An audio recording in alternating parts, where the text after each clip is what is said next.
Alright, hello everybody! Pwede po ba makarinig ng masigabong palakpakan from our students, faculty and staff? Good morning! What a lovely Tuesday morning, and also hello to all of our agri enthusiasts. Welcome to the international webinar with the title Agri-future, Global Green Practices for Sustainable Agriculture. Today, we're planting the seeds of innovation, collaboration, and sustainability to cultivate a greener, more resilient future for agriculture. Before we get things growing, don't forget to register your attendance using the link provided on our two media platforms. We have our Facebook account, our Facebook page, and via Zoom. Let's make today a harvest of fresh insights and game-changing ideas. I will be back. And also, let's get to know more about our roots, the JSPS and ASCOT. So before we dig deeper into today's discussions, let's take a quick look at the JSPS Alumni Association of the Philippines, or JAAP. This group is all about nurturing connections between Filipino and Japanese researchers to grow groundbreaking ideas in science and technology. Let's all watch this.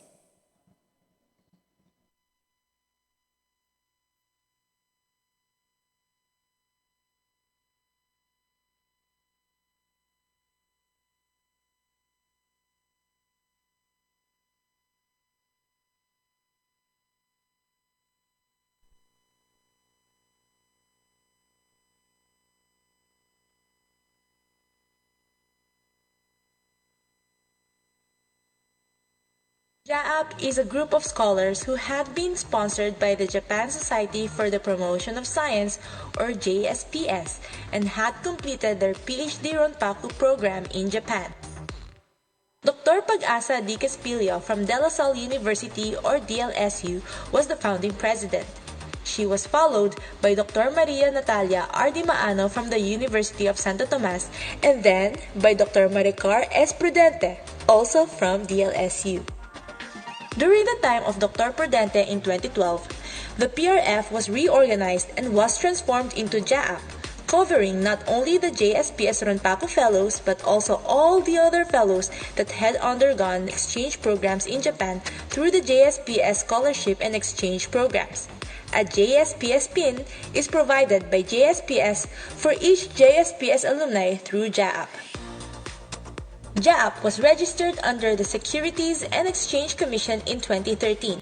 During the term of Dr. Gaspilio, PRF Connect, which was the official newsletter of the organization, was published. During the term of Dr. Prudente, JAAP started the Research Symposium and General Assembly meeting where JSPS Bangkok, led by Professor Kuniaki Yamashita, started to take part in the activities. Ties with the JSPS Bangkok was strengthened. The JSPS Bridge Fellowship Program was also launched. From 2014 to 2016, Dr. Jaime Montoya, the Executive Director of the DOST Philippine Council of Health Research and Development, or DOST-PCHRD, became the President of JAAP. During his term, the Research Symposium and General Assembly meeting of JAAP became a component of the National Science Technology Week of DOST. At that time, JAAP came under the umbrella of the International Cooperation of DOST, where Dr. Leah J. Buendia was serving as Assistant Secretary. JAAP's official website, www.jsps-jaap.org, went online, and JAAP was featured in the JSPS Quarterly, the international newsletter of JSPS. From 2016 to 2018, Dr. Susan Gallardo of DLSU became JAAP President. During her term, the PRF Connect was revived and rebranded as JAAP Connect. JAAP Connect became the official newsletter of JAAP. The JAAP Outreach Program was launched where Mulanay, Quezon was named its first beneficiary. The first JAAP Technology Forum was held at the Central Luzon State University, or CLSU. From 2018 to 2020, Dr. Renato G. Reyes, Vice President for Academic Affairs of CLSU, became JAAP President. His Vice President was Dr. Danilda Hufana Duran, Scientist of the Department of Agriculture Philippine Carabao Center, or PCC. Dr. Reyes launched the JAAP International Research and Development Conference and strengthened the outreach programs in collaboration with the Fulbright Philippines Alumni Association or FPAAA, where Dr. Danilda Hufana Duran was the president. JAAP also launched in 2019 the selection and awarding of the Outstanding Filipino JSPS Fellows with ASEC Lea J. Buendia serving as the chairperson of the selection committee. Due to the lockdown caused by the COVID-19 pandemic in 2020, JAAP launched its first ever webinar series in partnership with the International Affairs Office of CLSU. All Filipino scholars and grantees registered as members of JAAP to foster closer ties among them and together realize their full potential for the service of the countries whom they owe their professional excellence.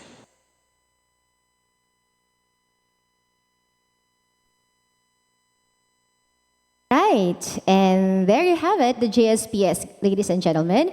Now let's get to know our main organizer, our harvesters of knowledge here in the paradise of the Pacific at Aurora Province, the Aurora State College of Technology. Let's all watch this video.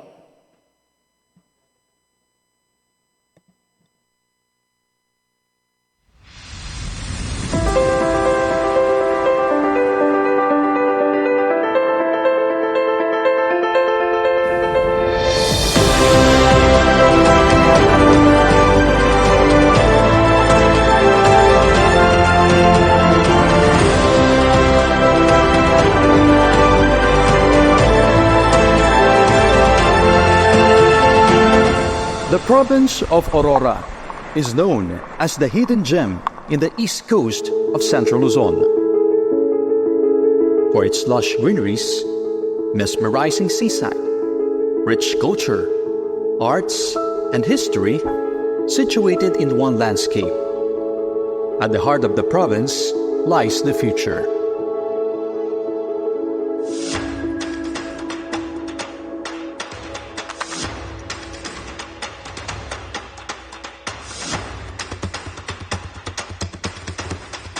Let us unceasingly work together to bring ASCOT to the world, position ASCOT in the world, and make ASCOT relevant to the world. Let our students be global learners, our faculty members and staff as global influencers, our alumni as global ambassadors, our partners as global benefactors. Being the beacon of standard and quality education for over 26 years, Aurora State College of Technology continues to bring more opportunities for students and faculty. From its humble beginning in 1993 with 301 students and 10 classrooms, the late Senate President Edgardo Angara envisioned an institution that could provide equal opportunity for all. ASCOT has grown and developed into a bigger institution of higher learning, now having 3 campuses. The Zabali campus in Baler, the Basel campus in Maria Aurora, and the Esteves and FTC campus in Casiguran, all fruits of continuous nurturing as seen today. With the full support of the Commission of Higher Education, ASCOT is ready, now more than ever, to be recognized in global spectrum. Join me in embracing the core values of ASCOT. D for dependability, R for responsiveness, E for empathy, A for adaptability, M for mindfulness. Welcome to ASCOT, dedicated to empowering minds and shaping the future to the world, in the world, and for the world. Let us unite to bring out the best of ASCOT.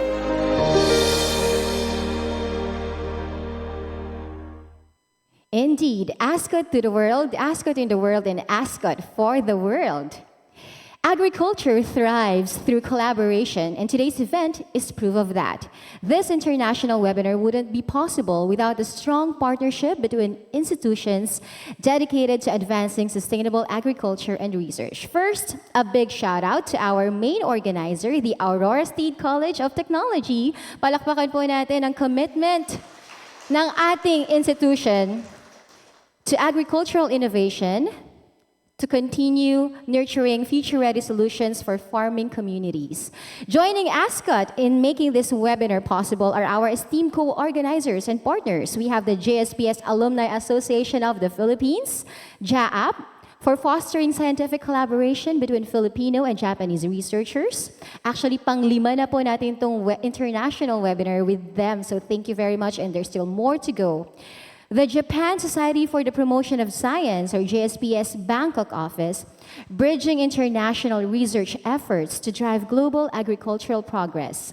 And our esteemed academic partners, we have the institutions that continuously cultivate knowledge and innovation in agriculture. We have Bulwagang State Agricultural College, Occidental Mindoro State College, and the Pampanga State Agricultural University. We also have, of course, organizations and researchers from different institutions around the globe. We have the King Mongkut's Institute of Technology, Langkrabang Research Institute of Modern Organic Agriculture in Thailand. So later, she will be joining us, and she will always be sharing her research discoveries. We also have the PAA, or the Philippine Association of Agriculturists, Tamarind Chapter. So all of our partners are already shown on our screen, at maraming salamat po in Tagalog, in English, thank you very much. In Italiano, grazie mille. That's all I can say. 3 languages, but maybe I will learn some words. Maybe kapun kap, arigato. Ayan, since we also have some friends from Japan, can you also teach me some languages to say thank you? In Korean, 감사합니다. Okay, later, some of our speakers are from different parts of the world, so maybe we can also ask a few foreign language from them. All right, time check, it's already 8:34. Sakto lang pong ating oras. Again, we have our online viewers via Facebook account of the Aurora State College of Technology. I think we're also shared by different social media platforms of our partner institutions. And we also have our viewers from Zoom. At around 9, we will officially begin some of our program. Let me check. Kumusta po kaya? Oh, by the way, let me know where you are from right now, where you are watching right now. Please send in or leave to our comment section kung taga saan man kayo ngayon, or where you are watching from right now, from what country are you in, or what institution are you in. If you're from the Philippines, shout out or leave a comment to our comment section. And I will be glad to announce that and give a shout out to you. Let me check. So how many audience do we already have right now? Okay, as of the moment, I see that we have some students.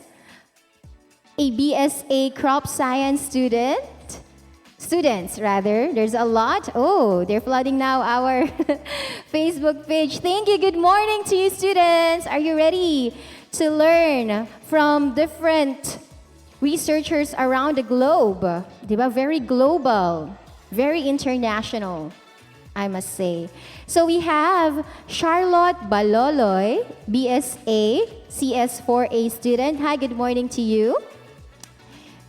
So what country are you from? Are you Filipinos, or, maybe we have some also audience from Tonga, from Japan, or from different parts of the world? Let me know.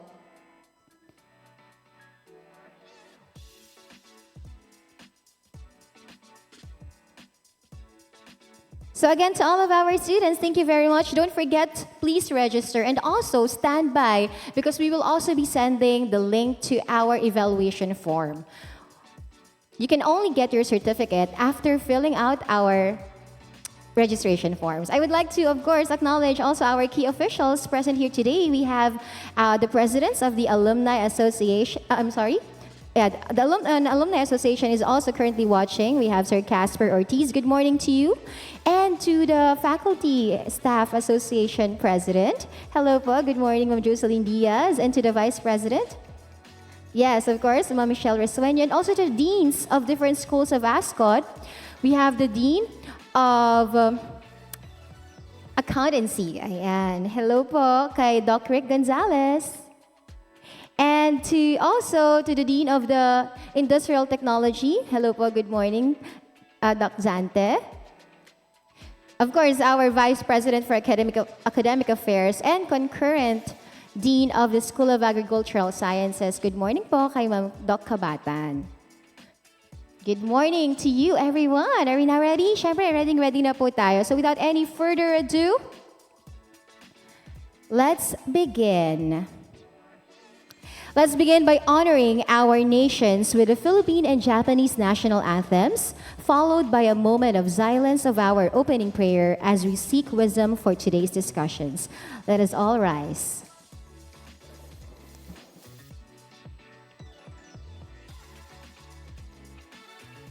Mga kababayan, ang pambansang awit ng Pilipinas. Kayang mag-ibig, kay kasagsikahanan, alam ng puso, sa titik mo'y buhay. Upang hinirang, tuyan ka ng magiting, sa manlulupin, di ka pasisingil, sa dagatang tutok, sa simoy at sa langit ng pagaw, ay hinatang mula, kawin sa pagkayang minamahal. Matawad mo'y nabuhay ka nagtitindig, ang ituwin at araw niya kailan ang may di magtitindig. Lumalang araw ng walang pagsinta, mo'y langit sa piling ko. Ang inigaya ng pagkay mag-aami, ang mamatay ng dahil sa'yo.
Dear Lord, thank you for bringing us together for this international webinar on Agri-future. We ask for your blessings upon our guest speakers, participants, both face-to-face and virtual, and the hard-working technical team ensuring a smooth event.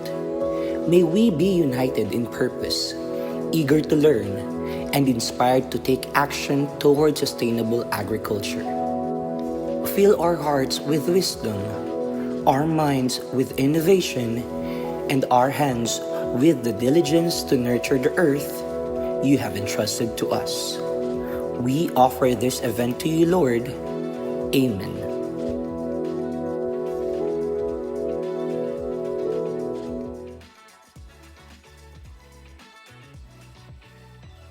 You may now take your seats. Once again, what a lovely Tuesday morning. Good morning to all of our audience live here at Bulwagang, Senador Edgardo J. Angara. Can I see a round of applause? Can I hear some round of applause, please?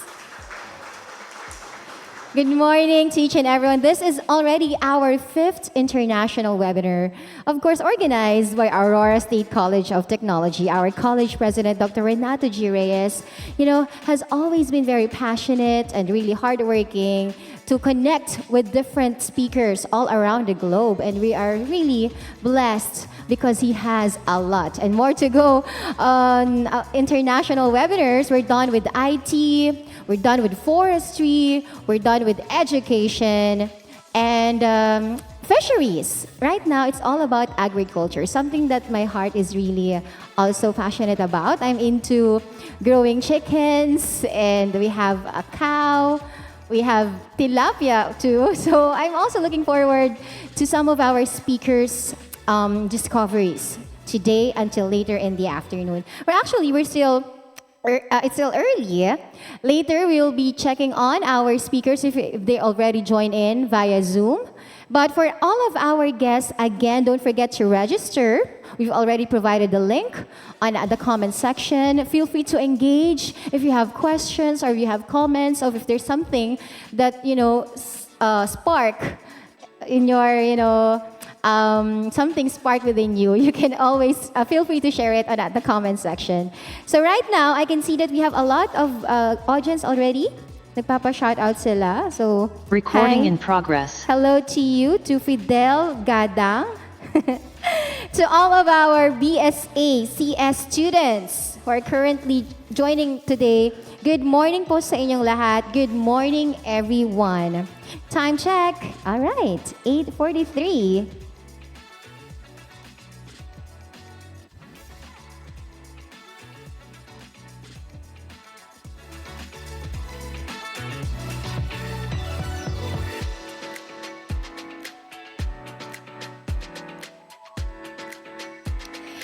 All right.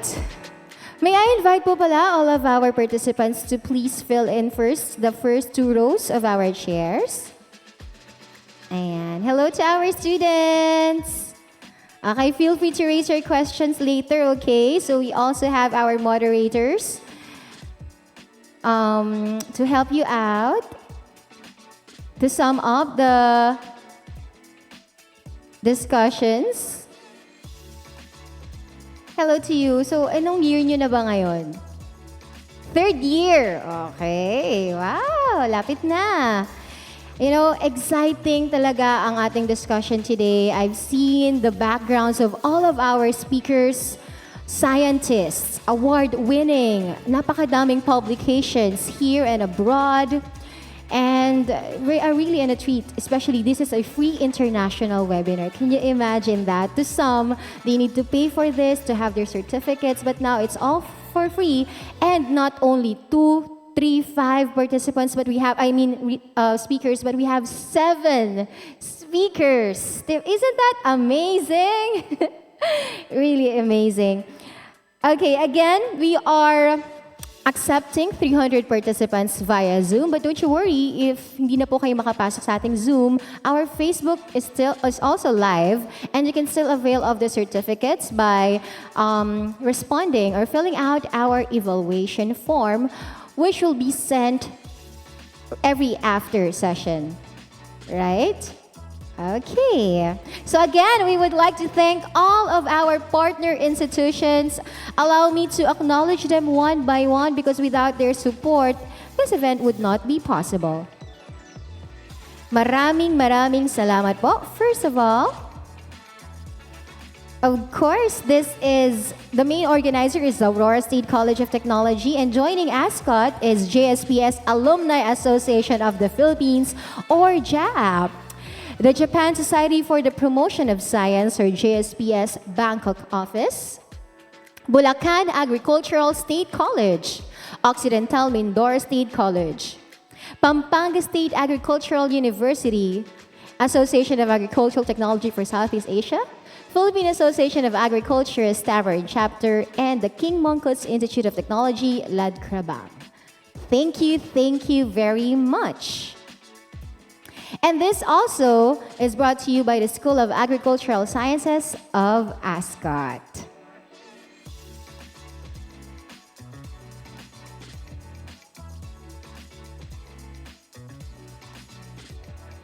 A little rundown on our list of speakers. So the first talk is about the current situation of dairy farming and potential of A2 milk in Japan, di ba? Pag sinabi natin Japan, ano ba to? Bukod sa magandang view, tourist destination is also masasarap na pagkain, right? Strawberry, cream, milk, all these and more. At talagang high quality of karne, of meat. Diba? Remember? Yung kanilang mga pinapalaki talagang cows. And of course, the what we call A2 milk in Japan. So that will be for 10:15 and 10:45 a.m. I-ready nyo na yung mga questions if we do have. So our first speaker is Takashi Kuramoto. Later, they will be introduced to us by our faculty and also the Deputy Dean, Dr. Rosalie Madrid. To be moderated by Dr. Christian Santiago. By 10:50, we have speaker number 2, our very own Ms. Rica Nicole Napoles from School of Agricultural Sciences, and her talk is Golden Spores, Conservation of Native Mushrooms in ASCOT, Bazal, Maria, Aurora, Philippines. Ito rin, very exciting ang kanyang topic. As we all know, our college president himself is the number 1 in the Philippines na researcher ng mushroom. And maybe soon, our number 2 will be coming from ASCOT. Kidding aside, she'll be joining us in a while. Ms. Rica Nicole Napoles. Our speaker number 3 is Scientist 2. Can you imagine that? This is the award-winning din po nating speaker from Philippine Carabao Center, National Headquarters, Department of Agriculture, Dr. Danilda H. Duran. Wonderful, wonderful person. The title of her presentation is Revolutionizing Livestock Reproductive Biotechnologies, Green Innovation for Sustainable Agri-future. Abangan po natin siya. Ito rin, very, very exciting topic. Then we will pause for a lunch break. So by around 12 until 1, you may enjoy your lunch. I'm not sure if we have free lunch for everyone, but meron tayong canteen, okay? Then at 1:15, didiretso na po tayo sa speaker number 4, Dr. Kasem Soitong. He is an associate professor at King Mongkut's Institute of Technology, Lad Krabang District sa Bangkok, Thailand. Ang kanyang presentation is Modern Organic Agriculture and Organic Certified by AATSEA from Farm to Table. And speaker number 5 at around 1:50 in the afternoon is Mr. Pionetti Louis. He is from Tonga. Diba? At ang kanyang presentation is effects of adding coconut charcoal on soil physical properties and maize performance. I'm also curious on this because, di ba, pag tayo yung mga mixed soils natin, we have the coconut cubes. But this one, it's actually a coconut charcoal. Looking forward to it talaga. I'm sure makikinig akong mabuti to all of our presenters this afternoon and this morning. And we have our 6th speaker, an associate professor and director for scientific cooperation, University of Goma, Democratic Republic of the Congo. Okay, and he is Dr. Jackson Sebigunda. Ang kanyang title presentation is Talking Fields, a remote sensing tool for soil and vegetation phenotyping. Imagine a world where you can just check on your phone if your plant probably needs watering or sunlight or a little cultivation. Diba? Exciting also. So let's know more about that by our speaker. And last but definitely not the least, we have a professor at Kindai University in Japan. Professor Dr. Yoko Kato with her presentation, Future Prospects for Egg and and early embryo manipulation technology. Ito rin, excited din ako dito since we're in this kind of incubation stage. In fact, this morning, my partner just said na humuhuni na raw po yung itlog. Ooh, looking forward to our first ever hatched egg. But I'm curious also about when can we possibly know if the egg is already fertile, and how can we prevent it from not moving forward to being, a chick? So all these with Dr. Yoko Kato. Kayo rin ba, students? Are you all excited for today's international webinar? If you are, a big round of applause naman. Yan. Thank you very much.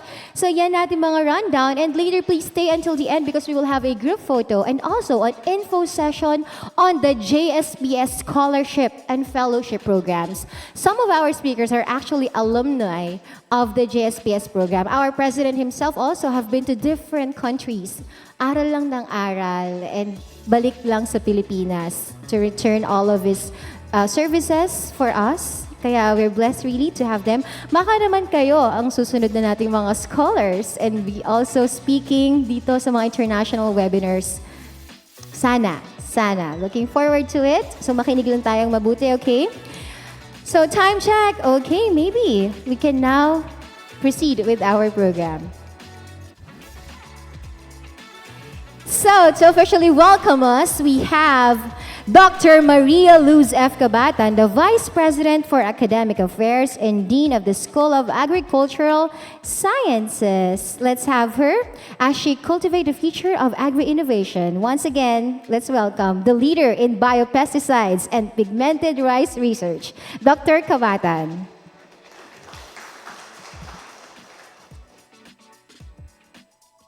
Thank you, Ma'am Dayan. Okay. A pleasant day to everyone. Welcome to the International Webinar in Agriculture with the theme, Agri-future, Global Green Practices for Sustainable Agriculture. This webinar is being initiated by the Aurora State College of Technology, headed by its dynamic president, Dr. Renato G. Reyes.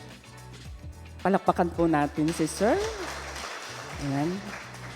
This is in partnership, of course, with the Bulwagang State Agricultural College, headed by its president, Dr. Jameson H. Tan. Welcome po, sir. Good morning to everyone. Good morning po.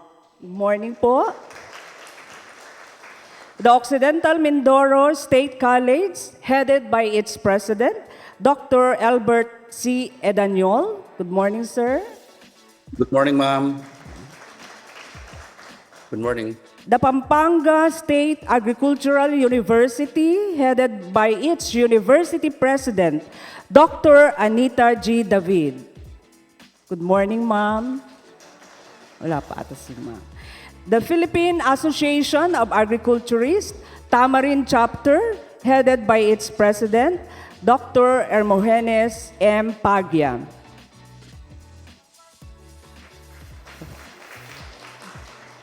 The Japan Society for the Promotion of Science, or JSPS, Bangkok office by Dr. Yoshio Otani. And of course, to our other partners, the JSPS Alumni Association of the Philippines, the Association of Agricultural Technology for Southeast Asia, and the King Mongkut's Institute of Technology, a research institute of modern organic agriculture in Thailand. We are excited to have this day-long international webinar and indeed grateful to have the following speakers. As mentioned by Ma'am Dayan a while ago, Professor Takashi Kuramoto, a faculty from the University of Agriculture, Tokyo, Japan. Our very own Ms. Rica Nicole Napoles, a faculty and researcher from the School of Agricultural Sciences, Aurora State College of Technology, Aurora Province. And of course, Dr. Danilda H. Duran, a distinguished Filipino scientist from the Philippine Carabao Center, Science City of Muñoz, Nueva Ecija. Dr. Kasim Soitong, an associate professor from King Mongkut's Institute of Technology, Bangkok, Thailand. And Mr. Poineti Louis, a senior agriculture officer from the Ministry of Agriculture, Tonga. Dr. Jackson Sibugunda, an associate professor and doctor for scientific cooperation, University of Goma, Democratic Republic of Congo. And Professor Dr. Yoko Kato, a professor from Kinki University, Nara, Japan. We also would like to welcome the participants. In this hall, we have the officials of the college, the deans, directors, faculty, staff, students, and guests from LGUs. I hope they will be coming over. We shall not forget to extend a warm welcome to the 1,370 plus registered participants who are joining via Zoom and Facebook Live. Welcome po. At this point, we would like to recognize the efforts of the faculty and staff of the School of Agricultural Sciences for making this event truly a remarkable one for Aurora State College of Technology. Thank you, and may God bless us all. Thank you so much, Dr. Maluz F. Cabadan, our Vice President for Academic Affairs.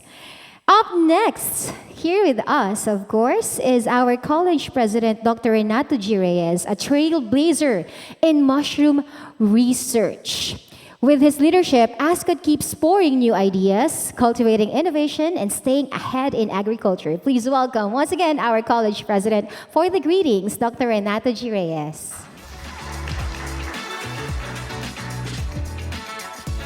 With gladness and gratitude, I wish you magandang umaga. And of course, I would like to thank you for being with us. I would like to acknowledge our partners. Nakita natin kanina yung ating Pangulo ng Occidental Mindoro State College, si President Edaniol. Narinig din natin at nakita natin yung ating partner from Bulacan Agricultural State College, Dr. Jameson Tan.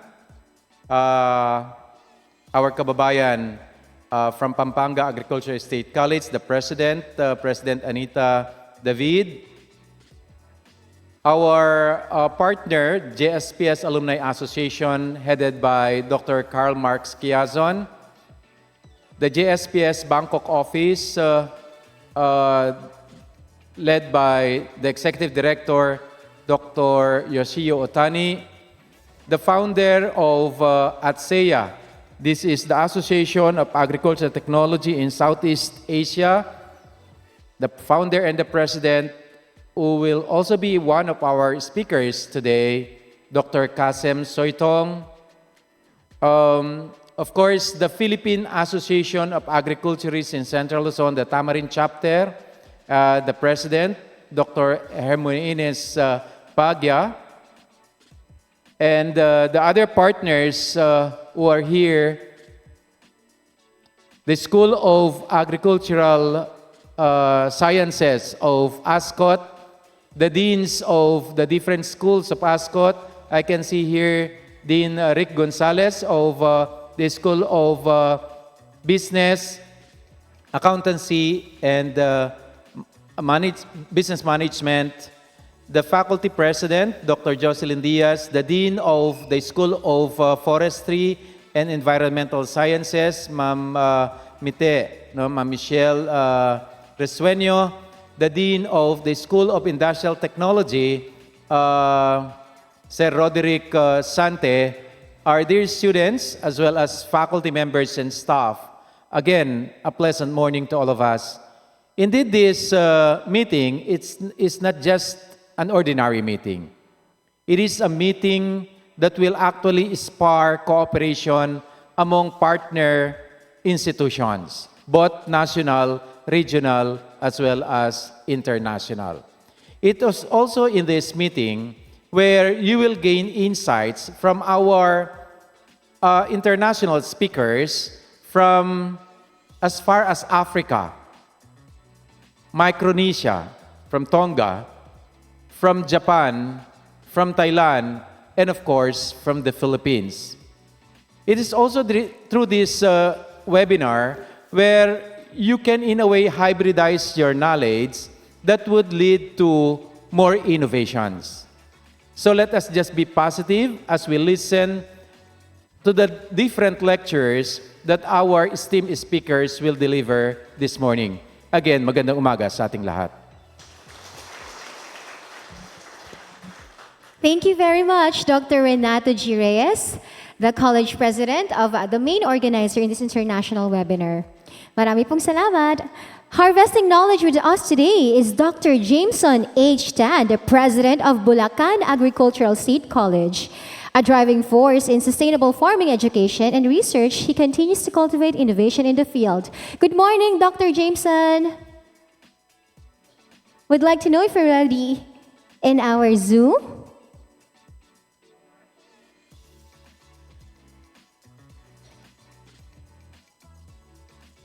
There. Good morning po, President.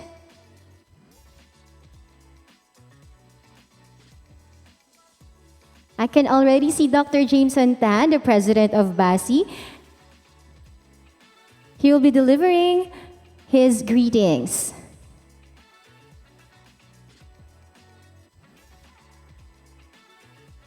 It seems that our President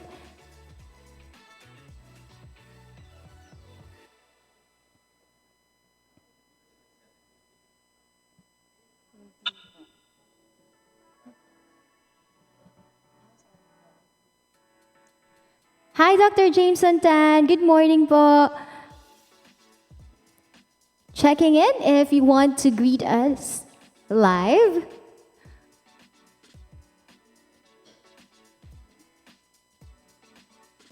All right.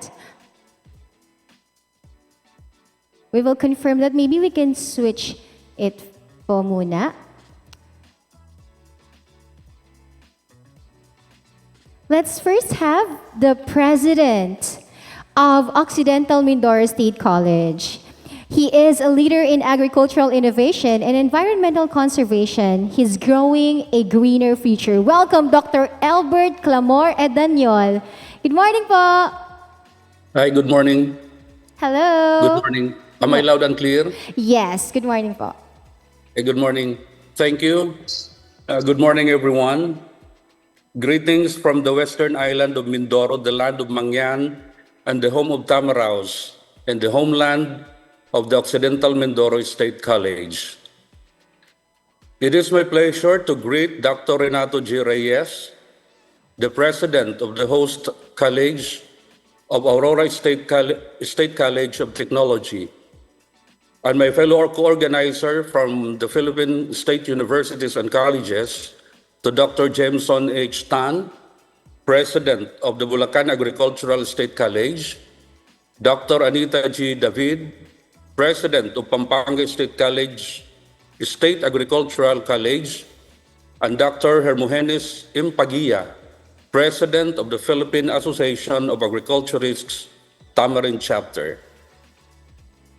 Allow me also to greet our friends from the Japan Society for the Promotion of Science, the JSPS Alumni Association of the Philippines, and the Association of Agricultural Technology for Southeast Asia, and the King Mongkut's Institute of Technology, Ladkrabang Research Institute of Modern Organic Agriculture, Thailand.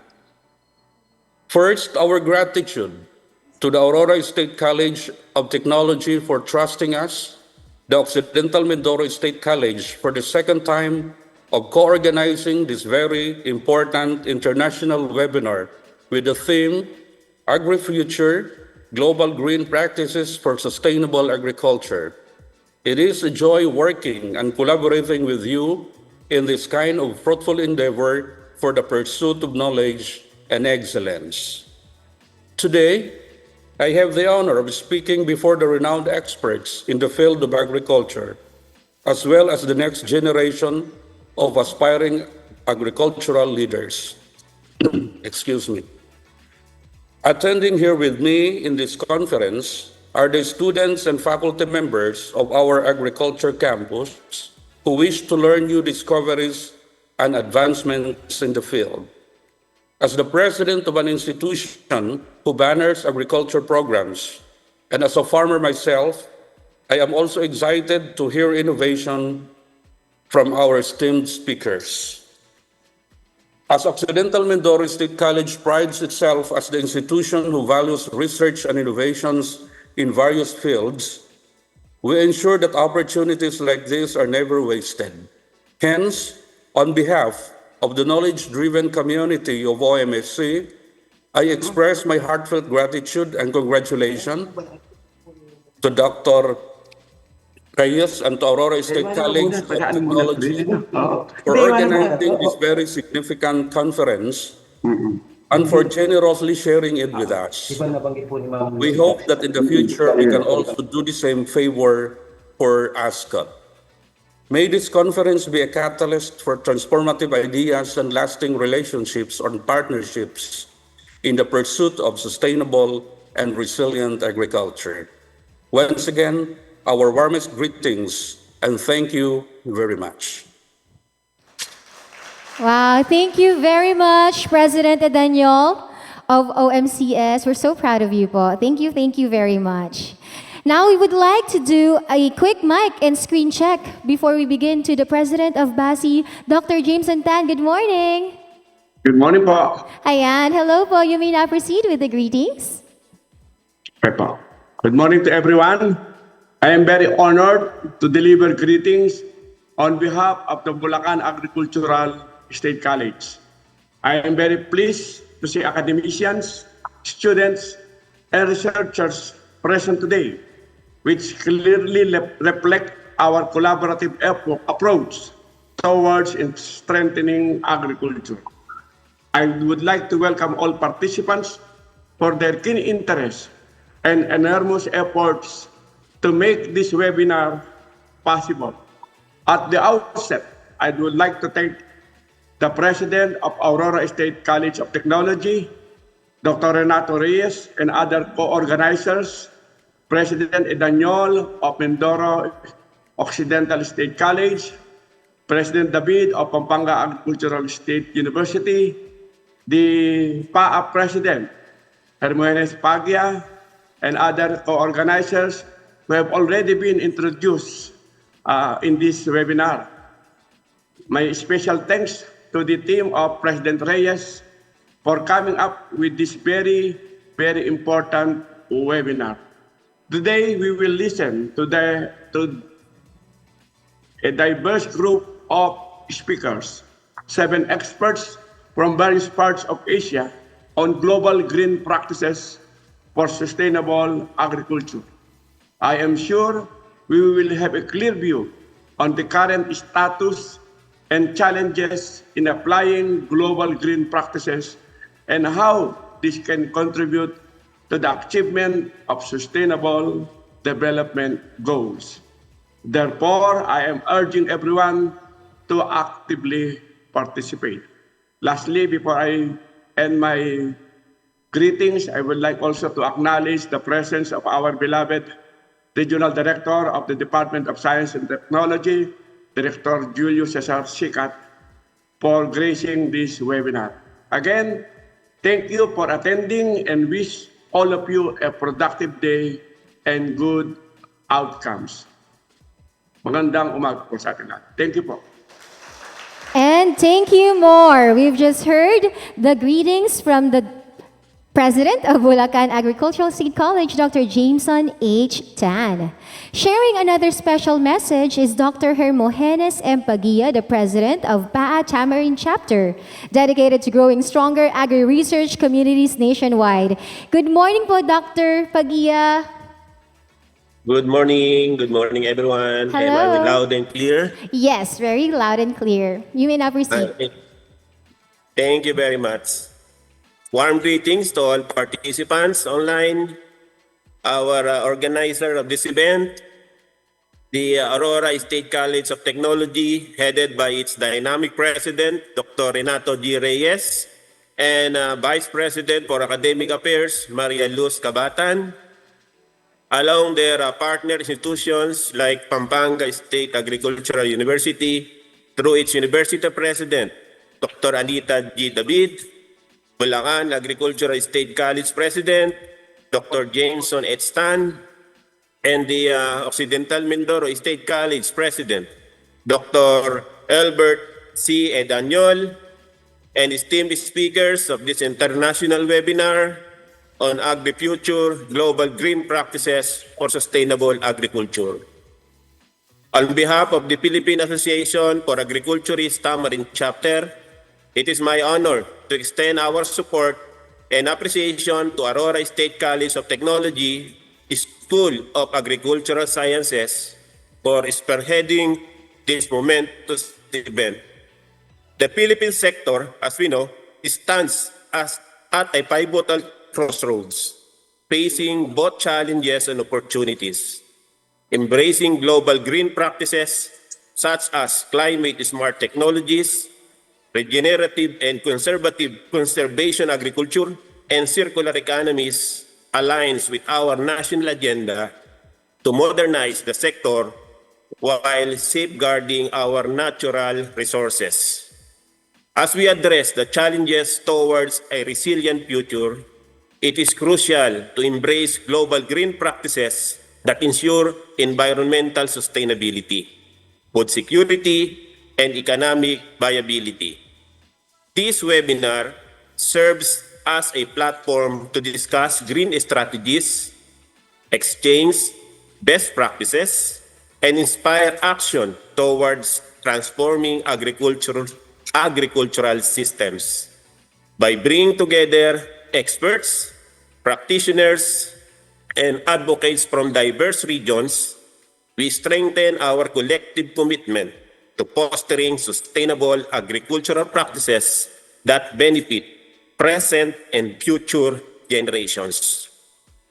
Let us seize this opportunity to engage in meaningful dialogue, challenge conventional approaches, and champion innovations that promote ecological balance and rural development.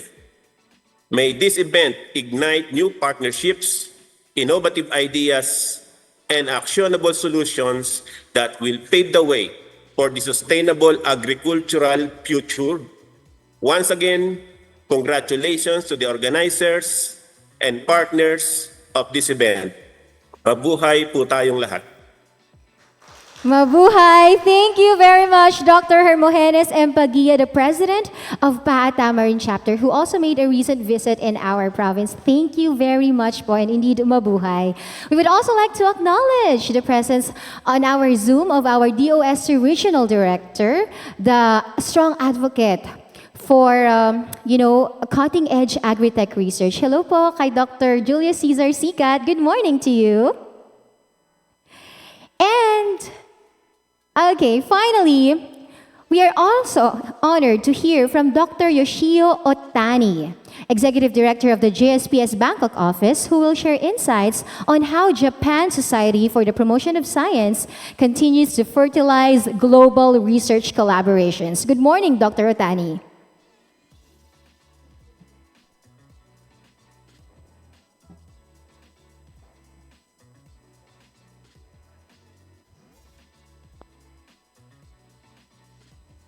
Good morning.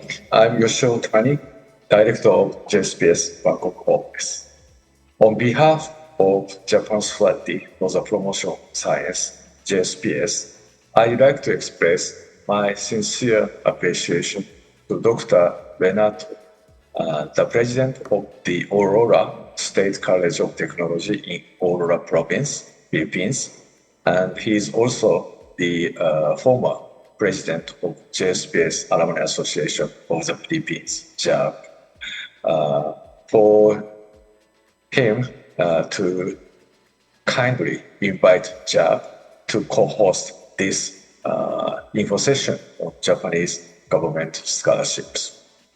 As you know, Japanese government, especially MEXT, Ministry of Education, Culture, Sports, Science, and Technology, offers a variety of scholarships for students and also gives opportunities for researchers to conduct academic research.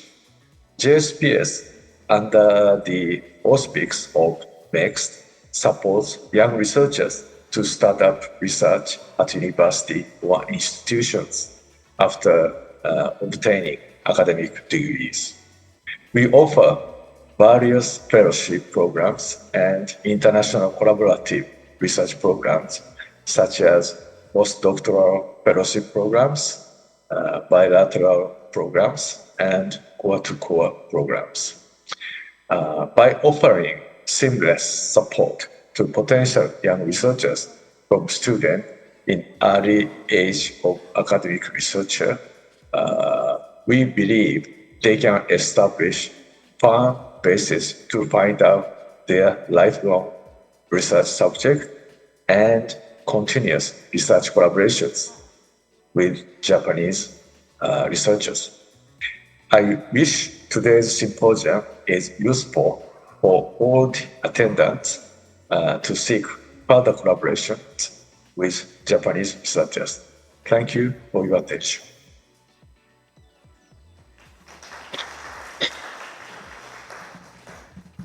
All right, thank you very much, Dr. Yoshio Otani, the Executive Director of the Japan Society for the Promotion of Science, Bangkok office. And of course, we would like to acknowledge now the presence of one of our speakers. Like I've mentioned earlier, idol ko po siya, scientist too. Hello po, Dr. Duran. Good morning and welcome to the province of Aurora. All right, ladies and gentlemen, it's always great to know who's leading the conversations. So up next, Dr. Rosali Madrid, an expert in veterinary medicine, will introduce our distinguished speakers. So are we now ready to know who our 7 speakers are from different parts of the world? Of course, again, a big round of applause. But first, let's have Dr. Madrid. Good morning. Our first speaker for this morning's session is Professor Kuramoto Takashi. Dr. Kuramoto Takashi is a professor at Tokyo University of Agriculture and an expert in experimental animal science, disease models, and genetic research. With a PhD in medicine from Kyoto University in 1998, he has significantly contributed to laboratory animal science, publishing extensively in experimental animals, scientific reports, and animal science journal. His pioneering studies on genetic mutations in rats have advanced the understanding of hereditary diseases and neurological disorders. A recipient of the Japan Laboratory Animal Society's Ando Tajima Award in 2022, he continues to shape biomedical research and experimental genetics. Our second speaker is Ms. Rica Nicole Napoles. Ms. Rica Nicole Y. Napoles is a licensed agriculturist and educator specializing in crop production and organic farming. A cum laude graduate of Isabela State University in 2019, she is currently pursuing her master's in agriculture, major in crop science at ASCOT. As a dedicated extension worker, she conducts workshops on sustainable farming and was recognized as a provincial winner of the Young Farmers Challenge in 2021. A former ATI Yes Scholar from 2015 to 2019, she is now exploring mushroom cultivation as part of her commitment to innovative, sustainable agriculture. Our last speaker for this morning's session is Dr. Danila Hufana Duran. Dr. Danilda Hufana Duran is a leading scientist in reproductive biotechnology, pioneering research on genetic enhancement in water buffaloes. She has received multiple awards, including the NRCP Achievement Award in 2017 for her breakthroughs in embryo transfer and cryopreservation. Her expertise in vitro embryo production, artificial insemination, and estrus synchronization led to her promotion as Scientist 2 in 2023 under the Scientific Career System. With a career dedicated to sustainable livestock development, she remains a driving force in agricultural biotechnology.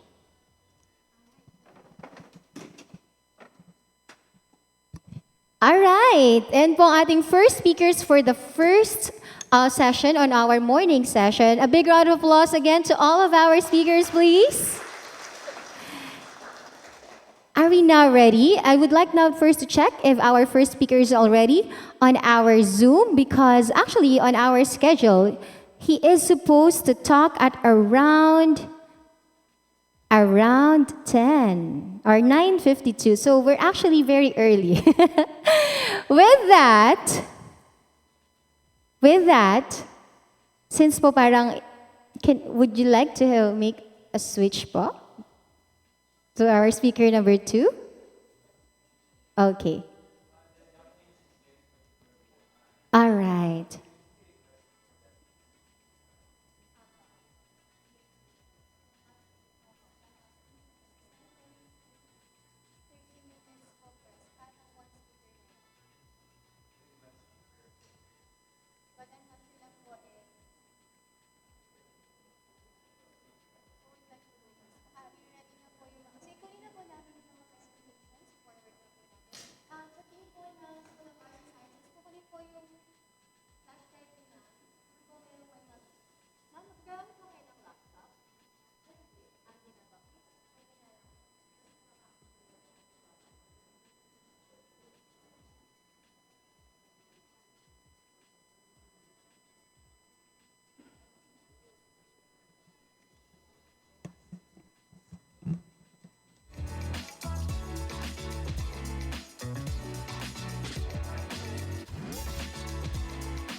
Okay, once again, I would like to know where our audience are from. Kindly or feel free to message us through the comment section. So we have some viewers via Facebook. Hello po sa inyong lahat. Good morning. Are you now ready?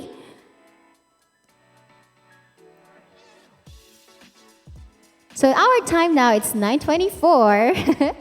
We're around 30 minutes early po. And that's enough for one speaker. We're trying to do some arrangements now, if that's fine, but we'll see po.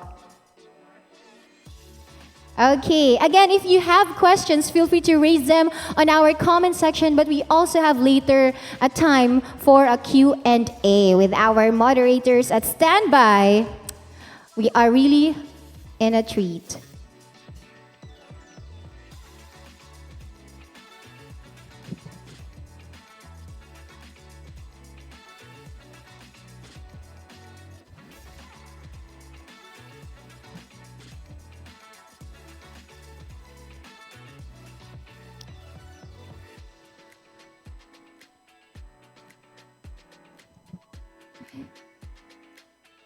Okay, so while we are still setting up, so we have 3 speakers for today.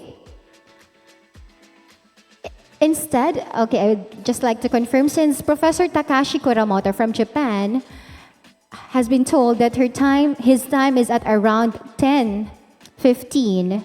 So we still have actually enough time while we are waiting. Maybe we can have Dr. Duran as our first speaker. I would like to confirm that. Yeah, I think that's okay. That's fine. So let me give you a little background on our speaker, although already mentioned by to the person who made the introduction. So Dr. Danilda H. Duran will flow into the topic of green innovations in livestock biotechnology.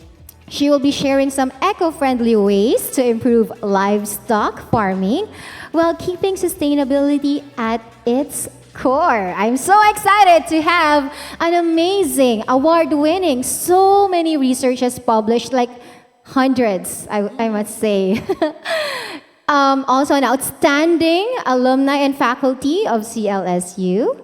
And so many things about her. You can look up to her, to social media platforms about her. She's really an amazing person. Please welcome our first speaker is Dr. Danilda H. Duran.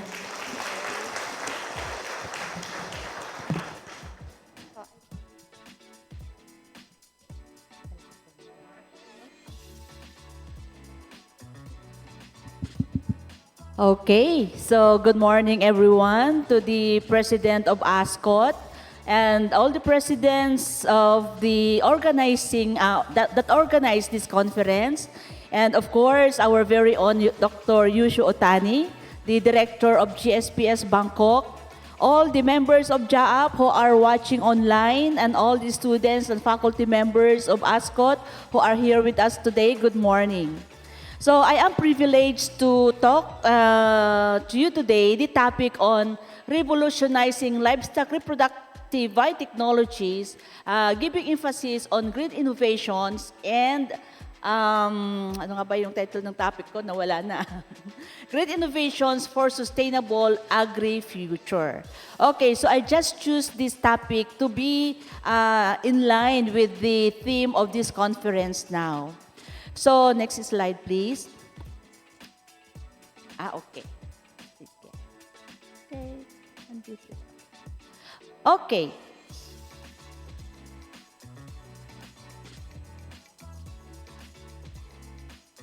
Ayaw. Saan ko ba dapat itutok?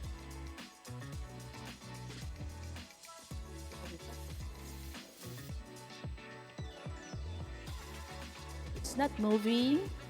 Okay. Okay, so this is my first slide. So I'm going to talk to you about revolutionizing reproductive biotechnologies. Actually, reproductive biotechnology is my line of research, the Philippine Carabao Center. So as you can see there, I have shown pictures of water buffalo. This is particularly the riverine buffalo. Unfortunately, I don't have the laser pointer to show that, but these animals here are the river buffalo, and there is a wagyu. I have been researching for so many years on riverine buffalo to produce genetically superior animals that can be used for milk and meat purposes. And now, just last year, we also engaged our research on the production of wagyu. Ne? So, the research that I'm doing is on in vivo and in vitro production of embryos for embryo transfer. And I also engage myself on improving bull fertility so that we can increase the success rate of artificial insemination. And in here, we are capitalizing with the native animals, the carabao that we have. I believe there's a lot of carabao here in Aurora, and the native cattle that we also have, wherein these animals are being used for meat purposes. But because of the advent of farm mechanization, especially in native animals, we want to transform them to become milk animals, because if they will be used as milk animals, then we can help our farmers generate additional income. So that is the reason why we are trying to use reproductive biotechnologies. No? And in here, I have my husband with me. I would like to say thank you to my husband for accompanying me here at ASCOT. Yeah, he is also scientist of Philippine Carabao Center and also an affiliate professor of Central Luzon State University. We have been working together in doing this reproductive biotechnology. I cannot do this alone. No? I work on in vitro embryo production, but he has to collect the oocytes from the live animal so that I can bring the oocytes to the laboratory and produce the embryos. And once we have produced the embryos, he has to transfer them again to the surrogate mothers. That's why we are partners indeed. Okay. Okay. Sumobra naman. Okay. So the coverage, I'm emphasizing that this is the coverage of my talk, not the outline, no? So this is the coverage of my talk. I would like to share with you the innovative reproductive biotechnologies in livestock, the cutting-edge advancement in reproductive technologies, the sustainable and prosperous agriculture future, and the conservation of native animals and green agriculture. I just want to emphasize on the conservation of native animals because I know that our friend, your president of ASCOT, is now focusing on the conservation of native animals, which I believe is very important. Okay, so global population continues to grow. We are all aware of that. And because of that, there is a very strong demand, very high demand for us to increase our livestock production, not only in plants, no, of course, but I am emphasizing on livestock production because milk and meat and egg are very important component of food in our for human population. And here, adopting sustainable practices, particularly in livestock production, using the advanced breeding practices, using the waste management, proper waste management, to help the conservation of our environment are very important practices that we need to apply now so that we can reduce the negative impact of agriculture, particularly in the environment. As you can see in that photo there, Dr. Todoroki, one of our mentors in Japan, he is showing a filter. That filter contains embryos. These embryos are collected in vivo from a live animal that are superovulated, and he's saying that this embryo gave him the Lexus, no? Because, you know, now in Japan, they are already commercializing the use of reproductive biotechnologies. And they adapted the green technologies so that they can sustain the animals that they have. Because, you know, in Japan now, the human population, they are decreasing, no? Especially those who are engaging themselves on livestock production. The number of livestock raisers decrease, but the number of animals that they are raising increase tremendously, no? Because they need to sustain the demand for meat and milk that is required by the human population.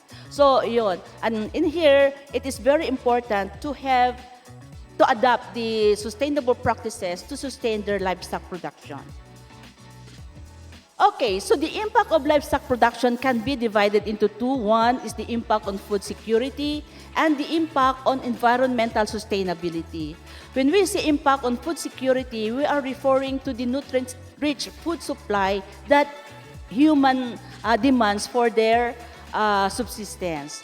And also the livelihoods and income. Of course, livestock production contributed to the income of the farmers. And of course, food production and efficiency.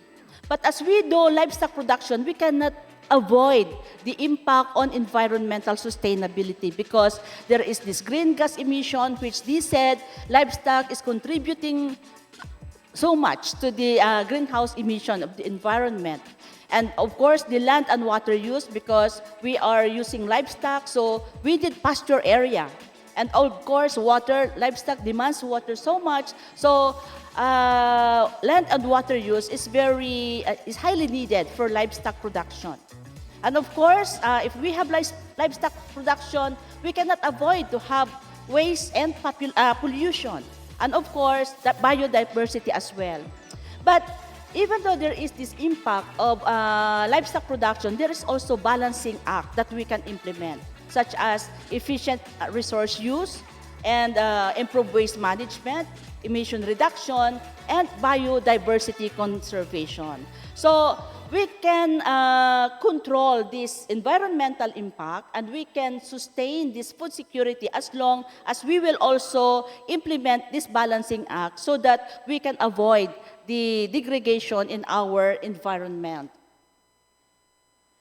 Okay, so I would like to give you the overview of livestock reproductive biotechnologies. When we say reproductive biotechnologies, we are talking about advanced techniques and tools used to manipulate or enhance the reproductive processes of the animals.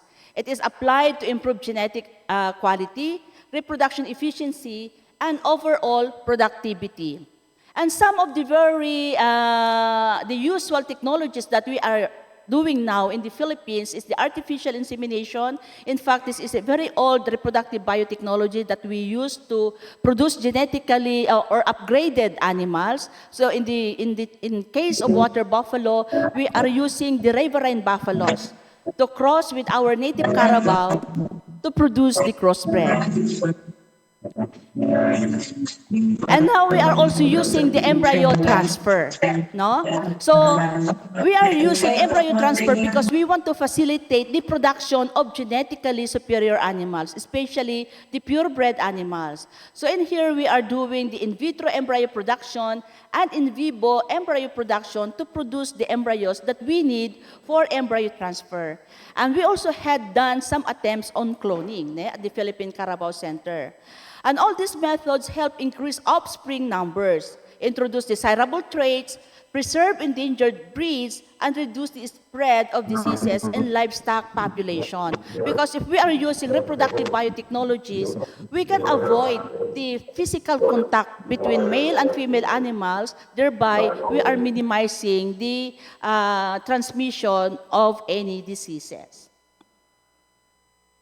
Okay, so let me just give you the overview of artificial insemination, wherein if we are doing artificial insemination, there are still several biotechnologies that involve. For example, if we will be using artificial insemination, we need to have the semen from a bull. And usually at the Philippine Carabao Center, we are using selected bulls as donors of frozen semen. So we collected the semen from these bulls, we process, and we produce the frozen semen at the laboratory. In this way, we can maximize the male contribution to genetic progress. Why? Because from a single ejaculate of a bull, we can produce hundreds of semen straws that can be used to serve hundreds of females nationwide. No? So, in doing the artificial insemination also, we cannot avoid to use the technology of estrus synchronization. What is estrus synchronization? This technology, this reproductive technology, involves the use of hormones. Because especially if we are going to do artificial insemination in areas where there is a wide distribution of female animals, we cannot inseminate them if they are not in estrus. So what we do is that we have to pull them around, we have to coordinate with the local government units so that all the animals, the female animals in the field, can be pulled together in one area and we inject hormone so that all these animals will become in heat at a predetermined time and we can do the artificial insemination. Of course, the success rate in doing estrus synchronization is lower compared if we're going to do the artificial insemination using the natural estrus of the animals, but at least in using estrus synchronization, we can program the production of calves in such a way that we can avoid the rainy season wherein there is a high incidence of mortality. We can also time the production of calves in times when there is good temperature, good season, and plenty of forage available for the sustenance of the milking mother. Another is the embryo transfer. When we say embryo transfer, this is the transfer of embryos to a surrogate mother. And in here, we are optimizing the female contribution to genetic progress. So in embryo transfer, we are getting embryos, or we are producing embryos in two ways. That is in vitro embryo production, wherein we are creating embryos outside the animal's body, and in vivo embryo production, wherein we are producing the embryos inside the animal body, but we are collecting the embryos from them. So in vitro embryo production, you can see there the ovum pickup. So in here, we are using the genetically superior females as donors of egg, and we collected the egg using ultrasound-guided vaginal oocyte aspiration. So my husband has to put his arm at the rectum of the animal, and then his one hand holding the vaginal probe. He has to look at the ovary of the animal, and then he will collect the egg from the ovary, from the ovarian follicles. And then the eggs that we collected, we have to bring it in the laboratory, and then using the incubator, we will mature the eggs. And once the eggs are matured, using the frozen semen collected from genetically superior bulls, then we will in vitro fertilize the egg by sperm oocyte co-culture.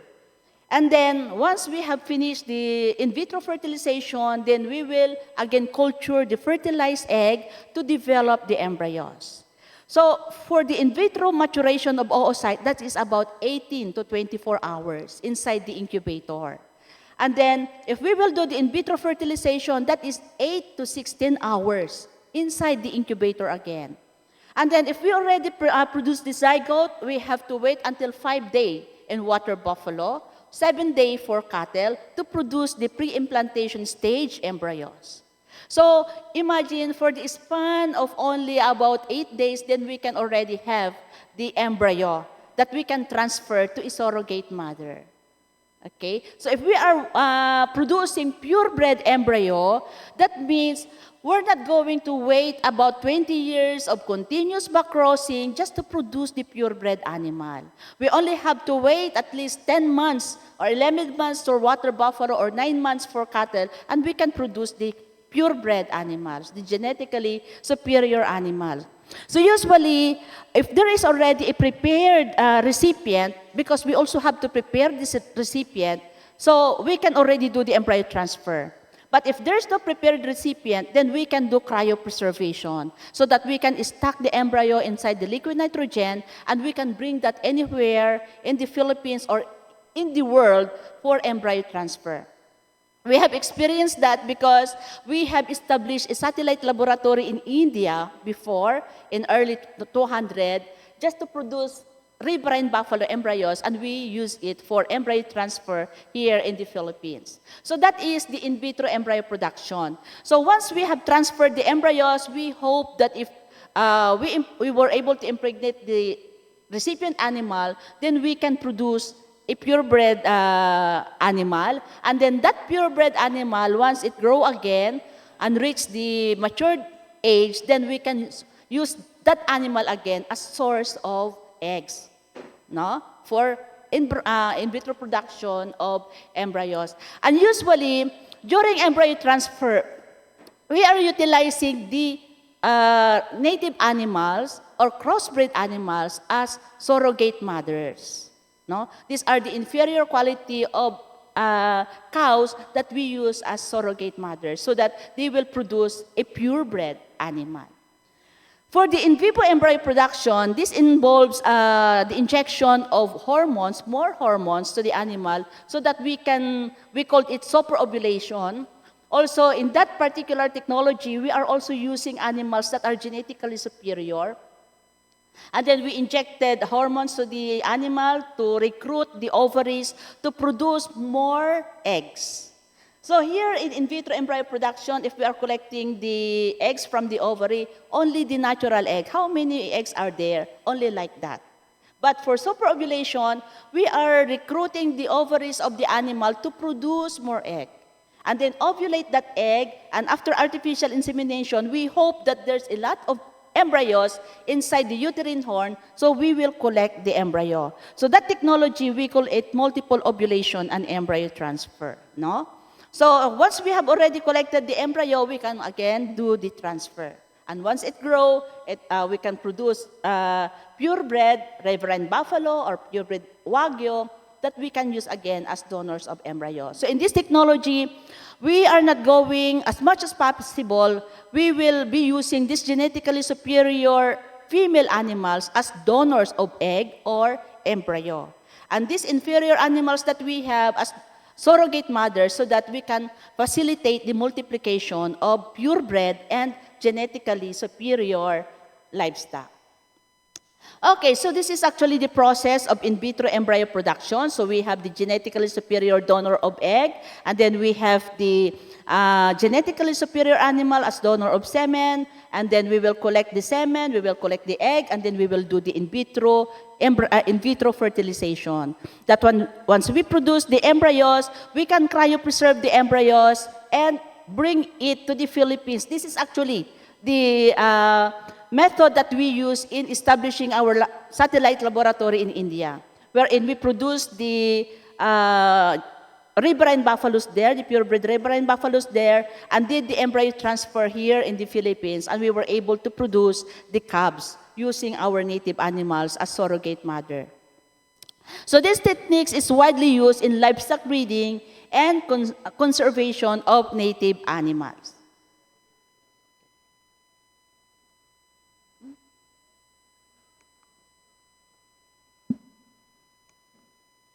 Saan ko ba dapat ituro ito para mag-move? Dito ba? Diyan, pa ganyan. Okay, I cannot, can you just help me for the next slide? It looks like, okay, next slide please.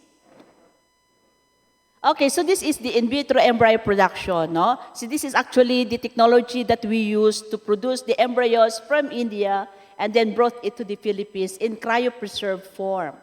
And we use the vitrification technique in cryopreserving the embryos. Naghang.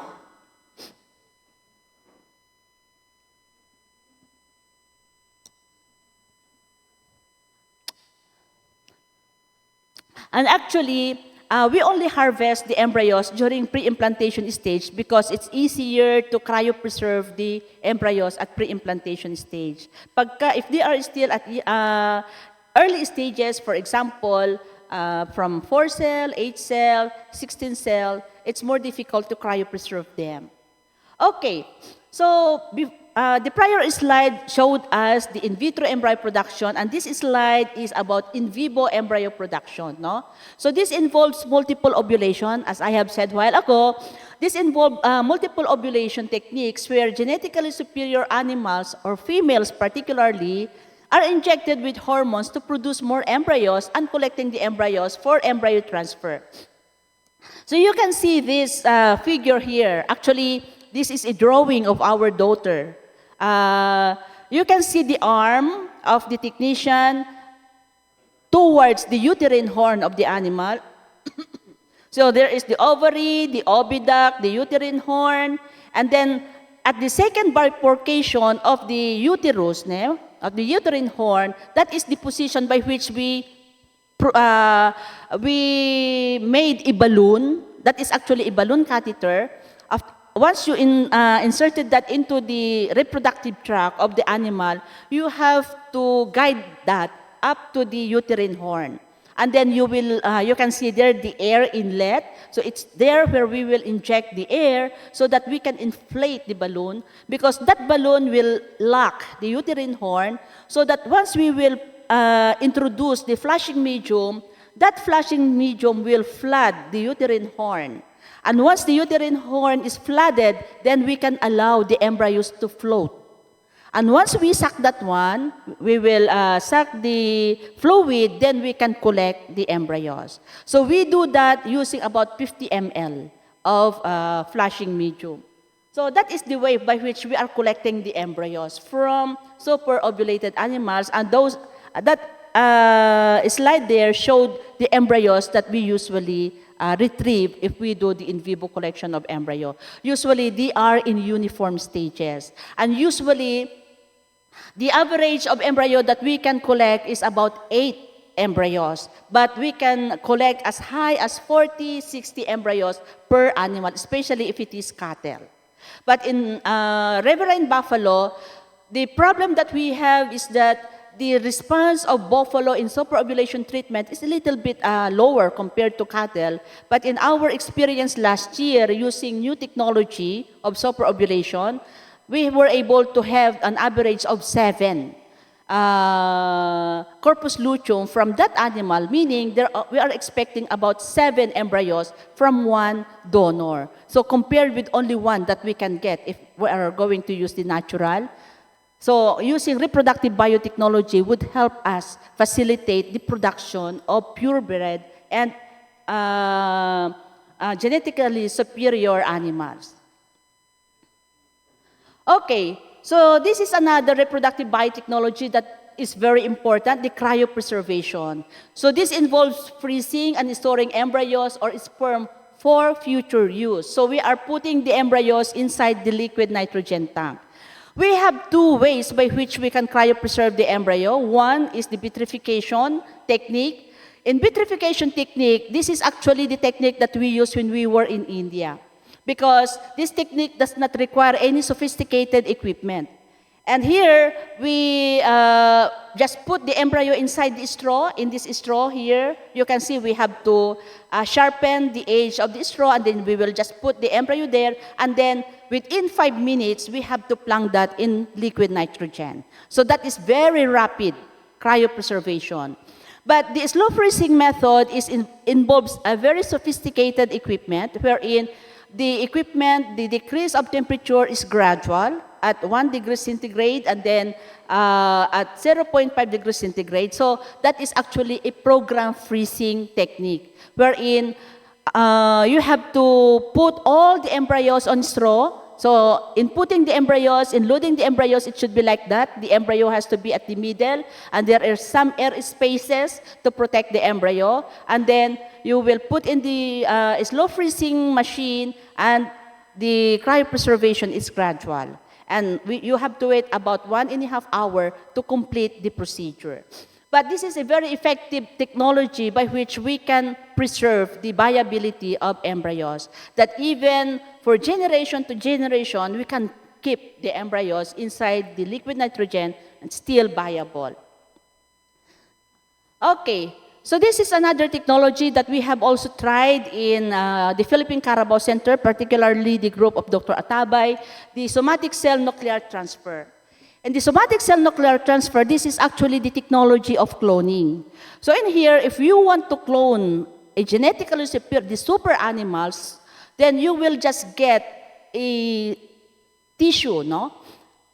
At the ear skin particularly, and then you will culture that inside the incubator to develop the monolayers, and then you have to purify the cells, and then you have to use that fibroblast cell, the nucleus of that fibroblast cell, as the donor nucleus. And then you have to we have to collect also the oocyte from a swamp buffalo in the slaughterhouse, and then you have to mature that in the incubator, and if it is already matured, we can now remove the nucleus of that animal. So that is already, you can see there, enucleated oocyte. So once you will inject the nucleus of that fibroblast cell, then we can now have an embryo after electrofusion, an embryo that is a complete copy of that animal that you want to clone. So once we have already the embryo, and then you will transfer that to a surrogate mother, then we can have a complete copy of that animal that we use as donor of the fibroblast cell. So this is the process of cloning. Unfortunately, the success rate of this technology is still very low, but there is a big promise because we have already produced the Bldg sheep using cloning. So this is the procedure used in the production of Bldg sheep. We have also produced some cloned buffaloes already in Thailand and in China and in India.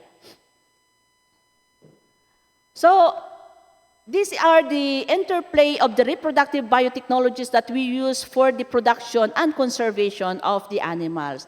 So this is actually just a summary of what I have presented to you, wherein we are just using the animals, for example, the elite animal that we want to use as donors of egg, and then we will using the technology of in vitro embryo production, or the cloning, or the multiple ovulation and embryo transfer, then we will come up with the breed of animal, with the animal that possess the trait that we want. And now with the advancement of breeding technologies, wherein we can now do genotyping and sequencing, we can already get the genomic information, that with that technology, we can now select the lines that we want to produce as a way of producing the embryos that we want and come up to the calves that possesses the traits that we desired, no? Okay, so what are the importance of reproductive biotechnologies? Overall, these technologies are essential for advancing livestock production, improving food security, and promoting sustainable and ethical agricultural practices. So in here, we can enhance genetic quality by selecting and propagating animals with superior traits. And in here, we can produce offspring with improved performance, health, and productivity. By using reproductive biotechnology, we can also increase efficiency. So here, faster genetic progress, leading to more efficient and sustainable livestock production. And in here also, we can preserve the rare breeds. So particularly in using the cryopreservation technology, this allows rare breed conservation and the genetic material is preserved for future generation. And of course, the control of disease or production of animals with disease resistance. So in here, we can expect more healthier livestock population and reducing the need for antibiotics and other intervention that needs to do so that we can have a healthy animals for food. Okay, so I just want to show you some case studies and success stories in the use of reproductive biotechnology. So here is the satellite laboratory that we established in India, because in that particular facility there, they are slaughtering about 700 to 1,500 female reverend buffaloes, retired dairy buffaloes every day. It is a very huge slaughterhouse facility in Aurangabad, India, where they are supplying meat, buffalo meat, to 22 countries around the world. You can just imagine how many buffalo population they have, no? So you can see that is the lineup of the animal, the carcass of the buffaloes that they have slaughtered every day. So with that, with our stay in that facility, we were able to produce the embryos using in vitro embryo production, and then we cryopreserved it, and then we brought it to the Philippines. And when we transferred to the animals in the gene pool, we were able to produce and prove that using this technology, we can facilitate the production of purebred riverine buffaloes. So this paper was published in Genealogy. And then after that, we tried, because, you know, riverine buffaloes has 50 chromosomes, but our swamp buffaloes has 48 chromosomes. And we tried these swamp buffaloes, the buffaloes of our farmers, the carabao of our farmers as recipient of embryos, and we were able to produce the healthy riverine calves from using from the use of swamp buffaloes. So in here, we can say that embryo transfer, these reproductive biotechnologies can facilitate the production of purebred animals in swamp buffalo-dominated countries, no? Like the Philippines. And also, we tried to use embryo transfer as a technology to facilitate twinning. So we transferred 2 to 3 embryos, maximum of 3 embryos, to the surrogate mother, and we were able to produce twin animals. So in here, we can say that by using reproductive biotechnologies, we can do all these things. No? It is possible.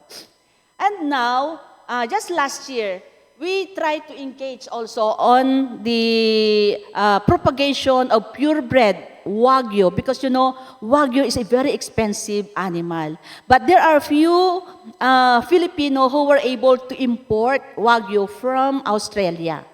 And those Wagyu that they have, they want to use reproductive biotechnologies to facilitate the production of purebred Wagyu. Because if they will be just using the artificial insemination, that it will take long years of continuous backcrossing to produce the Wagyu. the purebred Wagyu. So we tried to do the multiple ovulation and embryo transfer. And please, can you play this video? This is a video. Can you play the video? Can we hear this sound? Actually, this is a Brahman cattle. We transferred a Wagyu embryo to that Brahman cattle, and now that Brahman cattle is pregnant. So this is the pregnancy diagnosis using an ultrasound machine, and you can see there the fetus, ne? And this Brahman cattle will give birth to the Wagyu calf this coming last week of April. Nawala yung sound, ano? It's okay. Sige. But anyway, I just want to tell you also that in doing this project in Wagyu, Mark Vincent Padilla, your colleague, that is he, is with us, no? He is actually searching embryos during that, in that photo. Okay, so together with Mark Vincent is another graduate student from Uganda who are my advisee now. So they are with us in doing these technologies, no? So napapractice na ni Mark Vincent paano magsagawa ng MOET.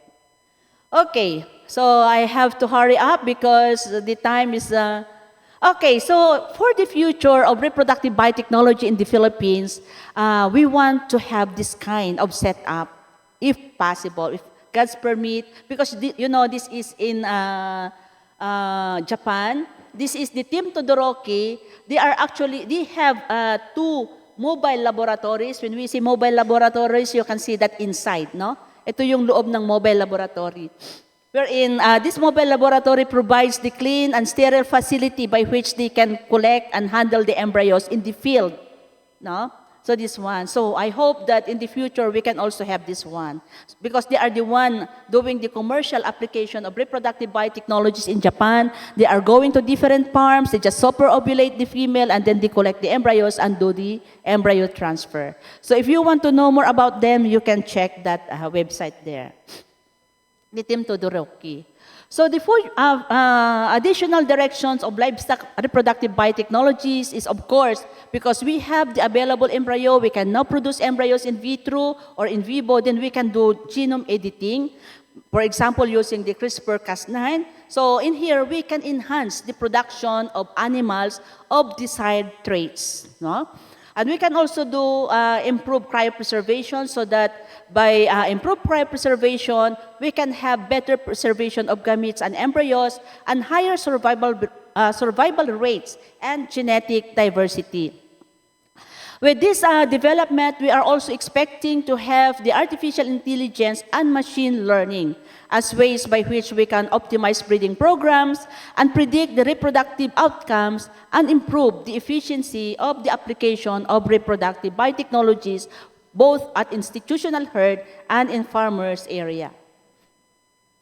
Okay, additionally is to enhance in vitro fertilization efficiency by having higher success rate and efficient production of embryos. So I'm just showing here the 2 embryos that we produce, that we collected from the Wagyu. So those are embryos from Wagyu. And then bioprinting, wherein we can create artificial reproductive tissues and organs. In fact, now it is now possible to produce oocyte and sperm cell on a dish. No? Japanese scientists were able to produce already the sperm cell on a dish. So this is very promising, especially in the field of buffalo reproductive biotechnologies, because you know, buffaloes, they are giving very few number of oocytes. So if we can just have the ovary of the buffalo produce oocytes on a dish inside a culture system, then that's going to be a very good breakthrough in the future. So we need more students to engage on animal science research, so that you will be the one to continue this advancement. Yeah? And with that, we can revolutionize livestock reproduction. Also, the nanotechnology, this is another trend, direction of reproductive biotechnologies wherein we want to deliver reproductive hormones and drugs more efficiently so that we can further improve the response, the ovarian response of the animals that we are subjecting for superovulation, improving reproductive performance and health, and early detection of pregnancy and estrus. So you can see here at the left side, this is a kind of a kit wherein they are using nano-gold particles. We are developing some techniques by which we can detect pregnancy or estrus of the animal. Okay, so for the importance of integrating green practices by combining advanced reproductive biotechnologies with green practices, we can achieve significant genetic improvements in livestock while promoting environmental sustainability and ensuring the well-being of our planet.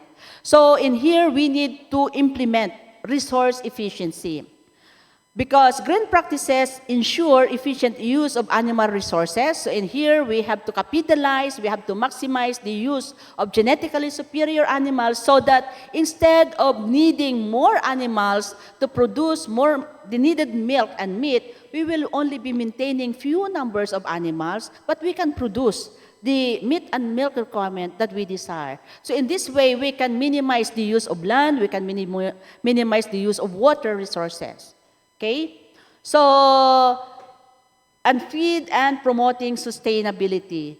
And then reduce emissions. So in here, green practices lower emissions from livestock farming using better feeding methods and methane capture. And also, if we are raising few numbers of animals that are producing the needed milk and meat, then we can also reduce the emission of gases that contributes to global warming. Biodiversity conservation. Sustainable livestock practice protect natural habitats and enhance biodiversity, crucial for ecosystem balance and agricultural sustainability. And of course, for the waste management. Now, at the Philippine Carabao Center, we are managing our waste, our livestock waste, by composting. So in here, implementing effective waste management practices, including composting and recycling manure, this mitigates pollution and enhances soil health. And on climate resilience, green practices make livestock farming more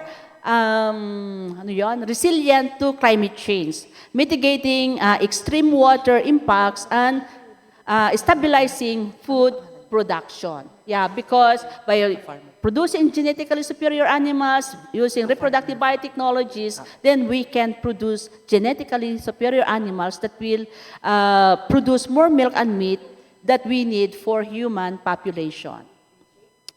So for conclusion, the integration of advanced reproductive biotechnologies in livestock production offers immense potential to revolutionize the industry.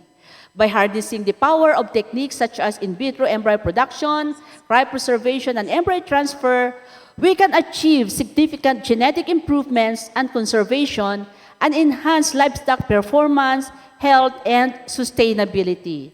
Moreover, it is imperative to integrate green practices into this advancement to ensure a sustainable agri-future. By focusing on resource efficiency, reducing emissions, conserving biodiversity, and implementing effective waste management, we can create a more resilient and environmentally friendly livestock production system. So together, through collaboration and innovation, we can set new standards of excellence in livestock production, contribute to food security, and promote the socio-economic development. So with that, my last word is, let us continue to work towards a sustainable and prosperous future for our communities and the environment. So thank you very much for your kind attention. All right, thank you very much, Dr. Duran. I am Dr. Christian Santiago po, your moderator for this session. And it's our pleasure to hear from you these cutting-edge techniques on in vitro fertilization and precision breeding. It really does increase productivity, efficiency, and improve genetics. So I think we still have time for one question from the audience. If you have question, you can raise your hand for our on-site audience. And you can approach me at the middle and state your name, your affiliation, and then proceed to your question. For our Zoom participants and FB participant, you can chat your questions at our comment box so we can record it and read it for you to be answered by Dr. Danila. So do we have question from our on-site audience? All right, from one of our students. Hello po, I'm Jolibel Trusilia from BSA. I would like to know po what ethical, economic, and regulatory challenges must be addressed to ensure that reproductive biotechnology contribute to both food security and sustainability in global livestock production po. Okay, for the ethical consideration that we have to, of course, using reproductive biotechnology requires the use of animals. And in here, we have to inject some hormones so that we can, especially, for example, in multiple ovulation and embryo transfer, we have to inject some hormones to the animal. So it is very important that we have to follow the instructions of how to administer the hormones. And of course, we know that if we will inject hormones, we can recruit the ovaries to produce more oocytes, but we should not do that. We have to program that treatment as well, so that we will not be affecting the physiology of the animal. That's why in here we are ensuring that after we have treated the animals, we have used them as donors of embryo, we have to let them rest and undergo normal reproduction again before we're going and have them deliver their new calf before we will use them again as donor of embryos, things like that. So we have to consider those ethical considerations. And also, if we are using the animals that are going to be our surrogate mothers, we have to consider also the body condition of that animal. We cannot just transfer embryo knowing that this embryo, if we will produce the calf, it's going to be big, and then you will be using a small carabao as surrogate mother that will give rest to the surrogate mother. So we have to select also the animals that we will be using as surrogate mothers. So things like that are being considered in the application of reproductive biotechnologies. Okay. All right, thank you, Dr. Ran. I'm pretty sure our scientists from PCC are considering these ethical, legal, and regulatory frameworks before they draft their methodologies before experimentation. And we did learn a lot from you, Dr. Doran, and can we give a round of applause again to Dr. Doran and virtual claps? We are now giving back the floor to Ma'am Dayan.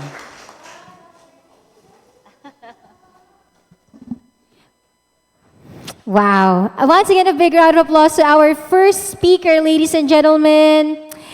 You know, her work actually is just a proof that it's really important to have this kind of innovation when it comes to biotechnology. So with that, we're really grateful for your presence, Dr. Duran. And once again, of course, thank you very much, Dr. Danilda H. Duran, with great and deep admiration po to you. Thank you so much. Now, we would like to do a quick mic and screen check before we begin to our next speaker. All the way from Japan, we have Professor Takashi Kuramoto to shed light on the current state of dairy farming in Japan and the exciting potential of A2 milk. Get ready for a fresh perspective on dairy innovation. Good morning, Dr. Kuramoto. Hello? There. Can you hear me? Yes, loud and clear. You may now proceed.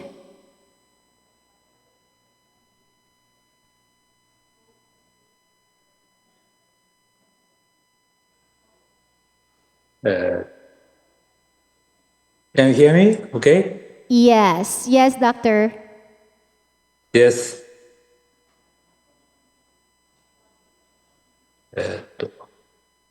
Okay.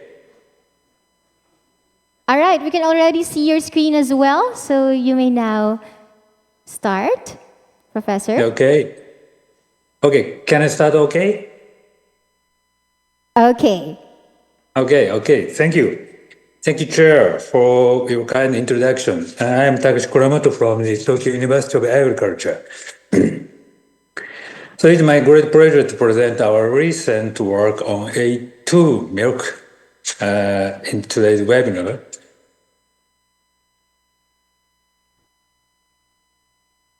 Okay, today my talk consists three parts. One is current situation in Japanese dairy farming, and second is introduction of A2 milk, and third, development of genotype method of identify A2 cows to produce A2 milk. So currently, Japan had 1.3 million cows producing 6.5 million tons of raw milk annually.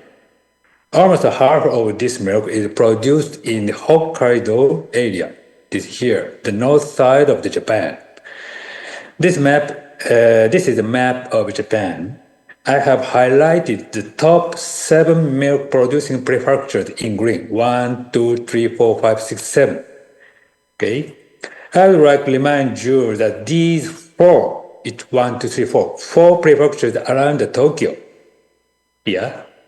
and are among the top 7 milk producing areas. Dairy farming in this region has developed to provide fresh milk to Tokyo, the largest city in Japan. This picture shows the typical dairy farm in Japan. Cows are raised in the tie stall here, and given total mixed ration, TMR. So this slide represents the trends in raw milk production in Japan from 2019 to 2024. After the COVID-19 pandemic, the milk production and the number of cows, milk production and the number of cows decreased, resulting in the 1 million tons of raw milk from 1.3 million cows last year.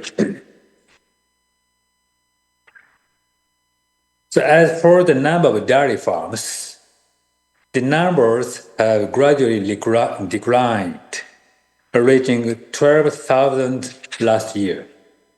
The number of farming declined. So as shown in the last two slides, the future of the Japanese dairy farming presents significant challenges. Here are some of the key issues in Japanese dairy farming. First, high production costs. Feed costs can account for up to 60% of the production expenses, and imported food has been particularly costly in recent years. Labor shortage. Recruiting and retaining skilled workers is becoming increasingly difficult. Many farms struggle with insufficient labor, which affects productivity and animal care. Aging workforce. The dairy farming workforce is aging, with fewer younger people entering the industry to replace retiring farmers. Consumer preferences. A shift toward plant-based alternatives is impacting the demand for traditional dairy products. Declining milk consumption. The continuous declining Japanese population results in reduced milk consumption. So, to address these issues, some dairy farmers aim to make A2 milk. This is A2 milk. So, what is A2 milk? What is A2 milk? To help you understand what A2 milk is, I need to explain the beta-casein protein found in milk. There are two types of beta-casein proteins, A1 and A2. The A1 protein contains histidine at amino acid position 67, while the A2 protein contains proline at this position. Many scientific articles have shown that the A1 protein can cause digestion issues for some people who have difficulty drinking milk.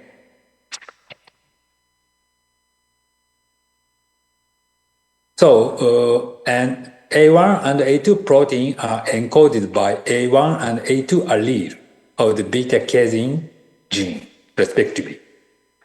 Both alleles, A1 and A2, are common in Holstein cow breed, which is the most dominant breed for milk production. Therefore, ordinary milk typically contain both A1 and A2 protein.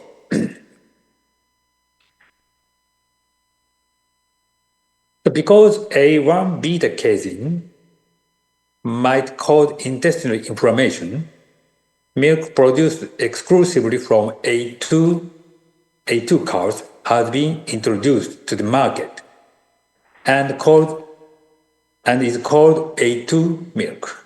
So A2 milk contains only A2 protein, right? Okay. So this slide presents the representative characteristics of A2 milk as described in peer-reviewed papers. First, A2 milk is less likely to cause inflammation of the digestive tract and less likely to cause abdominal pain. A2 milk reduces the abdominal pain even in lactose-intolerant individuals. Toddlers who consumed A2 milk had a reduced duration of acute respiratory infection and improved diarrhea outcomes. So, why is A2 milk better than regular milk? Why? When we drink the regular milk contains both A1 and A2. Beta-casein is digested peptides in the intestinal tract. Due to the presence of the histidine here, a peptide called beta-casomorphin 7, BCM7, is released from A1, but not from A2. This BCM7 is a bioreactive opioid-like peptide that can bind to opioid receptors in the intestinal tract, which are responsible for pain. Due to its opioid-like activity, BCM7 has been proposed as a risk factor for adverse abdominal symptoms. In contrast, A2 milk is considered to be safer because it does not release BCM7.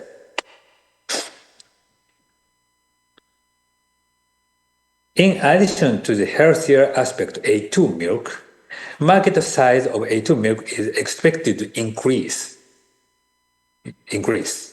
here.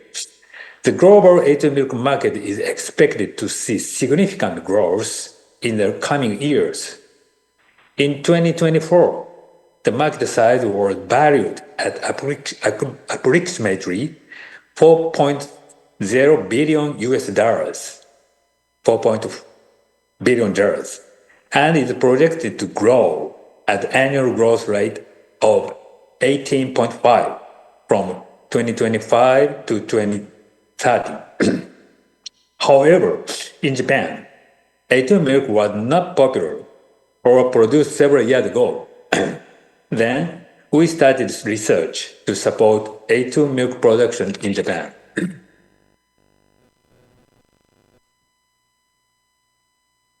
To produce A2 milk, dairy farmers need to identify A2 cows among their herd. However, there was no simple and fast genetic test available to identify A2 cows. Therefore, we set our goal to develop a simple and fast genotyping method to identify A2 cows. Okay. And this is the outline of our experiments. Our simple and fast genotyping method consists of 3 steps. First, hair correction from cows and used as a source of DNA, and DNA isolation from hair and real-time PCR. This is the results. These panels represent the results of the real-time PCR. Blue fluorescence from the A1 allele, and red from A2 allele. There are three types of signals: only blue, blue only, and both blue and red only. In this case, we could identify the cow as A1 because the cow showed the A1 allele only, right? So this cows A1 and A2, this is heterozygous on A1, A2. And this is a homozygous for A2 allele. This is the A2, A2. We want to identify this one, and we want to select these types of the cows. So using this method, we genotyped 307 Holstein cows and calculate the allele frequency. The allele frequency of A1 is 35.5, and A2 was 60.5. This finding indicates the A1 allele is prevalent in dairy farms in Japan. Okay, so we successfully developed a new genotype method to identify A2 cows. This one.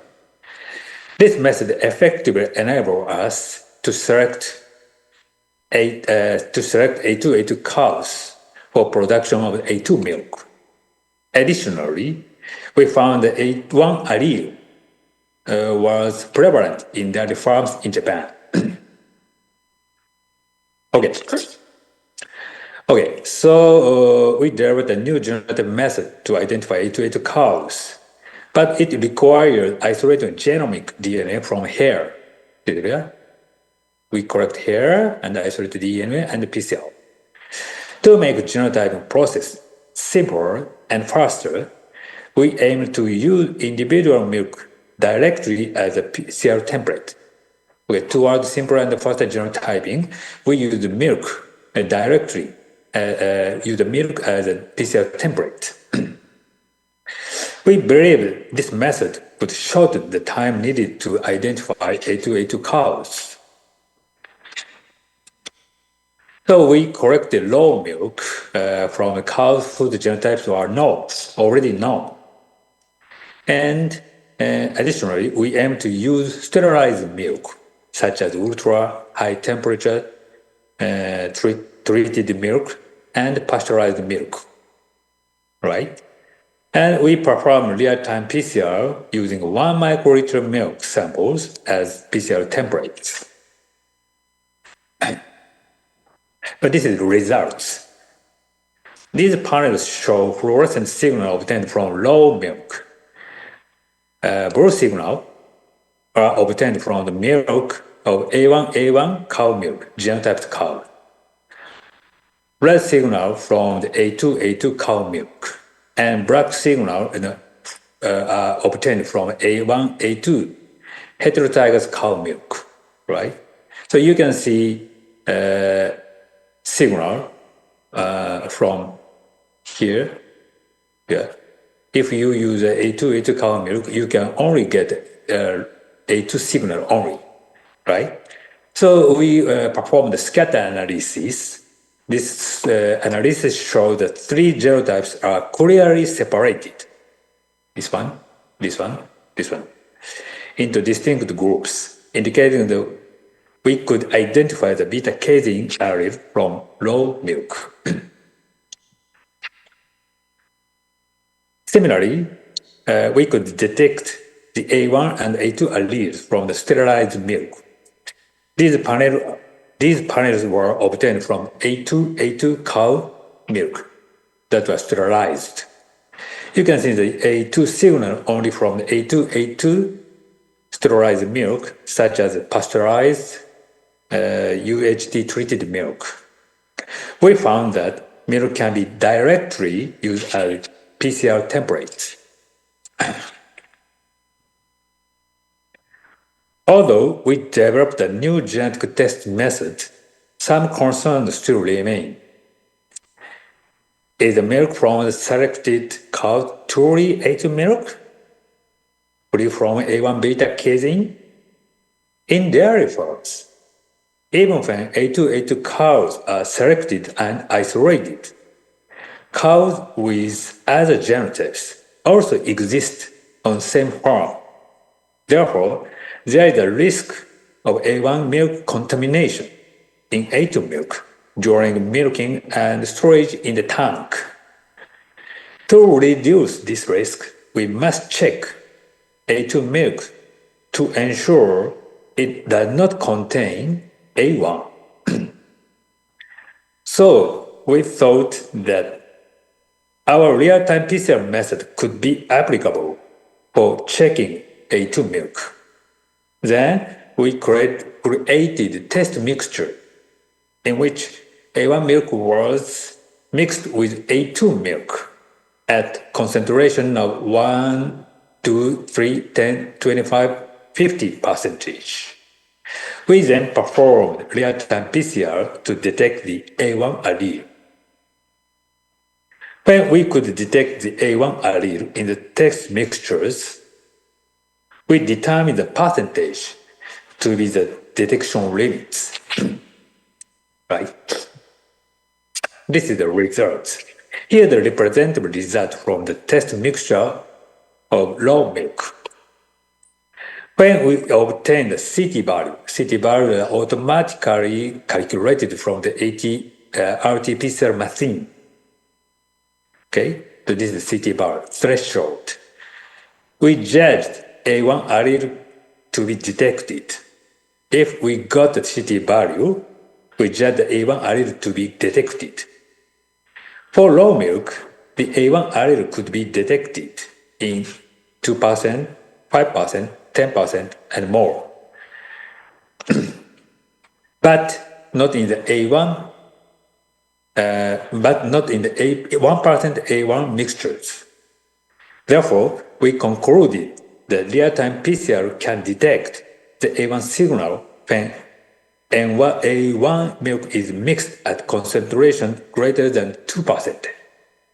So this is the threshold, the limit of the detection limits.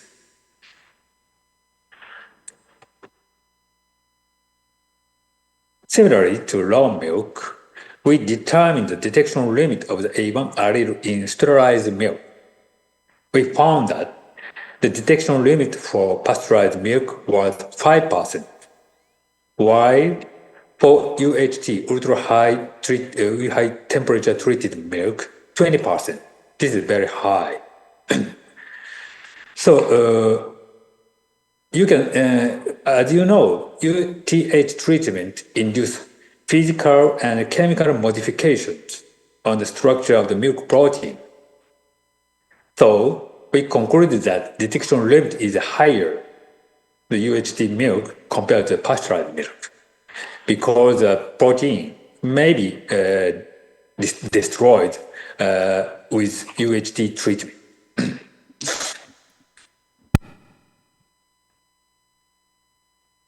Okay, in summary, direct PCR offers a simpler and faster method for beta casein genotype, enabling us to identify A2 milk cows effectively.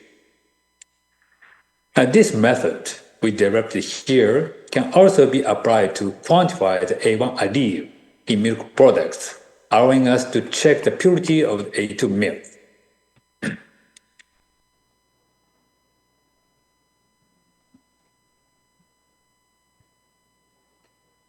So, in the future, although the real-time PCR method we developed here can be applied to check for A1 contamination in A2 milk, but we should also verify A2 milk at the protein level. Therefore, we needed to obtain anti-A1 monoclonal antibody and develop an ELISA system to identify A1 in A2 milk. The isolation of the hybrid donor producing an anti-A1 monoclonal antibody is currently underway. We believe that such an ELISA system, this is ELISA system, that's using capture antibody and detection antibody. This is both a monoclonal antibody. We believe that such an ELISA system will significantly contribute to verifying that A2 milk does not contain A1 milk. Okay. Our works presented here has been done in our laboratory with the help of our student. Here, I'm grateful to Dr. Oka and Dr. Tomo Noguchi and Dr. Tato Noguchi for their great assistance. Thank you for your kind attention. Thank you very much. Ayan. Arigato gozaimasu, Dr. Kuramoto Sensei from Tokyo University of Agriculture. Thank you very much. Thank you very much. Watashi wa Dr. Santiago Christian des. I'll be your moderator for this session.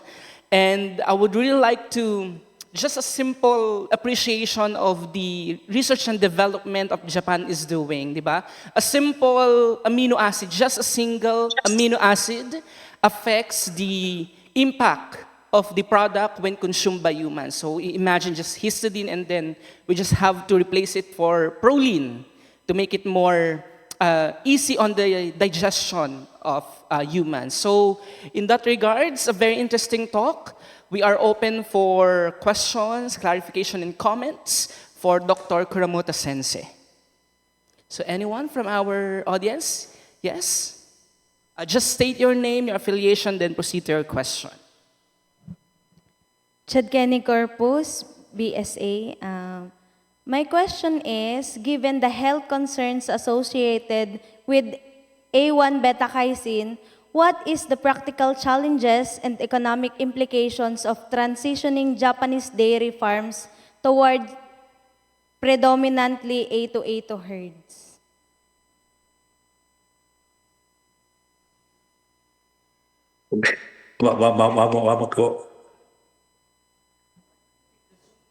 That microphone is not so good, so please, one more. Repeat it. Given the health concerns associated with A1 beta-casein, what are the practical challenges and economic implications of transitioning Japanese dairy farms towards predominantly A2A2 herds? So,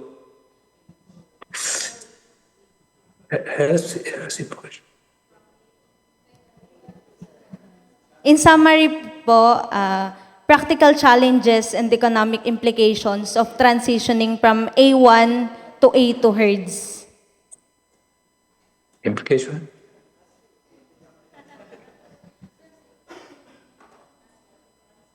So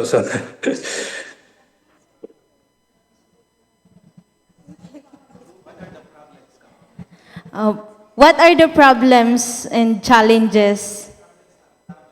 What are the challenges for Problems in transitioning from A1 to A2 herds? into?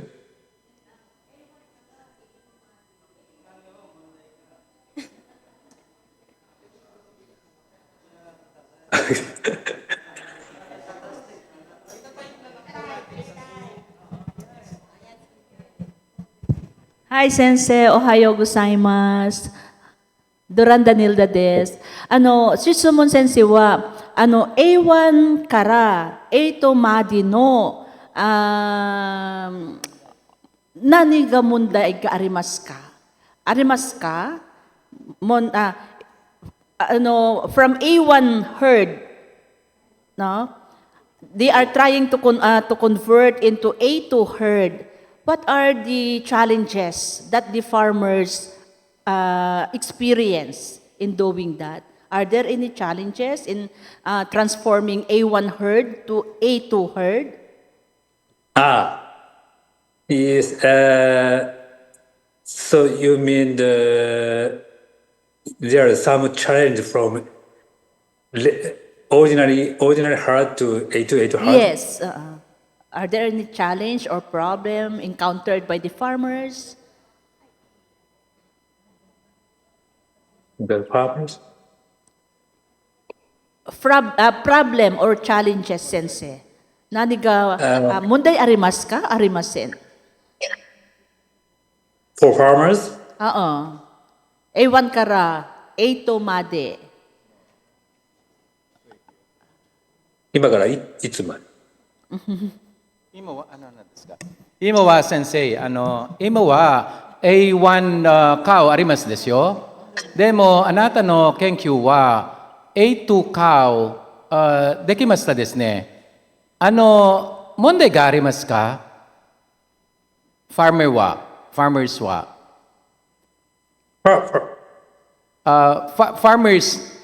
farmers は問題がありますか？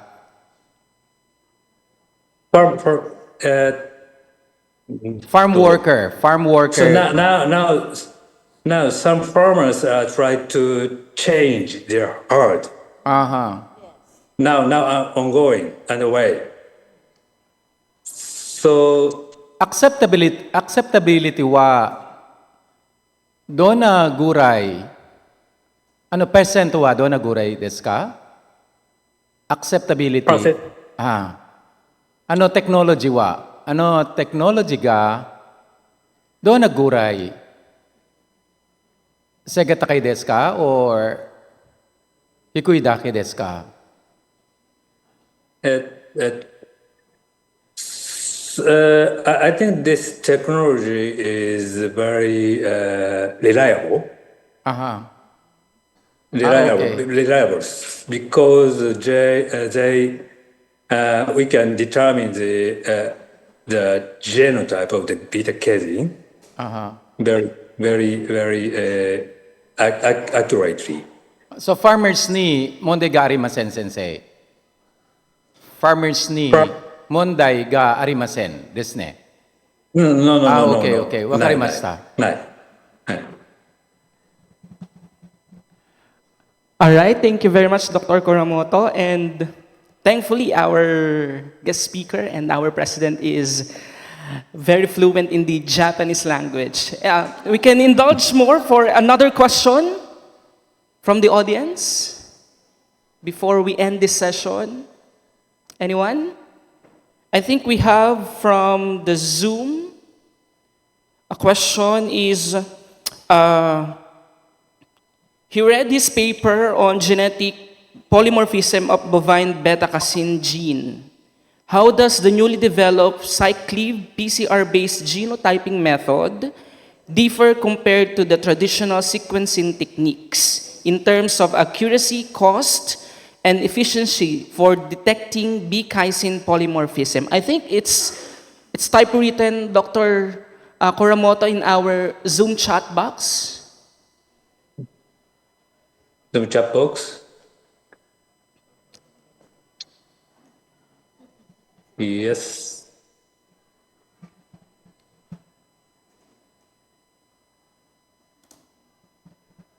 Were you able to see it, Dr. Kuramoto? Yes, hi.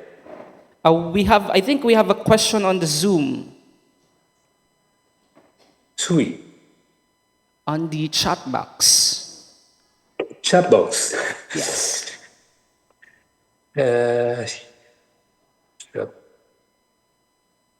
All right, I think Dr. Kuramoto can just get back to us when the time is more on our advantage. So again, let's give a round of applause to Dr. Takashi Kuramoto of Tokyo University of Agriculture.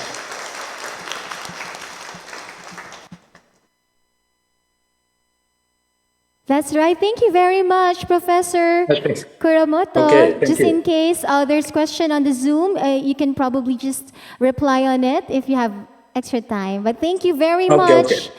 All right. So once again, we've heard the research from Dr. Takashi Kuramoto, the Faculty of Agriculture at Tokyo University of Agriculture in Japan. So actually, the study shows that A2 milk may be easier to digest and could help reduce bloating and discomfort, making it a potential alternative for those with milk sensitives. And also with the growing demand, a global demand of A2 milk, I think it's really nice to shape in our dairy farming, right? And we have also some friends here from DOST and Agri-future. Good morning po sa inyo. We're down to our last presentation for the morning session. Are we now ready? Yeah, no, sulit na sulit. Now, speaker number 3 na po tayo, ladies and gentlemen, and also to our live audience via Zoom and also via Facebook. Our third speaker, ladies and gentlemen, will take us into the world of native mushrooms in ASCOT Basal. She'll discuss the role in food security, sustainability, and how these fungi are making a huge impact on local farming. Please welcome Ms. Rica Nicole Napoles. And her moderator is Mr. Jose Di Balay.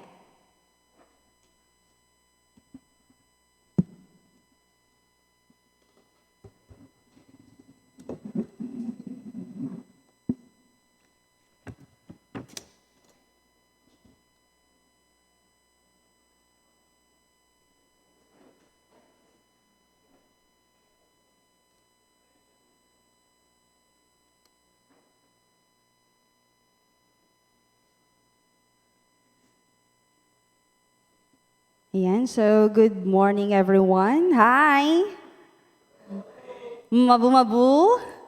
Mabuhay! So it's a well-known greetings here in the Philippines. Mabuhay! So,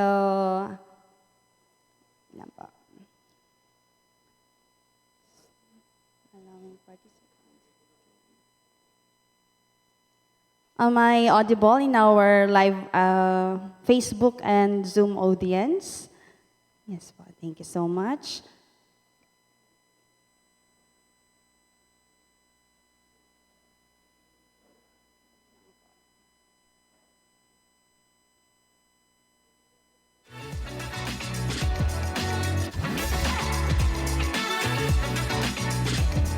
Yan.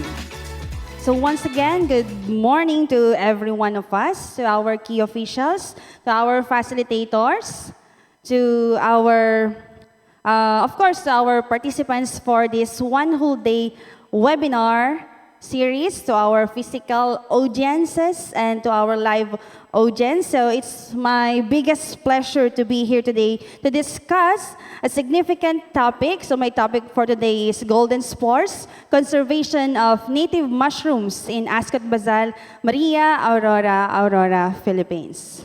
So additionally, in this topic, we'll highlight an incredible initiative, the domestication of Bulwagang Bulwaceae basal strain, an effort led by the ASCOT to promote sustainability, food security, and biodiversity conservation. So by the way, I am Ms. Rica Nicole Napoles, a faculty of School of Agricultural Sciences, an agriculturist, and of course, a mushroom grower. So now, welcome to Usapang Kabutihan. So welcome to Mushroom Talks. So for my presentation overview, we will talk about the background on mushroom conservation and domestication.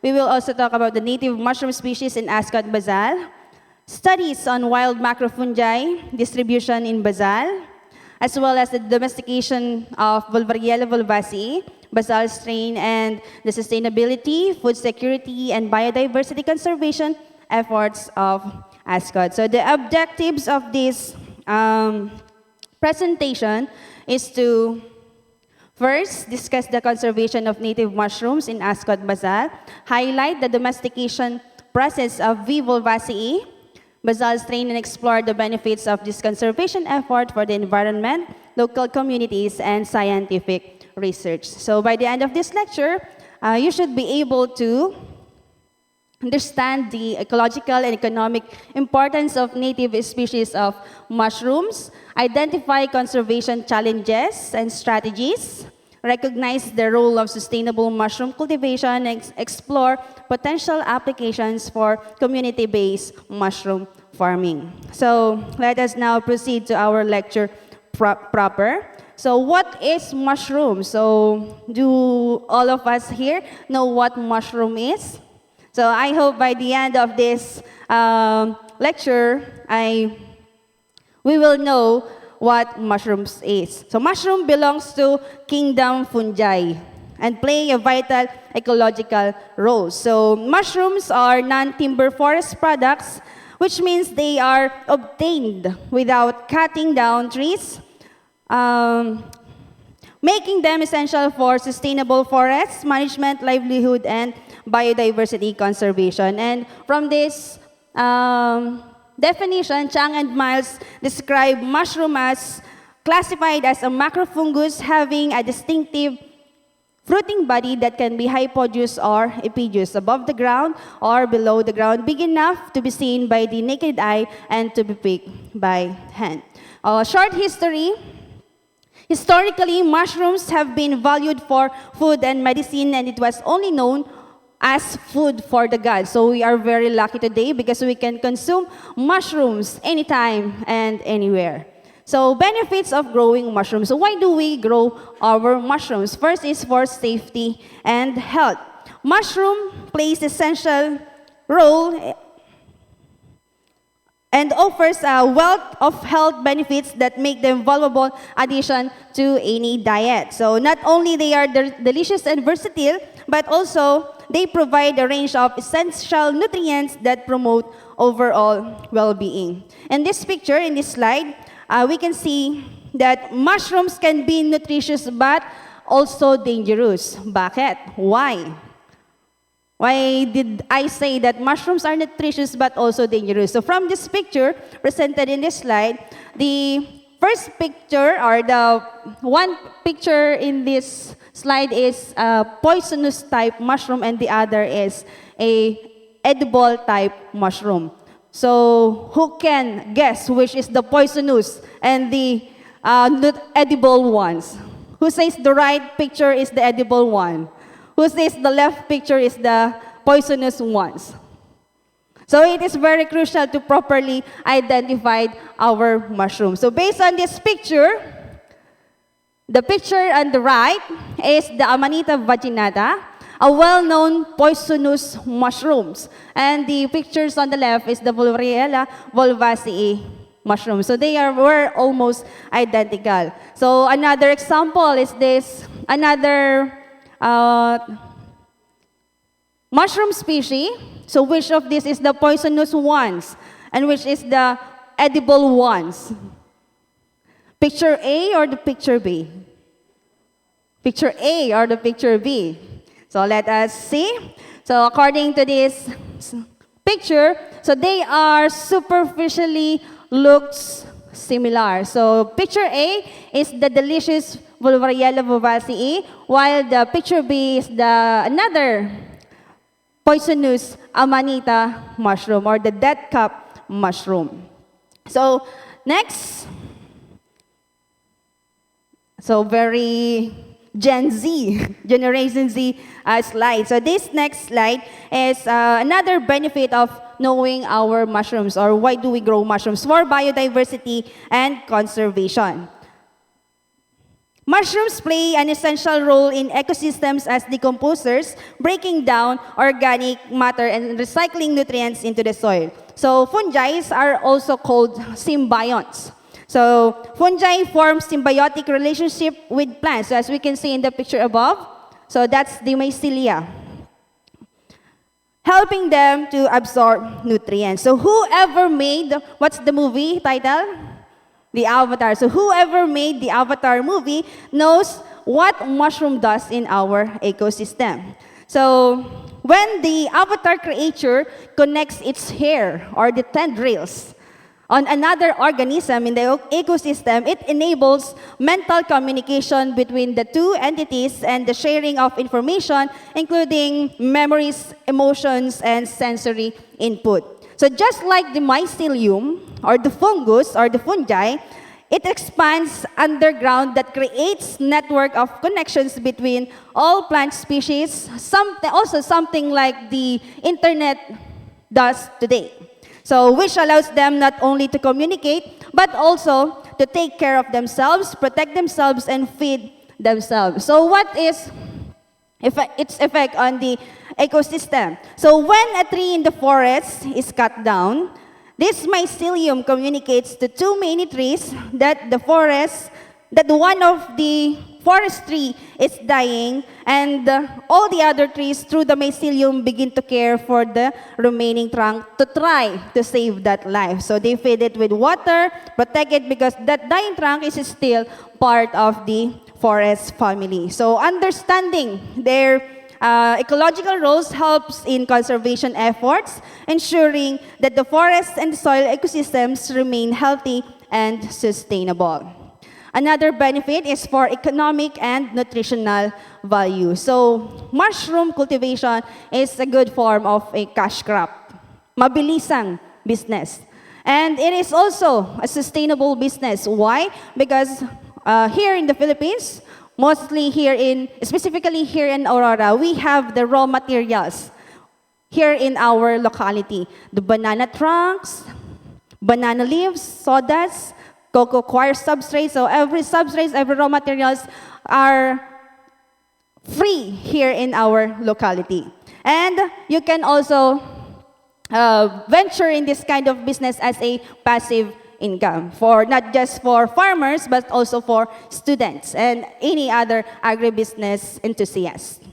So for the nutritional aspect, characteristics and benefits of consuming our mushrooms, so it combats malnutrition, controls hypertension, the delight of diabetics because it is a low sugar and low starch content. It has no cholesterol, which aids in healthy heart, rich in fiber, that the only vegetable with vitamin D that cures rickettsia, improves our health through folic acid, vitamin B, and mineral contents. It also has the antioxidant properties. It is also termed as a low-calorie food, which reduces obesity. And lastly, it has the anti-cancer property. Another benefit is for scientific research and innovation. So scientists continuously discover new mushroom species with potential medicinal, industrial, and environmental applications. So we call it the functional mushroom. So there's still so much to be explored about the ecological benefits of fungi. So here are just a few. So soil that has been polluted by organic pollutants such as oil can be cleaned with harnessing fungi. So we call it mycoremediation. So mycoremediation is the use of fungi to remove or break down environmental pollutants such as pesticides, heavy metals, hydrocarbons, and plastic. And recently, researchers or scientists have discovered a new species of mushroom named Pestalopiopsis microspora, in which it is capable of eating plastic, a type of mushroom that eats plastic. So it contains chemical that breaks down the main content of plastic, which is the polyurethane, and converts it into organic matter. So that's the mycoremediation. So now we will move on with the mushrooms in the Philippines. So here in this beautiful display of platter, so can you see that it's a platter? It's a platter of mushrooms. So we have a display of different mushroom varieties currently known and cultivated in the Philippines. Can you count how many mushrooms do you know within this platter? How many edible mushrooms can you name from this platter? Hana, Dul, Seth? 1, 2, 3. Ayan. So, aside from the side dishes, the sili and the broccoli, all of these mushrooms are edible and are currently, some of these are specialties here in the Philippines. But before we dive into the pictorial guides, let us first discuss the Filipino folk belief in mushroom. Sa Pilipinas, ano ang mushroom? Sabi nila, kapag meron daw kidlat, lalabas ang kabute. So we believe that mushroom grows where lightning strikes. Do you also believe in this Filipino folk belief? So some of us still believe in this myth. So why do we say that mushroom grows where lightning strikes? So we have the origins of this belief is that many mushrooms, particularly the wild ones, tend to sprout quickly after heavy rains every month of May, right? So which often accompanied by lightning and thunderstorms. So since people frequently notice the emergence of, in some areas affected by storms, they associate the growth of this type of mushrooms when lightning strikes. But we still have the scientific basis for this myth. So meron po siyang scientific basis. So what's the science behind this? Factors such as nitrogen enrichment. So lightning is naturally produces nitrogen compounds. When it strikes the ground, it can enrich the soil. And nitrogen is a factor or a component needed by mushrooms to grow. So nitrogen is essential for fungal growth, indirectly promoting the appearance of mushrooms. And another factor that we believe in this type of myth is that the increased moisture and heat. Aside from the lightning that produces nitrogen, we also have the factor of the increased moisture and heat. And lightning is often accompanied by rainfall, which provides the damp conditions needed for fungi to grow. So that's the science behind this myth. So here are the pictorial guides of some of the mushrooms species that are now domesticated and cultivated here in the Philippines. We have the Lentinula idodes, Agaricus bisporus, the milky mushroom, the Ganoderma or the reishi mushroom. We also have here the king oyster mushroom and Pholiota namico. We all know this type of mushroom, the tengang daga, the jelly's ear or the juice ear mushroom, which is one of the main ingredients in pancit sotanghon, right? And we have, of course, the crowd's favorite, the kabuteng saging and kabuteng dayami. So why we have two names for this type of mushroom? It is called kabuteng saging when it is grown in banana leaf substrates. And it's called kabuteng dayami when it is grown or cultivated in rice straw substrates. And we also have the Tremelia, the Hericium erinaceus, and the different kinds of Pleurotus or the Pleurotus species. We have the white, we have the yellow, the pink ones, and the gray ones. So we have the misconceptions before that when the mushroom is in bright colors, it is a poisonous one. But in this cultivated mushrooms, so we can now distinguish what is the edible ones from the inedible ones. Okay, now I welcome you in ASCOT Basal campus. So ASCOT Basal is located at Barangay Basal, Maria Aurora, found with coordinates of 15 degrees, 49 minutes north, and 121 degrees, 24 minutes east, around 5 kilometers from the town proper. So the agroclimatic condition in Barangay Basal is humid because it is located in the Sierra Madre mountain range with average temperature ranges from 24 degrees Celsius to 32 degrees Celsius, which is conducive for mushroom farming. So as you can see, this is the screenshot of that video. So ASCOT Basal is covered with forest. Now, it is in the Basal Maria Aurora and located in the mountainous area of Basal. Ay, nakahang na po. Okay. Yan. So, here in this part, I will discuss the study that was conducted on wild macrofungi macrofungi in Basal. So today, I am pleased to introduce to you or present to you the study between CLSU and ASCOT on the distribution and species listing of wild macrofungi in Basal Maria Aurora, Philippines. So this study is a collaborative effort of CLSU and ASCOT, of course initiated by our ASCOT president, Dr. Renato Reyes, who is regarded as the top one mycologist in the Philippines. So as shown in this slide, Our team or the team conducted field surveys in the different areas of ASCOT edible forest. So welcome to ASCOT edible forest. So we carefully documented and conducted collection of various macrofungal species which were later analyzed for classification and potential applications.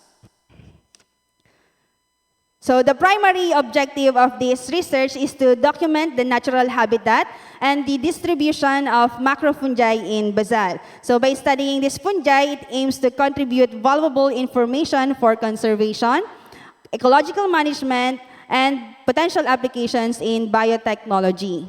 So the study was conducted in various habitat types ranging from 180 meters above the sea level up to 330 meters above the sea level. So this range allows us to analyze how different environmental conditions influence the diversity of wild macrofungi in basal. So this study utilized purposive sampling conducted in the months of August, September, and December 2024. So the research was carried out in ASCOT basal with 3 distinct habitat types. So we have the developed land with the legend DL, the secondary forest with the legend SF, and the AF stands for agroforest. For the results of this study, so we have a total collection of 165 macrofungal species classified into 2 phyla, 5 classes, 15 orders, 32 families, 53 genera, 121 species, and 105 of this was identified already at species level, while 60 was identified only at genus level. The results in habitat distribution. So macrofungi was observed to be most abundant in secondary forests, having 68.48% of the total collection. Agroforests, having 26.606%, supported a smaller but substantial proportion, likely due to the presence of cultivated trees and organic residues, while developed land comprised 5.45% of the total collection and had the lowest diversity, likely due to the habitat disturbance and the limited organic substrates. Upon the elevation distribution, so fungal diversity was highest at 180 to 230 meters above the sea level. So 56.97% of the total collection was found in this elevation range. So 231 to 280 meters above the sea level range supported 34.55%, while 281 to 330 meter range had the lowest diversity, possibly due to cooler temperatures and reduced substrate avidity. So this trend suggests that macrofungal abundance may be influenced by microclimatic factors and habitat conditions across elevations. So these are the pictorials of some of the species, wild species in ASCOT basal. We have the Ganoderma aplanatum, the tengang daga or the Auricularia auriculoideae, the Volvariella volvacea basal strain, the Microcorpus affinis, Clavulinopsis laticolor, Schizopilum commune, or we known is as Codet, and the Tremelia fusiformis, Lentinus tigrinus. We also have here the pictorials of termite mushroom, or the uong managado, and the lucy, another type of edible mushroom that can be found in ASCOT basal. Lucy is the local dialect, but we have the common name or the English name of elephant foot mushroom or the pig snout mushroom. And some of the pictorial guides of mushrooms in ASCOT basal. So we can see that ASCOT basal has rich biodiversity.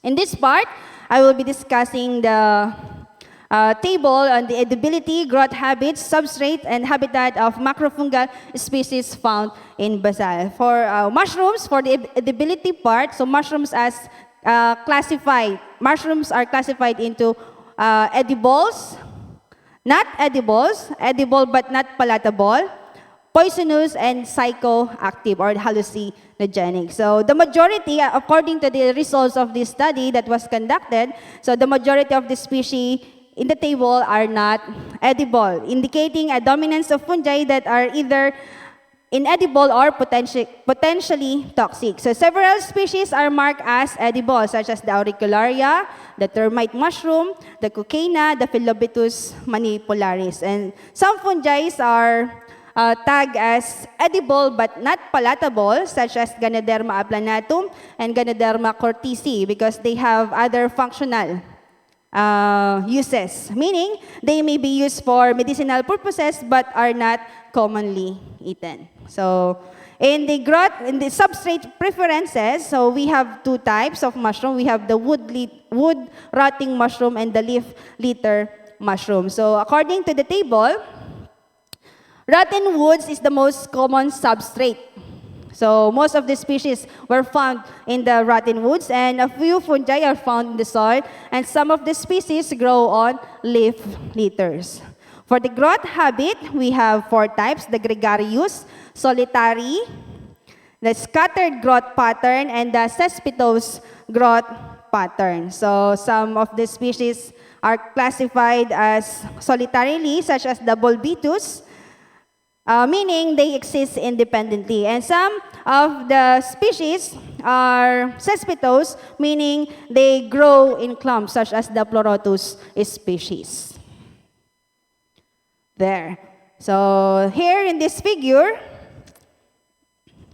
so what can you say about the figure? This figure is the distribution of the collected macrofungi in months of August, September, and December. So August is marked as red, September months is marked as blue color, and December months is marked as yellow color. So the study highlights the diversity and ecological significance of macrofungi in basal Aurora, emphasizing their roles in wood decay and leaf litter decomposition. So macrofungal diversity was highest in the secondary forest. So secondary forest, it is found in, meaning, yun na po yung bagong tubong forest dun po sa bundok ng ASCOT, basal. So followed by agroforest with the coconut plantation or under the coconut coffee cacao plantations, and lowest in developed lands, demonstrating the impact of habitat type and human activity. So elevation also influenced fungal diversity, meaning to say with higher elevations, there is low fungal diversity. So edible and medicinal mushrooms, including Pleurotus, Wolvariella, Auricularia, and Ganoderma, were identified, underscoring their nutritional, medicinal, and functional benefits. So while some species were deemed to be inedible, so they possess biotechnological and environmental applications. So this study that was conducted underscores the need for conservation and sustainable utilization of fungal resources in basal, emphasizing their ecological and economic potential.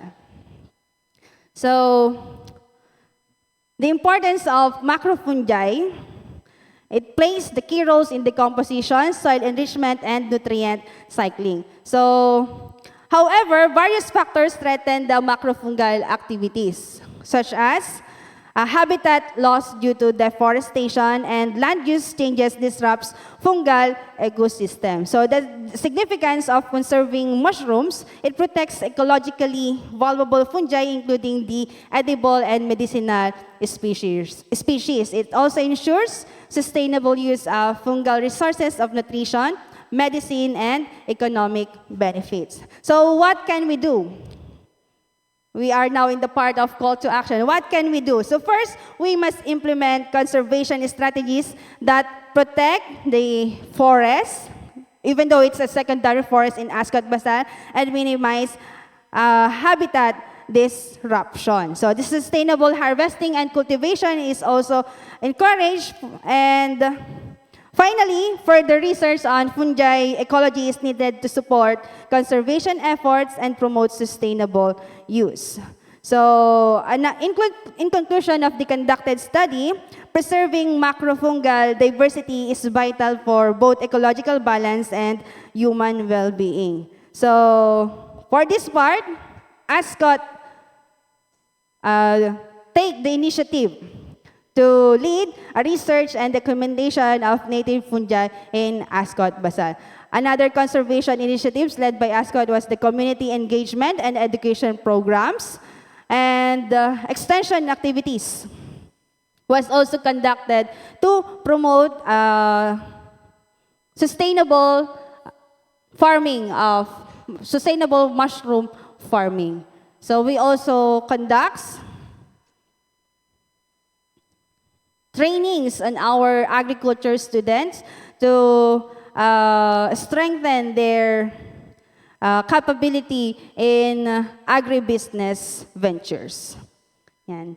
And now we will move to the another highlight of this presentation is the domestication of Bulwaria bulwasii basal strain. So Aurora is known for its rich biodiversity. So it has unique ecosystem which makes it suitable for discovering new fungal strains. So Bulwaria bulwasii belongs to the Bulwariaceae family and is commonly cultivated in Southeast Asia due to its fast growth and high nutritional value. It is rich in protein, fiber, and essential amino acids, and often grown on agricultural ways, making it a sustainable crop. So it is also included in the idea of farm waste to wealth practice because we are using the organic farm waste that we can find here in our locality. So what makes the basal strain unique? So that is an interesting question.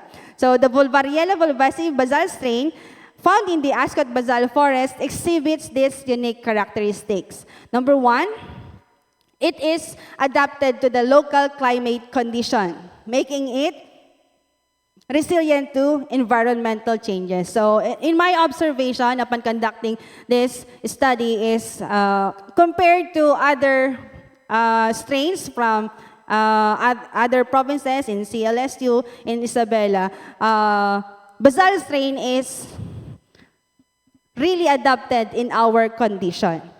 Because all year round, we have the equal amounts of rainfall, which directly affects the environment that is needed in Bulwaria bulwasii cultivation. So because Bulwaria is adapted in high temperatures, meaning to say pang mainit siya, unlike the Pleurotus species, which is adapted in cold temperatures. It also possesses higher yield potential under specific conditions. So it is a fast growing. It only took 11 days for it to produce its fruiting body. Unlike the other strains that I have been cultivating in ASCOT, it took 16 days, some took 18 to 20 days. But this strain only took 11 days for it to produce its fruiting bodies. So how did we domesticate this basal strain, Bulwaria bulwasii basal strain? First is the identification and collection. So the research team, of course led by our president, have identified these specimens in the forest of basal. So samples were carefully collected to ensure their genetic integrity. And afterwards, it undergoes into strain propagation, wherein it is isolated and cultured in controlled environments using the local raw materials of ASCOT. We have mostly from the coconut. Next is the cultivation technology. Different organic materials such as banana leaves and CRH were used as the growing medium for this basal strain. So we had conducted this in an intensive condition because we want to give the best environmental condition for this type of strain. So, pwede po siyang gawin sa loob ng bahay, pwede rin naman sa labas. But first, we had studied in an intensive type cultivation. And these are the results. So using the CRH and the banana leaf substrates, we had successfully domesticated the Bulwagang basal strain with good yield results. Yan. So benefits of domesticating Bulwaria bulbacea. So here, the environmental benefits, it reduces pressures on wild mushroom populations by shifting from wild harvesting to cultivation. It also improves soil health through sustainable farming practices and promotes biodiversity by preserving a native genetic strain. So for its economic and social impact, it provides alternative livelihood for our local farmers. So it encourages agribusiness opportunities for mushroom farming, not just for farmers, sabi ko nga po kanina, also for students and other business enthusiasts. It reduces reliance on imported mushroom strains and promotes local sustainability. So mushrooms like Bulwariella are being studied also for their potential medicinal properties, including their role in immune system, support, and antibacterial activity. So what is the role of ASCOT in this conservation step? So Aurora State College of Technology plays a vital role in conservation efforts. So through research, community engagement,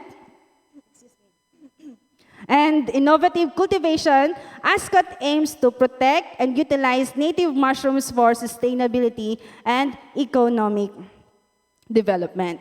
So for us, our call to actions is each of us play a vital role in protecting our native species by supporting the local research and conservation initiatives. Second is by raising awareness about the importance of fungi in ecosystems. And last is by encouraging sustainable farming and responsible foraging practices. And looking ahead, ASCOT still aims to expand its research and cultivation in Bulwagang and of other native mushroom species in Basal. It also aims to develop training programs for local farmers and collaborate with government agencies and non-profits to promote conservation policies. So conserving native mushrooms is essential for ecological health, economic stability, and scientific progress. So acknowledgement is hereby extended firstly to ASCOT and of course to our collaborators, the CLSU, for the whole team and everyone supporting mushroom conservation in ASCOT. So now, thank you for your attention, and I hope you had understand what I had presented. And now I welcome you for your questions. Thank you so much, Ms. Ricanapolis. That was truly informative topic on the conservation of native mushrooms in ASCOT, Basal, Maria, Aurora. So mushrooms are close to my heart because one of my thesis advisees successfully developed a rabbit meat patties using mushroom as extenders. And it is palatable, it is accepted by the consumers and also with the panel of evaluators. Okay, so we heard from Ms. Napoles and now it's time to hear from our participants. So we now invite our participants to ask questions and seek clarification on the topic discussed. Do you have question on the topic? Please state your name, your affiliation, and your question. Hello po. My name is Christian Dave Tanyalas from Agri-future. Tanong ko lang po, how can traditional knowledge from indigenous communities contribute to mushroom conservation? How can traditional knowledge contribute to mushroom conservation? So, indigenous knowledge, we call this the folk knowledge, if I'm not mistaken, provides valuable insights into the identification of our mushrooms. So from what I have said earlier, they have this century-old wisdom in identifying mushroom species just by looking at its appearance. They can tell if it's poisonous one or the edible ones. They can also identify mushrooms just by looking at its color, just by smelling its odor, and of course by knowing its growth habit. So another implication of this indigenous knowledge is they can differentiate where or when this mushroom species grows. So for example, what I have presented earlier is the kabuteng managado of our indigenous knowledge is we know when and where will it appear so that we can taste that kind of mushrooms. Okay, so thank you so much. Any question from the in-house participant or our online audience? Is there any question on the topic discussed? Yes, please. I am Maria Jasmine Sicatifon, BSA Agriculture, taking Animal Science major. So my question is, what educational programs or awareness campaigns are in place to promote mushroom conservation? What educational programs? Yes, ma'am. Yeah, so as I have said earlier, an initiative that what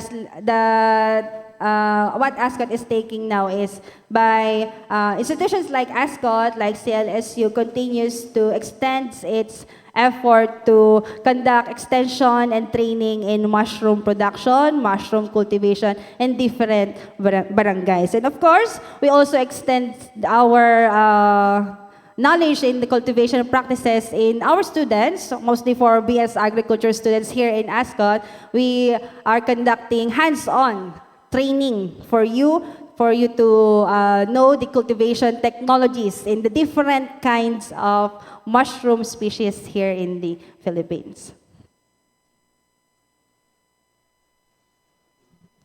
Thank you so much. We also have question from our Zoom-in. So are there any specific conservation methods or techniques that have been found to be particularly effective for preserving native mushrooms? I'll repeat. Are there any specific conservation methods or techniques that have been found to be particularly effective for preserving native mushrooms? So what I have talked earlier and presented earlier, we have the 4 crucial steps in conserving our native mushrooms. First is to properly identify that native mushroom species. Secondly is to collect that strain and through tissue culture techniques, we can propagate that kind of strain. And after that, we can try it into bulks, simple bulk substrates. And if it's proven effective that what we have used as raw materials for that cultivation methodologies or strategies for that certain species, that would be substantial for knowing if the conservation strategy is effective. So from what we have experienced, for that first steps, we had successfully domesticated a certain type of mushroom species that can only be found in Bazan. Okay, thank you so much. We also have question here coming from Dr. Santiago. Sir, please. Yes po. So I have 2 questions, ma'am. First, as my area of expertise on biological sciences is on biodiversity, I would like to ask how your research on mushroom biodiversity can be translated to sustainability policies and cultural preservations. And so I think this, the study that we have, the conservation study that we have conducted aligns with the conservation efforts of Republic Act 7586. Ano na po kasi ako ng mga ano. So what are the laws that can yung makakasakop sa pag-conserve ng mga mushroom species natin. So we have the National Integrated Protected Areas, an act of 1992 that ensures that valuable fungal biodiversity is still maintained. All right, ma'am. Just a follow-up question. Is there any amendment that we could add to those policies and laws that are based from our evidence-based research? Ayan. So I think before we have been identifying mushrooms just by looking at its physical attributes. But I think one of the addition in this step, one crucial step that can be added is the molecular identification of that mushroom through DNA sequencing.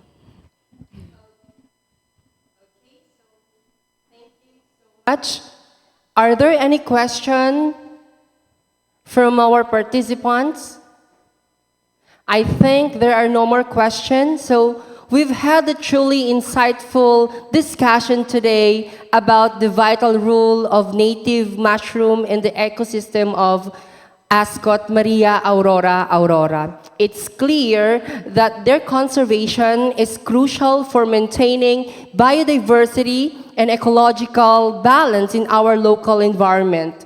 Let us all remember that even small actions can make a big difference. By supporting our local initiatives, promoting awareness, and respecting our natural resources, we can ensure this fascinating fungi thrive for generations to come.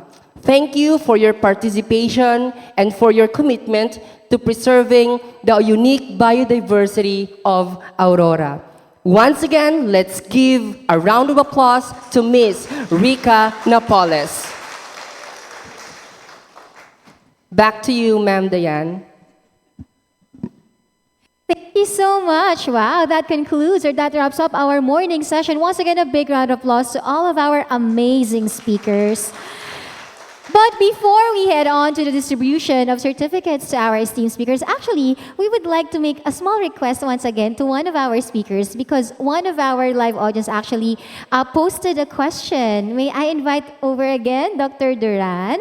The question is actually posted on Facebook, and it says, from Research Division, DARFO3, Upland Ecosystem, at your PCC, do you have genetic conservation of our own native carabao with V-shaped mark on the chest part? Okay, thank you very much for that question. Yes, we are doing also the genetic conservation of our native carabao. Yun yung carabao na mayroong V-shape dito sa leeg.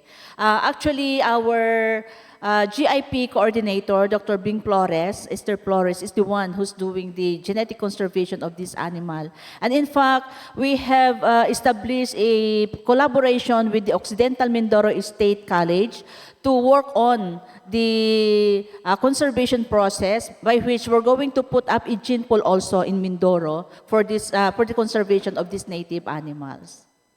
And also we have for native carabao in Isabela, Cagayan area. We also have the conservation facility for native carabao in that area. So, is that okay? Yeah, because it's very important for us to conserve our native animals. And I hope the ASCOT will also work on that, particularly to the buffaloes here, carabaos here in Aurora. Okay. Thank you, Dr. Duran. Meron ba tayong mga students ngayon na na-excite? Oh, there's another question. Go ahead, sir.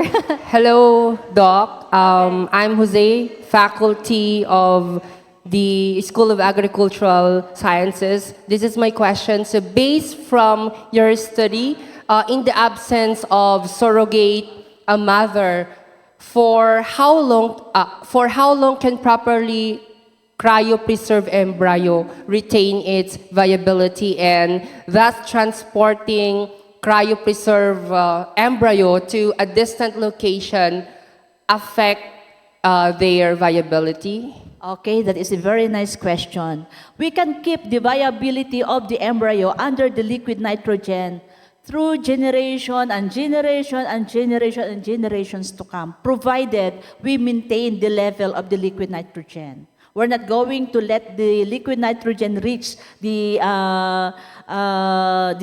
level by which the embryos will be exposed to only the gases, no? But as long as the embryo is submerged in liquid nitrogen, we can keep the viability of that embryo. And even though we're going to transport that from country to country, there will be no problem, as long as we can maintain the level of the liquid nitrogen. More question? Good morning, ma'am. Okay, Good morning, Doc. Okay. Riosely Ilar Madrid from the School of Agricultural Sciences Faculty. Ma'am, what is the success rate po ng both in vitro and in vivo embryo transfer for buffaloes and camels? Okay. For the success rate of embryo transfer, during our first trial, when we transferred the embryos from to a surrogate mother that is also a river buffalo, the first success rate that we got is around 12%. But when we transferred the embryos in the farmers to the swamp buffaloes, because you know these farmers, it's very difficult to keep them with the sabi namin, you should avoid heat stress to your animals, but it's very difficult to control that one. So the success rate during that time is only 5%. No, we were able to produce the calves, but we have to transfer more embryos to get the calves that we produce. But when we tried to transfer 2 to 3 embryos to the surrogate mothers, we got the 23% success rate at that time. No? But for the Wagyu that we are doing now, the success rate that we get is about 20%, because that is also under field condition. Under field condition, we use the Brahman of some farmers, a surrogate as recipient of the embryos, and we got 20%. So I think we just need to have a very good agreement with the farmers that if we're going to use their animals as surrogate mothers, then they have to agree with us that they have to take care of their animals, avoid heat stress, especially here in our country wherein it's very hot, it's very warm, then early embryonic death is very high. So if we're going to really apply the embryo transfer commercially, it is very important to emphasize that to the farmers. Maybe because now we are giving it free to them. That's why they don't care so much. But if we're going to have them pay for that, then maybe they will provide extra care for their animals so that they can produce the genetically superior calves.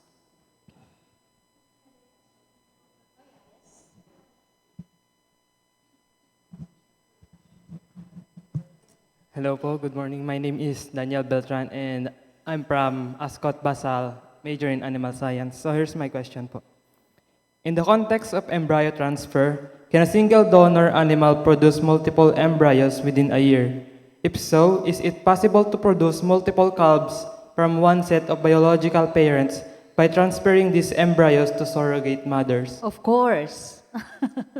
Yes, of course. For example, I have shown you before that in that particular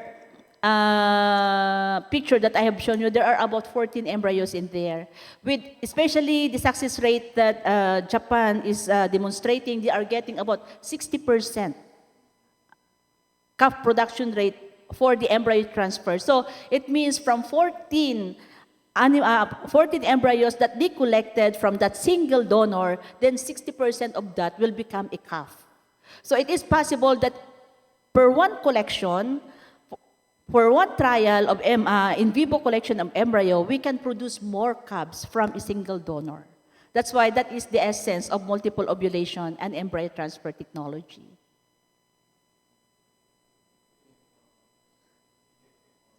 Yeah, because we are injecting hormone to the, actually we are using the follicle stimulating hormone to recruit the ovary of the donor animal to produce more eggs. And after we have done the artificial insemination, then we can collect more embryos from these animals.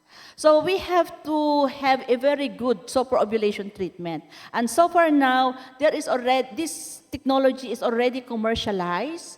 It's already a mature technology. Here in our country, it's just a matter of a few more refinements, and we can get, I believe, a good success rate that we wish to achieve too.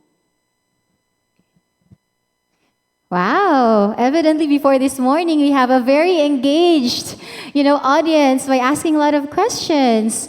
So maybe we will wrap this up na po, unless, of course, our doctor would like to also sum it once again, or would like to say anything? Okay, but I just want to thank you very much. I'm privileged to be with you today. It's very nice to come to ASCOT. Thank you very much to our beloved President for the invitation, and thank you very much for your very active interaction and attention to my presentation. Thank you. Hope to see you again. And besides, your staff, Mr. Mark Vincent Padilla, he's going to graduate with so much knowledge on reproductive biotechnologies. I hope that he's going to play a very important role in applying reproductive biotechnologies for livestock development in Aurora. Thank you. Thank you very much, ma'am, for your generosity. Maraming salamat po. Ang dami nating natutunan today. I guess I can just, let this slide lang po. Another important question that I think we can ask Ma'am Rica about this. Interesting question. Paano daw po nating malalaman if a mushroom is poisonous or not? I agree. How can we know if it's mushroom is poisonous or not? So from my presentation, first is we have to properly identify mushroom. So if we have the indigenous knowledge that this kind of mushroom is edible, so pwede po siya, safe siyang kainin. Kung kinakain na siya for generations to generations. But, ang but po natin dito, if kung may bago kang nakitang mushroom na kamukha nung dati nating kinakain, ano po yung dapat magandang gawin bago kainin yon is for i-identify mo na siya molecularly. So, palalaman mong poisonous siya, kung wala ka namang kakayahan na i-identify sa through molecular process, is isang tinitingnan na lang po natin dito, if yung klase ng mushroom na yon ay kinakain ng mga insekto, probably it is edible because insects love those kind of mushrooms. So kapag naman sinubukan mong kainin yon at sumakit yung tiyan mo, bumala yung bibig mo, so meaning to say po, poisonous po. Oh my! Oh, there's, of course, the husband po of Mr. Duran would like to share something. Bong Duran from the Philippine Carabao Center. Interesado ko sa mushroom eh. Kung alam niyo, merong Carabao mango, sana may Carabao mushroom din eh. I just would like to know about, kasi nakita ko doon sa table, maraming mga non-edible mushrooms. When talk about non-edible, ito ba'y poisonous o hindi? Hindi na.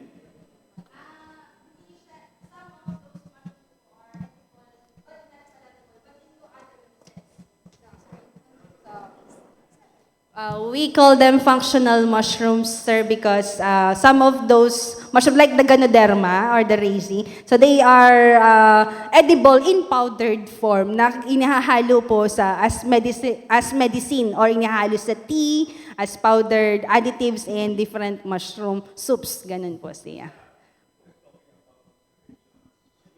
Later on, you will be coming into propagation, or paramihin talaga. So I'm thinking about, since I'm from livestock, naisip ko lang kasi mga non-edible, pwede natin ipakain siguro sa mga animals, Well, in fact, I think si Sir Rene, mayroon na silang study about some poultry, before, Yes, So, we're just talking about abundance, Okay, so dito ba sa, Basal, marami ba mga tumutubo na gano'n? Kasi I'm thinking, of course, for the future, or sabihin na natin, of course, we are expanding, and then later on, we would like to utilize this not only for human being, but the livestock as well. So, meron kayang Ibig sabihin, so propagate natin, then pakain natin, for example, sa poultry, sa manok, kasi hindi ganong, kasi pag kalabaw kasi pag-usapan, maraming kailangan dyan eh. Eh, alam naman ninyo, ang kalabaw kumakain ng gaano kadami ba, kalaki kasi yung animal, ano? So, start from, siguro, poultry, sa manok. So, mayroon bang possibility na we will be going into that?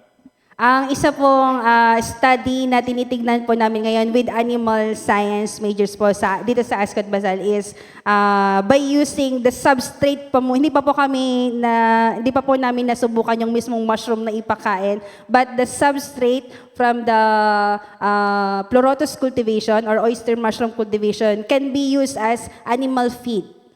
Isa po yung sa tinitignan namin para continuous po, meron po, hanggat malinis po yung substrate, hanggat maganda po yung uri ng substrate na ginamit doon sa cultivation ng mushroom na yon, pwede din po siyang i-convert into animal feed, sir.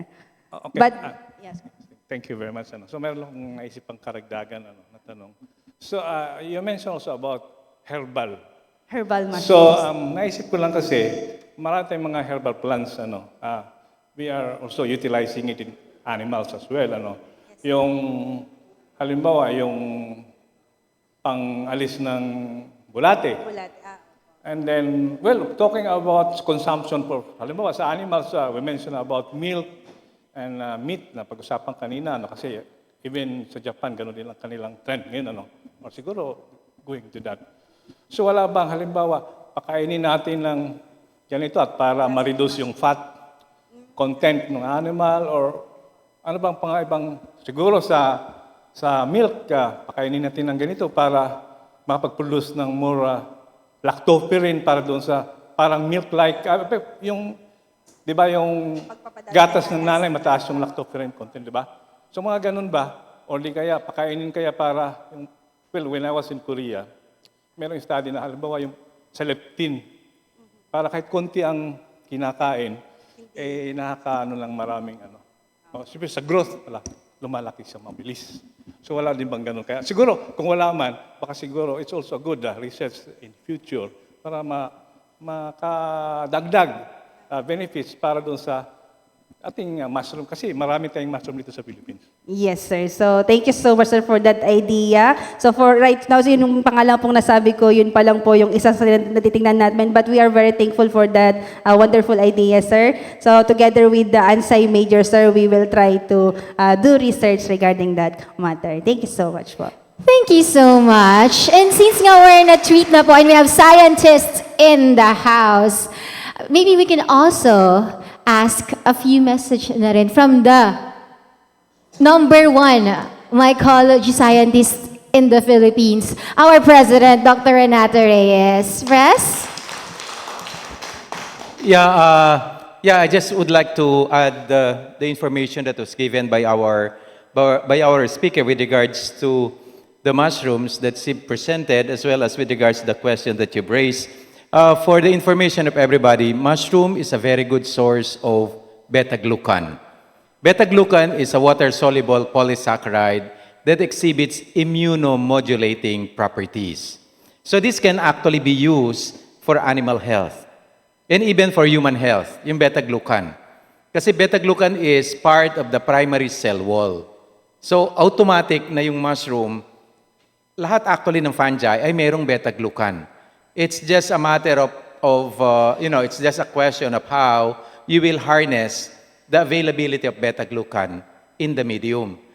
Yung ginawa ko long time ago because I did it in 2005, the use of coconut water as a medium for the production of a beta-glucan from kudet, schizophylan. No? The name is schizophylan. Yung beta-glucan ng Schizophilum communae, ng kudet. Ako, tinitingnan ko, Sir Bong, dito is pwede siyang gawing ingredient dun sa mga feeds.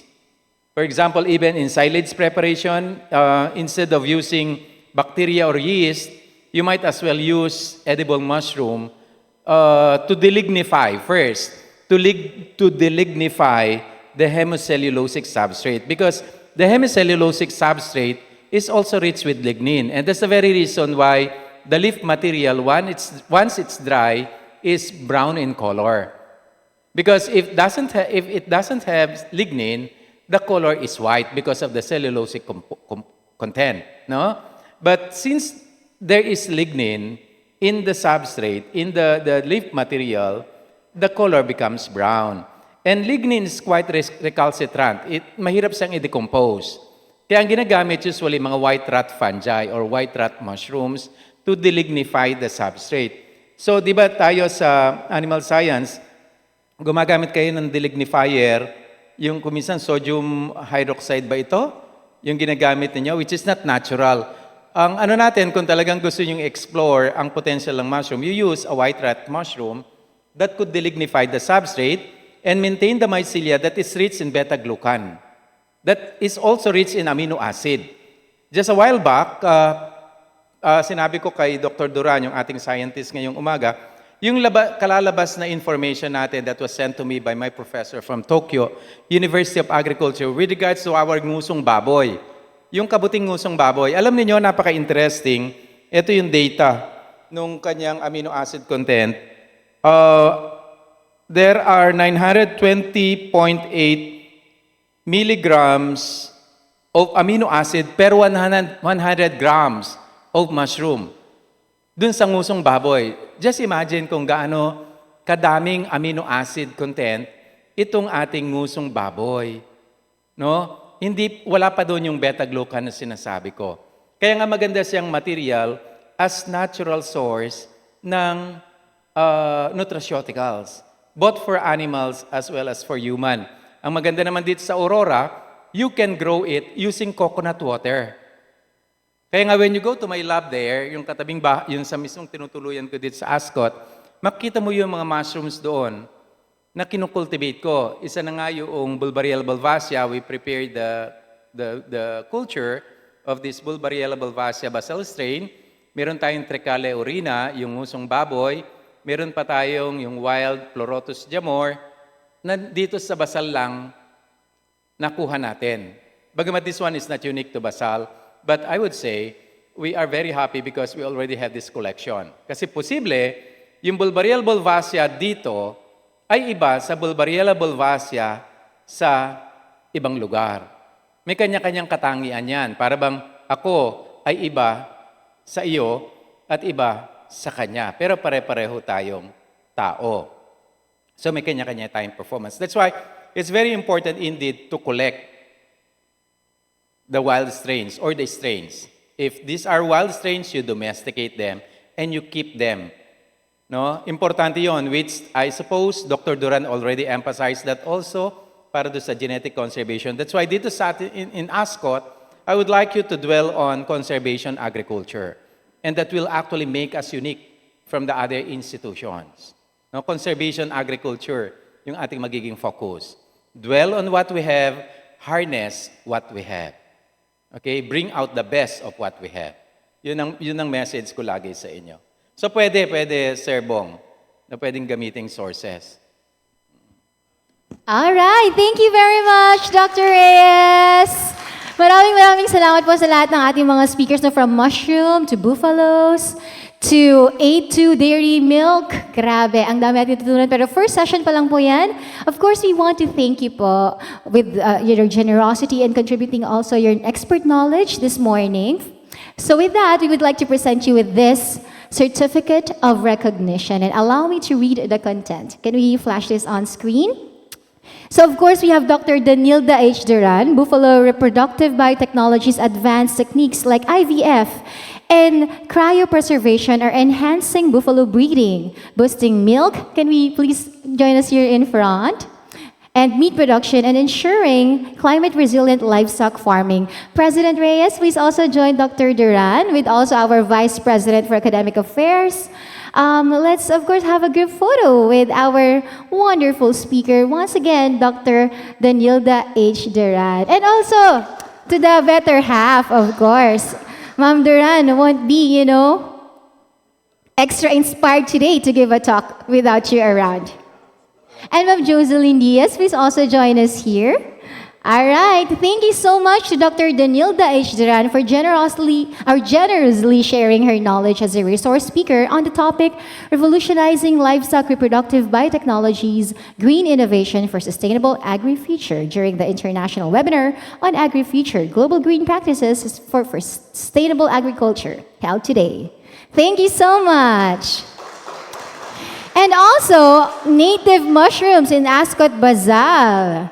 You know, these mushrooms support sustainable farming, soil health, and biodiversity, offering eco-friendly food and livelihood opportunities. Please join us also here to our speaker and one of our own, Ms. Rica Nicole Napoles. Again, we would like to invite our key officials for a group photo. Maraming salamat po. And although Professor Takashi Kuramoto has already left our Zoom, thank you also so much for sharing your expert knowledge about A2 milk and dairy farming in Japan. Maraming salamat po. And with that, to our audience via Zoom, can we turn on our cameras and let's have a group photo then? Tapos yung mga tao dito sa loob, our students and faculty, also share your biggest smile because we will have a screenshot of today's attendees. Ayan. Before we break for lunch again, we will be distributing the certificates also to our audience via link provided po sa Zoom and via Facebook. Okay, turn on your cameras if you want to be included. Wow, Dr. Pagia is still with us. Hello po. Good morning or good noon. Okay, please turn on your cameras for our first panel. With me, say cheese. Dairy. Next, second panel. Okay. Okay, we will do a screenshot lang po for everything. And maraming salamat po. Of course, thank you so much after lunch. So let's have a lunch first. We will have an exciting afternoon session lined up. Another amazing topic pa po. So see you in a while. See you at 1:15 in the afternoon. So we have around 1 hour and more for that. Thank you so much and God bless you all. Have a great lunch because we will.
Okay, hello, welcome back, Agri enthusiasts. My name is Diana de Mes Amazona, and I'll be your host for this afternoon. We're done with the morning session of our international webinar with the title Agri-future, Global Green Practices for Sustainable Agriculture.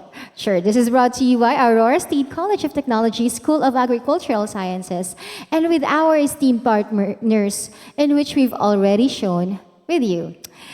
Hope you all had a fruitful lunch break. Now it's time to dig deep and cultivate more knowledge in our afternoon session. Before we plant the seeds of new discussions, let's first get to know the brilliant minds who will be nurturing our insights today. To introduce our speakers, I would like to call once again Dr. Rio Madrid for our speakers. Good afternoon po, Doc. Thank you, dear. So our first speaker for this afternoon session is Dr. Kasem Soitong. Dr. Kasem Soitong is an associate professor at King Mongkut's Institute of Technology, Luat Krabang, Thailand, specializing in plant pathology and sustainable disease management. A PhD graduate of UPLB, he researches fungal metabolites and nanoelicitors to improve plant immunity. A strong advocate of organic farming, he co-edited Organic Farming for Sustainable Development. His innovative plant protection strategies continue to drive eco-friendly agricultural advancements.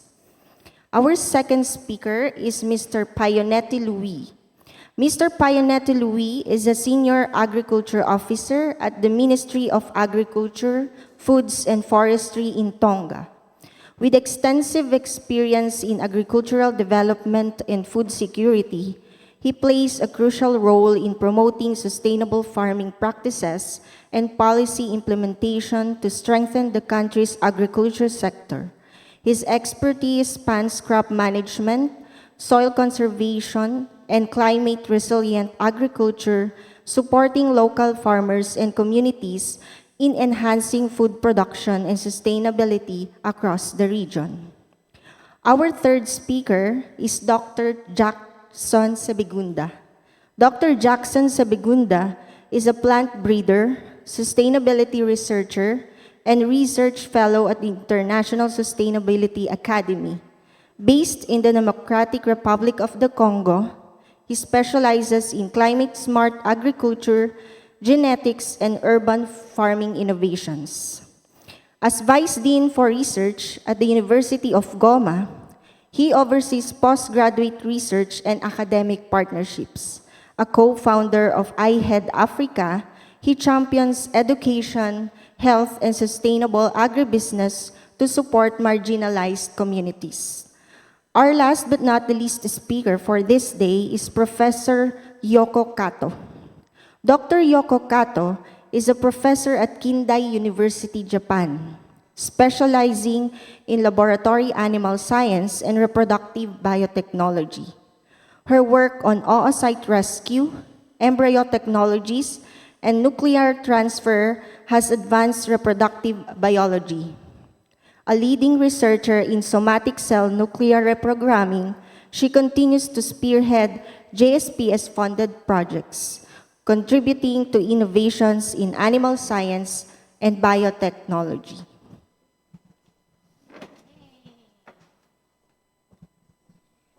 Wow, thank you very much, Dr. Rio Madrid. Nakilala na natin mga speakers. Are we now ready? But before that, a gentle reminder lang to our live audience and also to our audience via Zoom and via Facebook. Don't forget to harvest your certificates. To receive yours, make sure to fill out the evaluation form. We've already sent the link to it. Of course, your feedback will help us to grow us better in this international webinars thing, because it's already on our 5th international webinar and there's still more to go. Now let's make also our space more interactive. Drop your comments, your questions, and let us also know where you're joining us from. We'd love to know where you are from. It's either in the Philippines or some part of the Philippines or even outside our country. So please we would like to know how far our agri community reaches.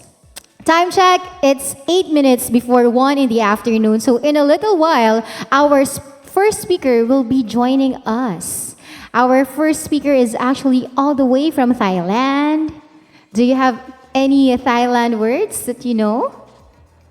Kapun kap, sawadee kap. What else? Or meron ba dito nakapunta na sa Thailand? Who wants to go to Thailand? Yes, me too. Of course, they're known for their, bukod sa mga tourist destinations of their masasarap na pagkain. Okay, do we have some audience from Thailand? With ano talaga, Thailand. All right. I would like to know also if our first speaker this afternoon has already joined our Zoom. Good afternoon po.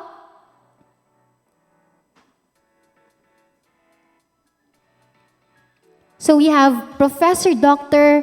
Kasem Soitong. He will be sharing how modern organic agriculture is helping farmers shift towards healthier and more sustainable practices while also boosting productivity. This is so nice. Can I just, share a little background lang since we're a very baby farmers, I must say. It's really hard to sustain, especially yung mga gulayan namin. So we have, let's say, eggplants, anything sa bahay kubo. And it's really hard to sustain it. Really. Parang nagkakaroon lang pala siya ng time frame. And then after that, they will all wither and they will all die. And we have to go back to step 1 again. We have to cultivate the land. In fact, a cow there named Tapsi is plowing the land, tilling the land now as of the moment. And sooner or later, we'll put another seeds. Maybe we'll no longer be planting eggplant because it's so hard, especially with our weather, that it keeps on raining. We might just plant the cucumber na lang instead. Okay, nag-agree sa akin si Ma'am Rica. Thank you. I'm not an agriculturist. I'm actually a Broadcom major. But I love people who love agriculture, especially our VPAA, an agriculturist. She shared a lot of good things. Of very good advice. Like, we can actually feed our native pigs with banana leaves. We didn't know that. Ang dami-dami lang banana leaves around. Pwede naman palang ganun na lang. Mas nakatipid pa kami. And they love it, ma'am. In fact, every time na nilalapitan namin si Hopia and si Manny, our native pigs, ayan ang gustong-gusto nilang i-munch on. Ayan. What else ba? Our pechay, yung mga bulok na and matured na leafy vegetables can be an alternative food for them instead of always feeding them with feeds. Okay, are we now ready? Of course, we already have our first speaker this afternoon. Good afternoon po, Professor Kasem Soitong. And still sipping on his cup of coffee. We would like to know, actually we have a 1-hour time difference. It's still 12 noon time to them, am I right? Good morning, Doc Soitong. Are you now ready to proceed with your presentation? Already now? Huh? Hello po. Are you now ready to proceed with your presentation? Hello, yes. Hello. Hello, good afternoon. Hello. Hello, you hear me? Yes, loud and clear. How about me po? Can you hear me po? Hi. Okay. Hello. All You hear right. me? I can share now. Okay, you may now share your screen. Hello. Hi. Hi. Okay. You don't hear me. Go ahead. Professor, let's... Hello, you hear me? Hello, yes. Yes. Let's do a quick... You hear me already? Yes. You see my share? Senan, you hear me? You're now sharing your screen. You hear me? Yes. Hello. Yes. Hello, you hear me? Yep, loud and clear. The internet is... Internet, yeah. My God. Yeah. You share already. I share already. Yeah, it's okay. Right? Share already. Hello. But they don't have sound. Maybe you can, if I use the another. Maybe you can't hear us from your end, Word, but I check word. you are loud and clear, internet, Professor. via internet. I hear. It's okay. Okay. Internet is The okay. internet. Okay. You go back, ma. Again. You cannot hear us. Hello. Yes. Hello. Hi, you may now proceed, Doc. Hello. You hear me? You hear me now? Hello. Yes. It's not here. Why? They have no sounds, but they hear us. They can hear us. Yeah, I can hear you. Hello. Hello. Hi. Hello. Hello. Yes. Okay. Okay. Just start, I think. Okay, I will start now, right now. Yes. Okay. Good afternoon, everybody. So today I'm going to present my work on the modern organic agriculture and certification from the farm to table. Actually, I am working in this stream of specialization for almost 30 years. I'm doing research on microorganisms that can find the microorganisms that can be developed to be bioresponsible product for organic agriculture, little by little, gradually developed. But by this time, I have the full set of the agricultural input to do the organic crop production. So what we have done is for the organic agricultural research that I have done, I not only one, I have collaboration with many countries. Dr. I'm the president of the Association of Agricultural Technology in South Asia, that we have the scientists that group together about 18 countries. And we are grouped together, try to develop and really successful to contribute to Thailand, to China, to Vietnam, to Laos, to Cambodia, many countries that we are promoting. And at the same time, we also do organic certified by ASCI. ASCI is Association of Agricultural Technology in South Asia that I am founder.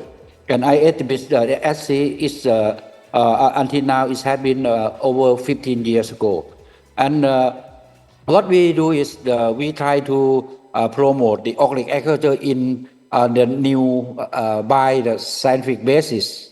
That mean the basis on the scientific basis, we promote organic agriculture. That's why we call modern organic agriculture, not traditional organic agriculture. The meaning of modern organic agriculture, that means what we have done, what we have to promote the farmer, that should be based on scientific basis. That's why we very successful in Thailand and in many countries. As the organic production as compared with the chemical, like away can compare same as chemical, something like that, not traditional one. So I have built up the modern organic agriculture or innovation organic agriculture. Now I'm working at the King Mongkut Institute of Technology, Thailand, and we already set up established the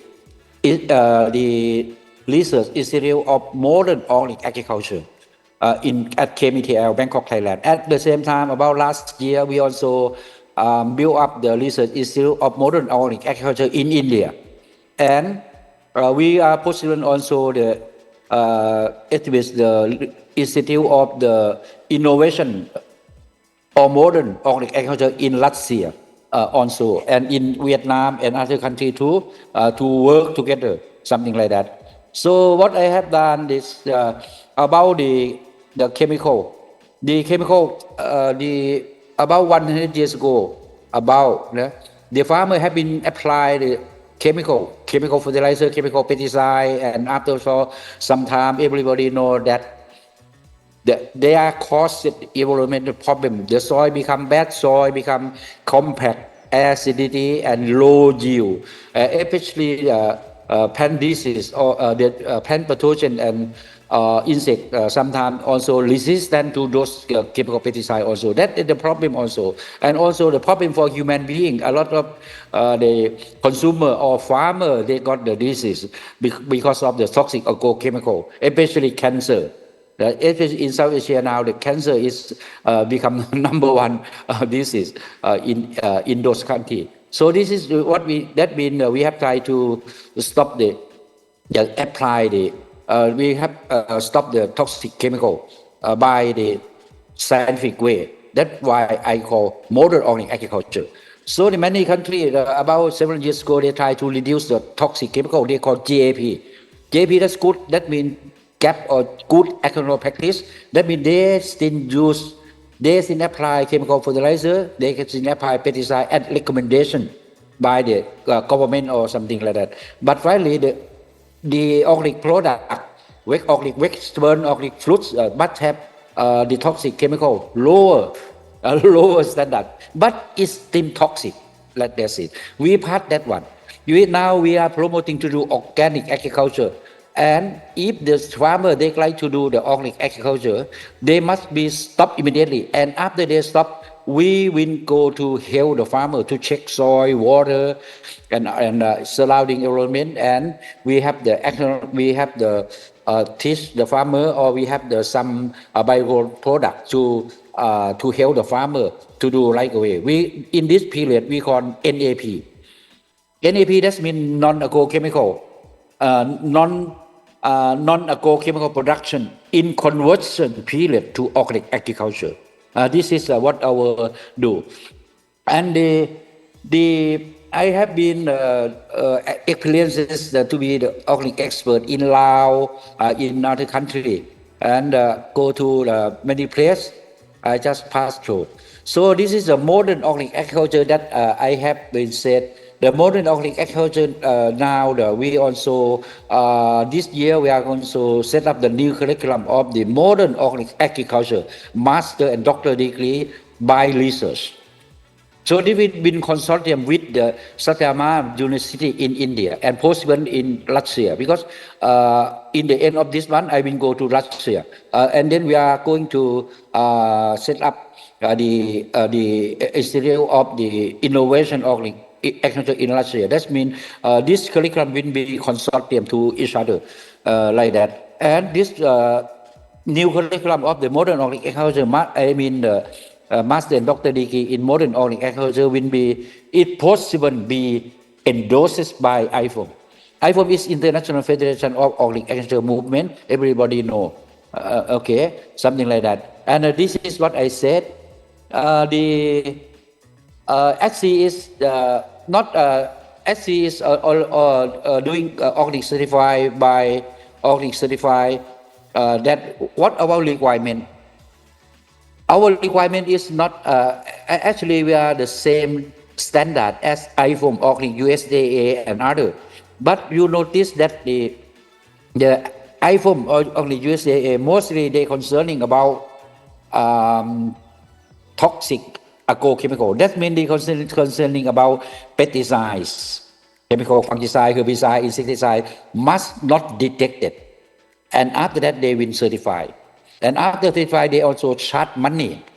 How many hectares you have, they will charge per year like that. But what SC do is we are doing something like we are sacrifice work to the society, and then we try to promote, to support the farmers. That means SC have more requirement.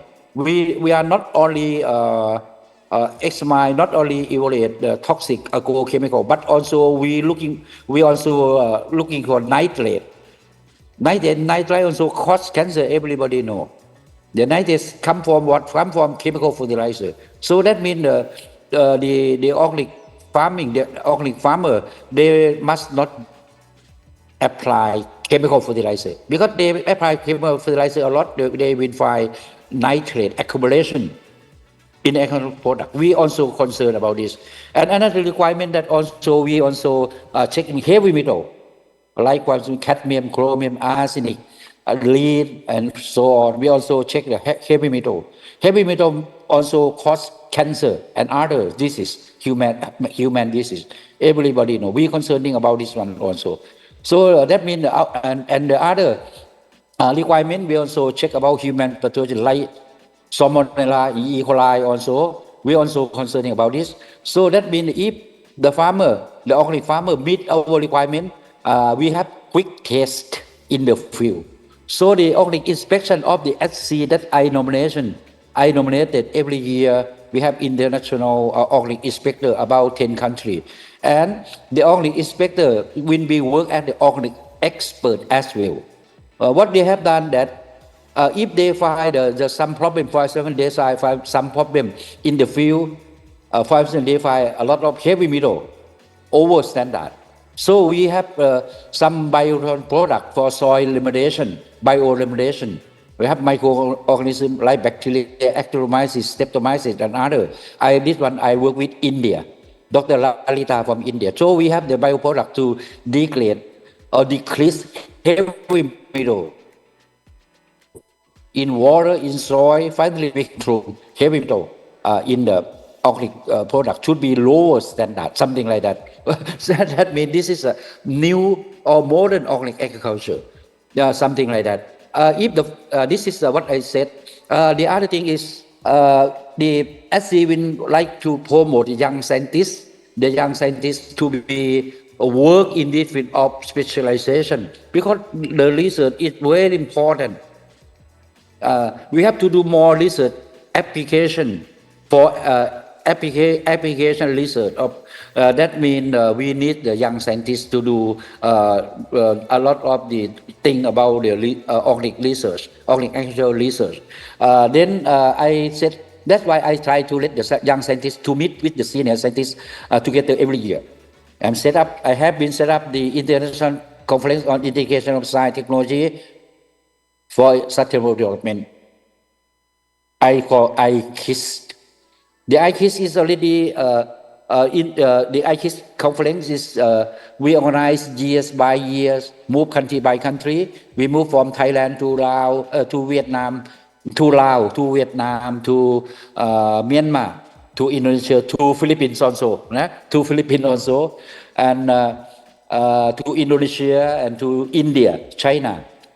And this year, the IKIS, the 13 IKIS conference will be organized in October in Hangzhou,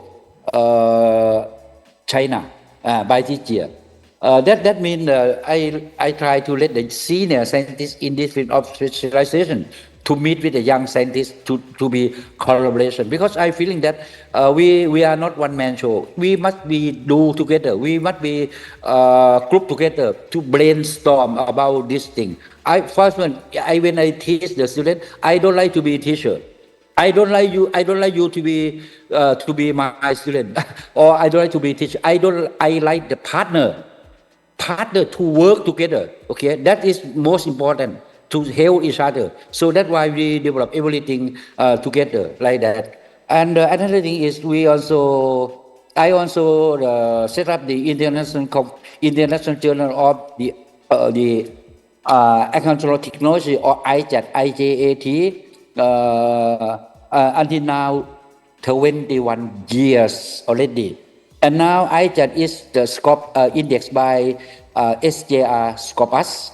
And this is I like the young scientists to have chance to contribution of their research by this way also, because we must be doing really well about scientific research for the organic agriculture.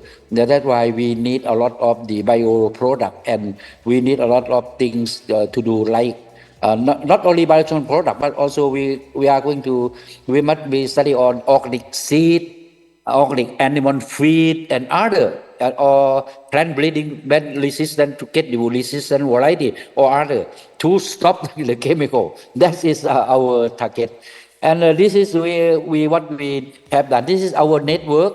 Yeah, that I said. We have international conference. We have a journal, and also at the same time, about 2 years ago during COVID time, I'm in Thailand because I cannot out of the country. Actually, It has been about over 20 years ago. I worked in not only in Thailand but also in abroad, many countries. I stay in Thailand 50%. But during COVID, I could not go anywhere. So at that time, I promote in Thailand more. And after that, the Earth Safe Foundation is belonging to the central top supermarket in Thailand. They just a negotiation with me, let me do organic certified by our way. And after we do organic certified, I will check I have quick test on the quick test for heavy metal, for nutrient, quick test for pesticide, quick test for pesticide, for herbicide, insecticide, other. I check. And after I'm sure it's not detected, I will send the organic product to AMAT. AMAT is Asian Laboratory for the chemical analysis and with ISO standard to check on in HPLC, GSMS, other. If they not detected what I said about our checklist, what I said, if not detected, I will affix my signature or I will certify organic. And after I certify organic, the farmer in Thailand now they have a chance to deliver the organic vegetable or organic product to the supermarket. That's why I said we promote modern organic agriculture from farm to tables, like that. And this is what we do. What we have been do organic certified by ASCOT. Another thing is when I certify the organically, ASCOT is not charge the money from the farmer. The other organic certified body, they charge year by year. As I said, you have how many hectares? Then you have to pay year by year. But for ASCOT, we like to help the farmer in any country that they like us to go. That means we not certified. It's free of charge, but every year also. And another thing is we not concerning about time. In some only certified body, they said if you are going to, if they are going to certify vegetable, it should be 1 year, over 1 year. If fruity, 3 years. But for me, time is not concerned.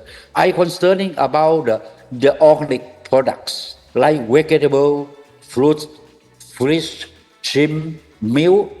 This product, if they don't have any toxic chemical, they don't have nitrate to catch cancer, they don't have Salmonella and E. coli human pathogen, and they are lower heavy metal, lower heavy metal. I certify. For example, if you do the vegetable, I can certify within 4 months. Time is not concerned. You trust me. I do a lot in practice. But the thing is, we must have knowledge. We must have knowledge. We must have experience to help to teach the farmer by scientific way, not traditional method. I'm not traditional method. If I have time, I can talk also. And this is what we have done. This is what I said. We signed MOU with the Central Top Supermarket, and also we are going to the collaboration with Russia Organic. Yesterday, I also online conference about this. We are possible to be set up the Institute of Innovation or Modern Organic Agriculture in Russia, and also we will be collaboration for the organic certified in Russia also will be SC and Russian organic or loose quality. That I said I will go within the end of this month, 23 to 29. I will go to Russia. So this is what I have promote. And this is Earth Safe powered by SC that I already say that if we certify, and this is the international conference that I said. And also every year I will I will set up the training years by year also international training for organic inspector. That I said our organic inspector must be work as organic expert as well. If they know the problem in the field, they can be help the farmer to solve the problem immediately, something like that. This is very important to promote the organic agriculture. And we also the local training for organic inspector also. This is years by year. This is international conference. I have already said we move country by country. I just go on like that. And in every year that I set up the international conference, I will give award. The SC Leadership Award in Agriculture in different field of specialization to support the scientists or young scientists that they are doing research in different of specialization like that. This is the, and then we have MOU now. SC have the mutual and MOU with many countries in Thailand, in India, many countries in India. Just let you see. And this is in India that we set up the Research Institute of the Modern Organic Agriculture in India.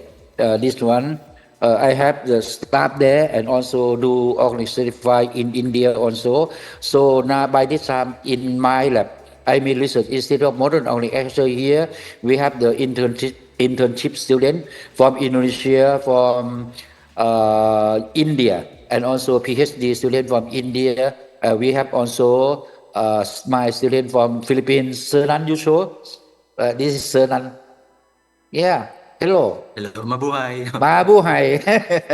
This is Sernan from Philippines, and I think I will accept more Filipino coming to training. And also, like today, I also have the our guests from Vietnam. Also, they are in here.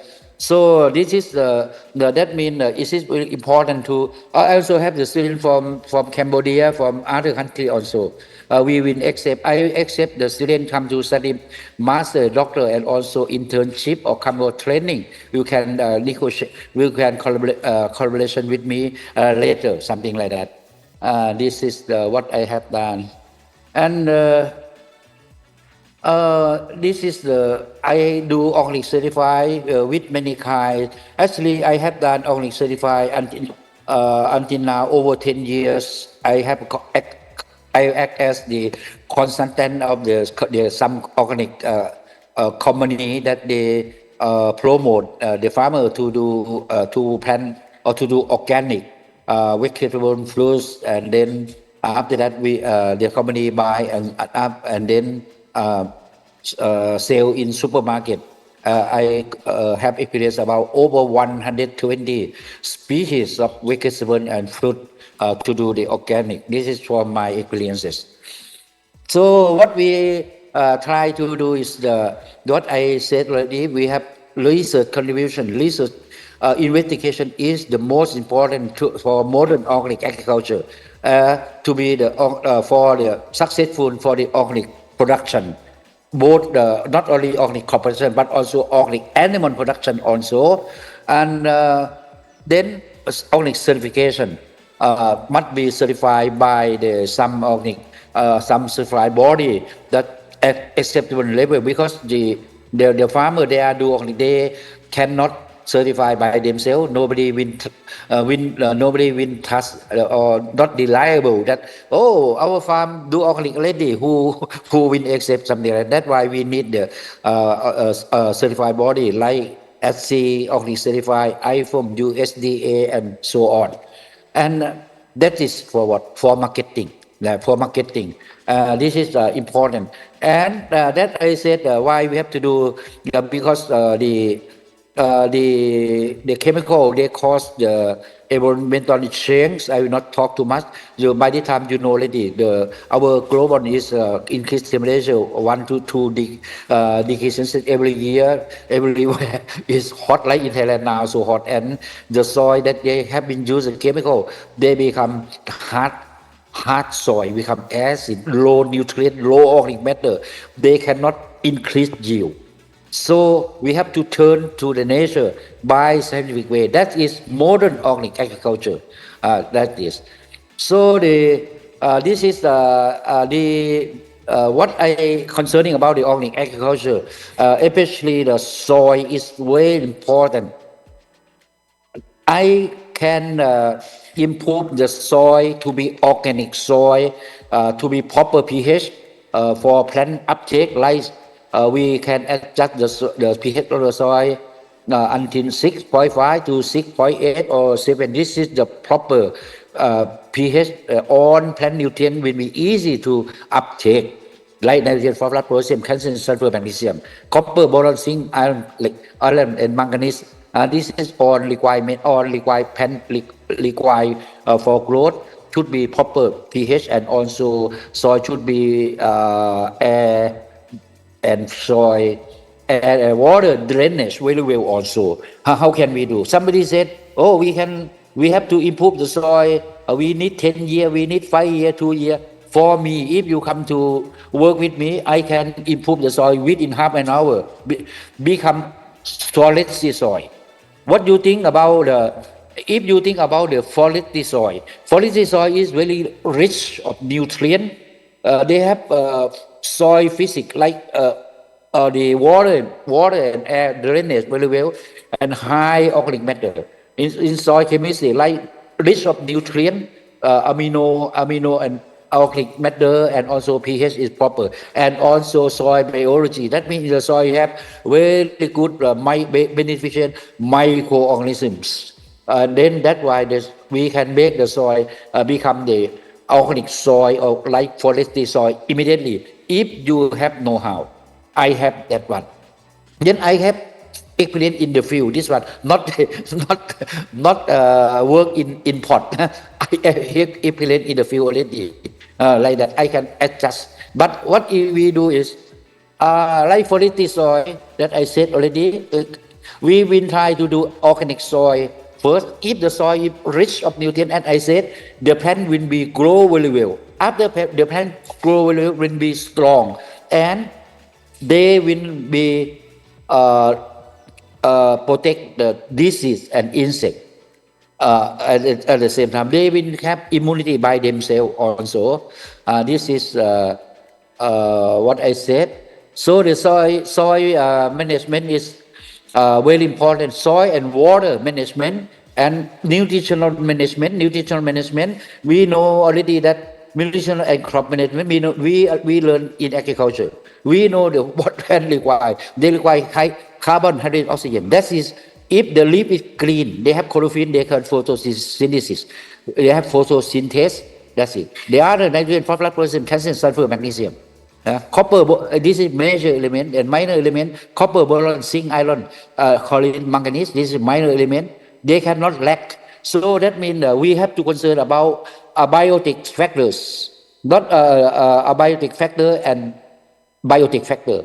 Get involved together to do the modern organic agriculture. That's it. And this is, I go a bit fast because only half an hour. And this is what I say about the microorganism that I have been worked. I started from UP Los Angeles. I have started to do the Chitomium species. I go fast, the Chitomium species. I have found many isolates of Chitomium in Philippines and very successful to control light blast. This is caused by paralysis. And after that, I come back to Thailand. I got the International Foundation for Science, IFS research funding from Sweden. And then I can renew one until 8 years, support me to do this research. So finally, I very successful to develop Chitomium to be biofungicide, patent, liquidation, and by this time, liquidation and do contribution to the farmer in China, in Vietnam, or in some country in South Asia already. And other thing that I not stop work, I also have many fungi that can produce many kind of enzymes, and many kind of enzymes that can be degrade the different kind of raw material to release the different kind of nutrient. That's why by this time I have I can do the organic fertilizer with different formulation, like organic fertilizer with high nitrogen to be used instead of urea 4600. I have organic fertilizer with high phosphorus to induce flower, organic fertilizer with high K to increase yield, or organic fertilizer equal to NPK. I can do that. And now in Thailand have two company, four king company belonging to KMTL University company. The profit keep to the king farmer, keep to the university. And another one I have the private one, it's king farmer company that I produce for formulation of only fertilizer to help the farmer. So that means the only farmer uh, they stop to use the chemical fertilizer immediately. And what I said is I have the measurement to measure immediately how many NPK can I have equipment to know at the lean time. We compare at the same time with chemical fertilizer and organic fertilizer. The soluble fertilizer at the same. Why is different like that? So the another important thing is I have a lot of the microorganisms that I developed to be bioproduct, and this is very important that when you are going to study the you find a microorganism for to be developed to be used in the field, you must be screening. Firstly, you have to know the property. They produce different kind of enzyme. They produce metabolize or not. Like I have a lot of ketomine species. I have published a lot that ketomine can produce new compound, and this new compound can control the plant disease and can anti-malaria, anti-tuberculosis, and other and so on. You can see in my research gate. I publish a lot. That means we study on the property, and after that we are thinking that if this one we develop and we will release to the field. In the field, they have the chemical residue in the field. They may die, cannot survive. So that's why I screening for those isolate. I selected the resistant isolate to chemical pesticide. You see that I said resistant isolate to for insecticide, herbicide, fungicide. I do a lot, and after that they have resistant. Like I have one of my students, they find the resistant gene in code ketomine. They have this resistant gene to paraquat or something like that. That's why my microorganism that can be applied immediately. Even the chemical, they let's in the soil, no problem. And also screening for different can growing in a wide range of temperature. I screening and can grow in a wide range of acidity, pH from pH 3 to pH 8, something like. We have to find the microorganism like that. And the other thing is we have to check acute toxicology or dermal toxicology, irritation and other to be safety to environment and human being. We have to do like that. And after that, we develop to be bioproduct, and release to the farmer. This is what I said. Now I have the biofertilizer with different formulation. I can go through. This is biodecomposer to degrade, and this is I promote in many countries. That's just like that. This is organic fertilizer with high P and high K. This is I promote in Malaysia. Then I go on. This is I teach the farmer how to produce organic fertilizer with different formulation. Use biodecomposer, microorganism that can make compost. Time is enough. Time. Okay. And this is a forking. You see, I have forking organic fertilizer with high N, high P, high K, and NPK. This is university company. The profit give to university. I go too fast. And I have the bacteria and other. The time is not enough for me, half an hour. I do organic soil, you see. This is organic soil also. And for this ketomine contribute in many countries. This is ketomine. And another thing is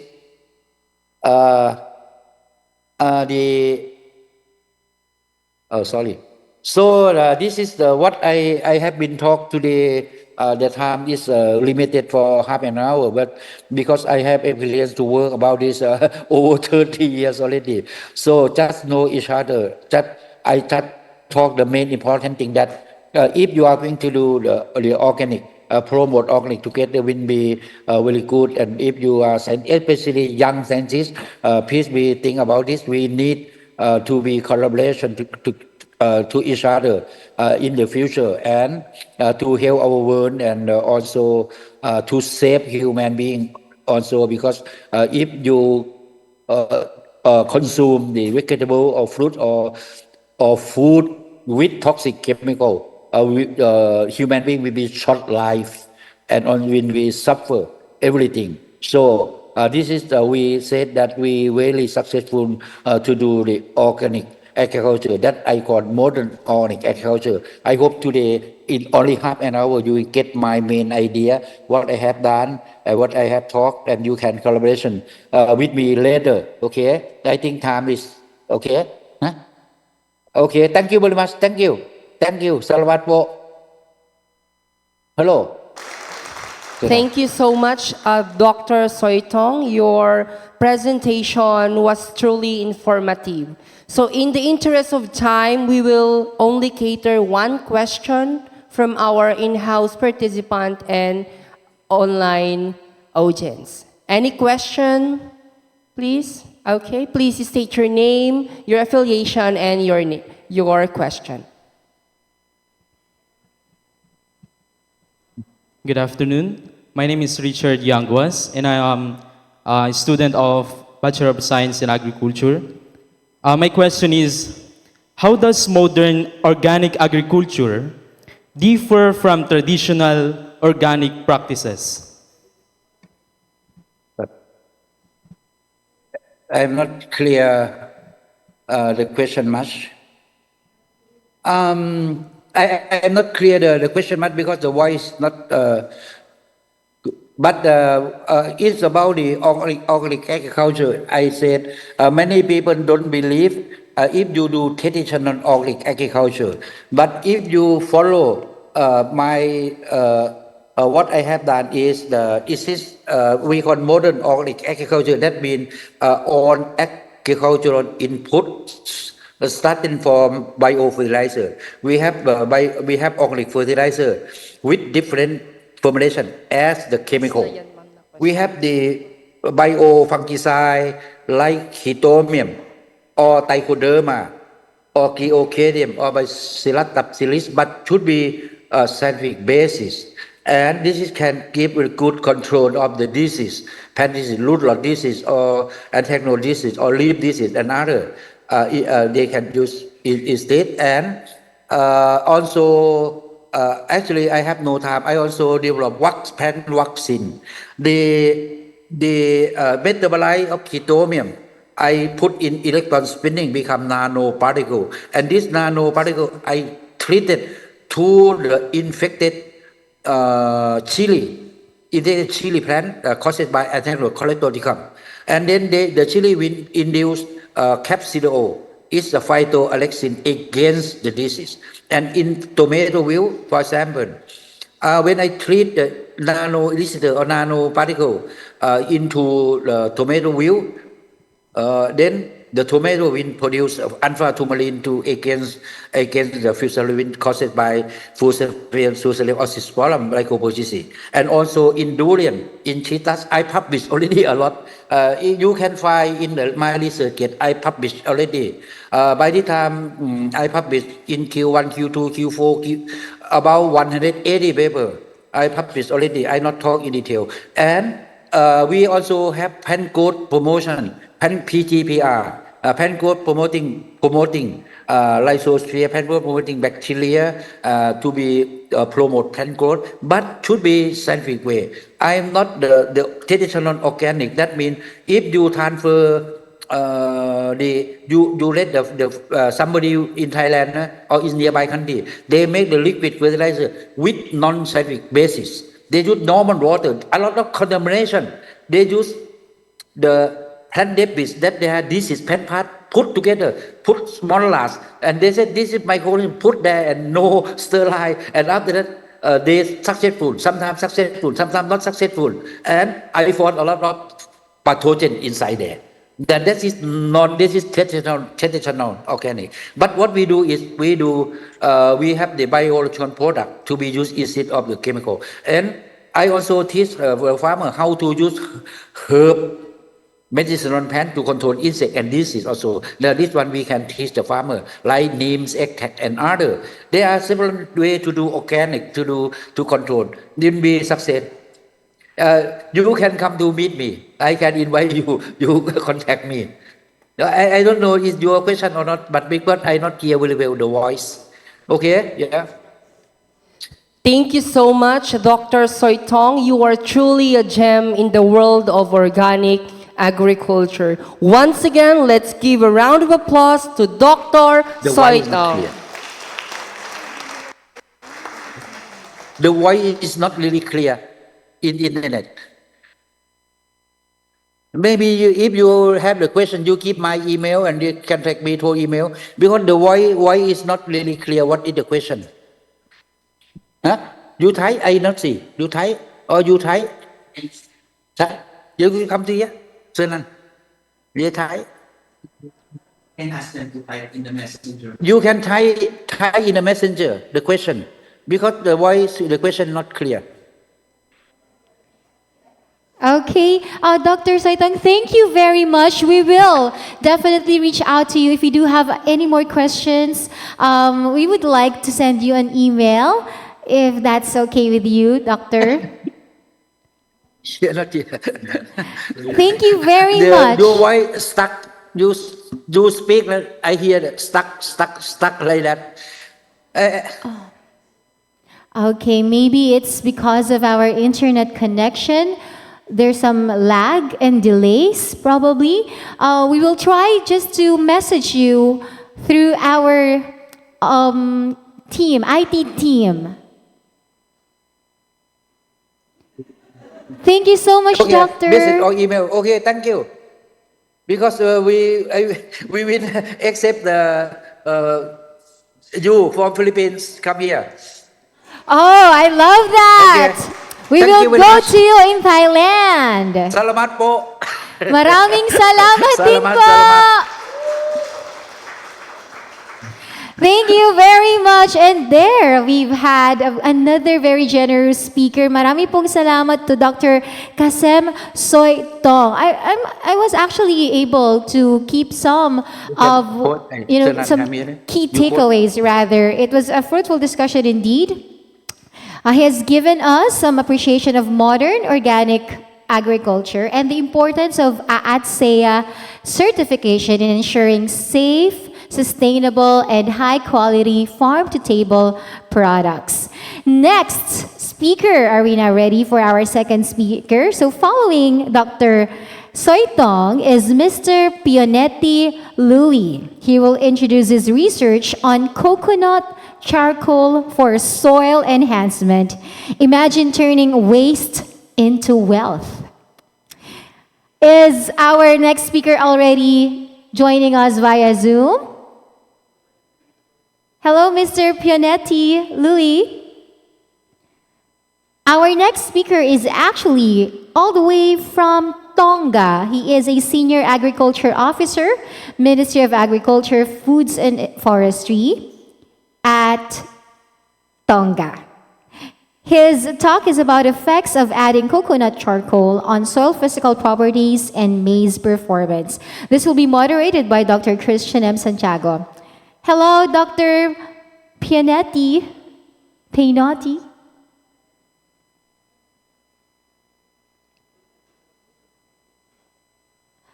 Okay, let me check by using my amazing comm set, because the technical team behind these are also working very, very hard. So I, of course, kudos to ICTU and Information Unit, and also to this team of School of Agricultural Sciences. So is Dr. Pionetti has already joined our Zoom? Oh, not yet. Okay, while we are still waiting for him, again, thank you very much to Dr. Kasem Soitong. I would like to know if he's still also part of the Zoom. Maybe we can do a group photo first while waiting for him. And maybe we can now also distribute the certificate of recognition.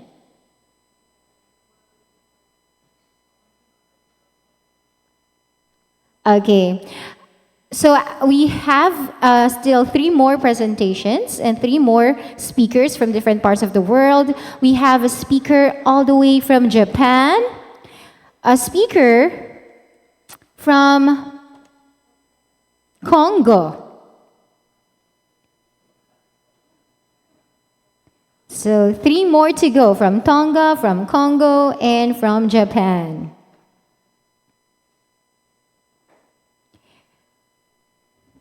Let me check our Facebook viewers first. Maybe they have some questions or they want to be, recognized, or they want to be, or do you want a shout out? Let me check. All right. Again, a gentle reminder also, our certificate will be, the link for the evaluation form will be given to you right after all of the presentation. So please stay until the end and you will have the chance to get your certificates after filling out our evaluation forms. So I'm really happy because this is one of the most engaged viewers we've ever had, if I'm not mistaken. So thank you so much to all of our agri enthusiasts. We have been receiving lots of engagements, lots of comments on our Facebook page. We have 97 comments, right? And 151 shares. So thank you very much. On our Zoom, however, we also have different audience there. I think marami rin po ang engaged. So still no words from our second speaker.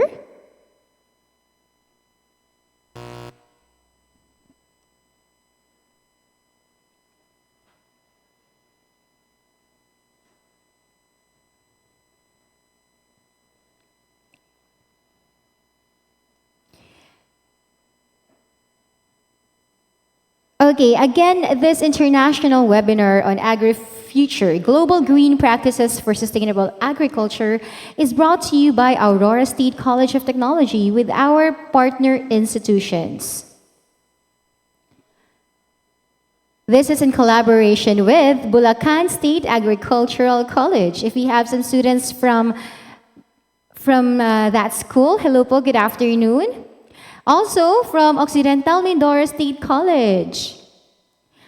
We're also partnering with Pampanga State Agricultural University.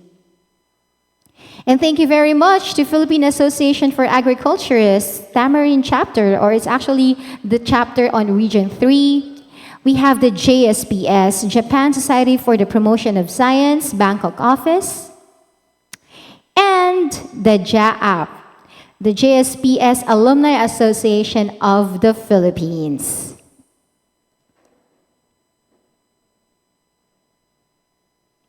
Feel free to visit our Facebook page for more information about the events and activities of the college.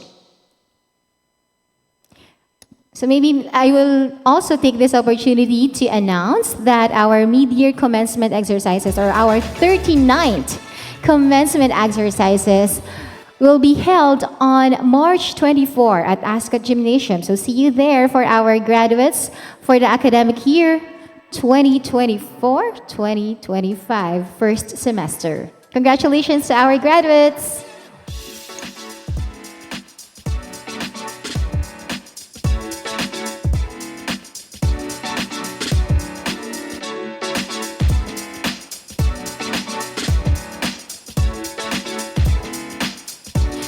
And to our future ASCOtians, 2 days to go to apply for the ASCOT entrance exam. So we've already posted a link on our Facebook page. If you want to be part of the ASCOT community, this is your first step. So 2 days left for the deadline for submission of the application for our ASCOT entrance exam. All you need to do is submit the 2 following requirements: scanned copy of ID picture, it must have a white background, and also one of the following: school ID or your report card or Form 138. For more details, just visit our Facebook page at Aurora State College of Technology or ASCOT FB.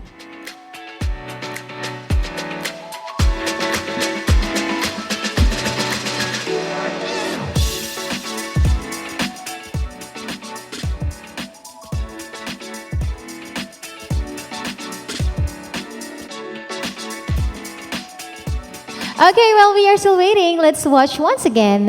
We're proud to present to you again this vision of our college president, the dream vision. Let's all watch this video.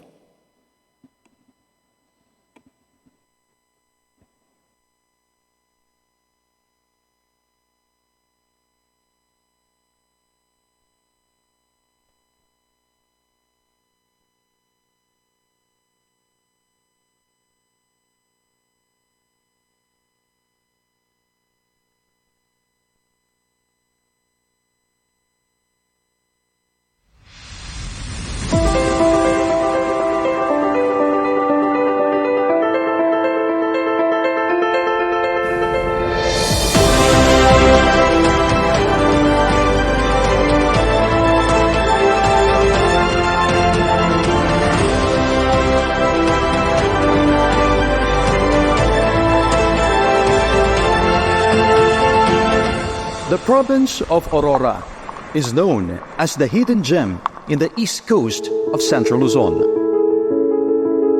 For its lush greeneries, mesmerizing seaside, rich culture, arts, and history situated in one landscape. At the heart of the province lies the future.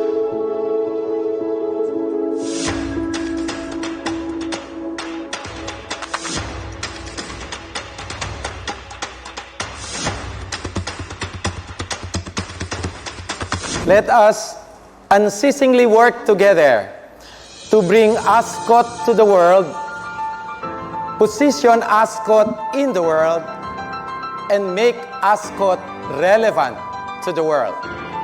Let our students be global learners, our faculty members and staff as global influencers, our alumni as global ambassadors, our partners as global benefactors.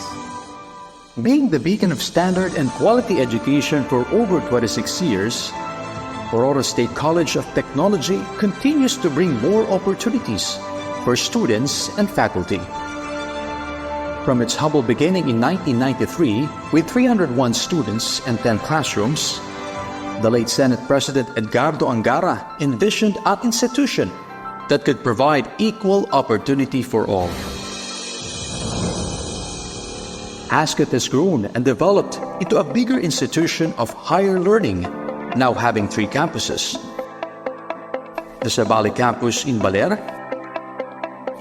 the Basal campus in Maria Aurora, and the Esteves and FTC campus in Casiguran, all fruits of continuous nurturing as seen today. With the full support of the Commission of Higher Education, ASCOT is ready, now more than ever, to be recognized in global spectrum. Join me in embracing the core values of ASCOT. D for dependability, R for responsiveness, E for empathy, A for adaptability, M for mindfulness. Welcome to ASCOT, dedicated to empowering minds and shaping the future to the world, in the world, and for the world. Let us unite to bring out the best of ASCOT.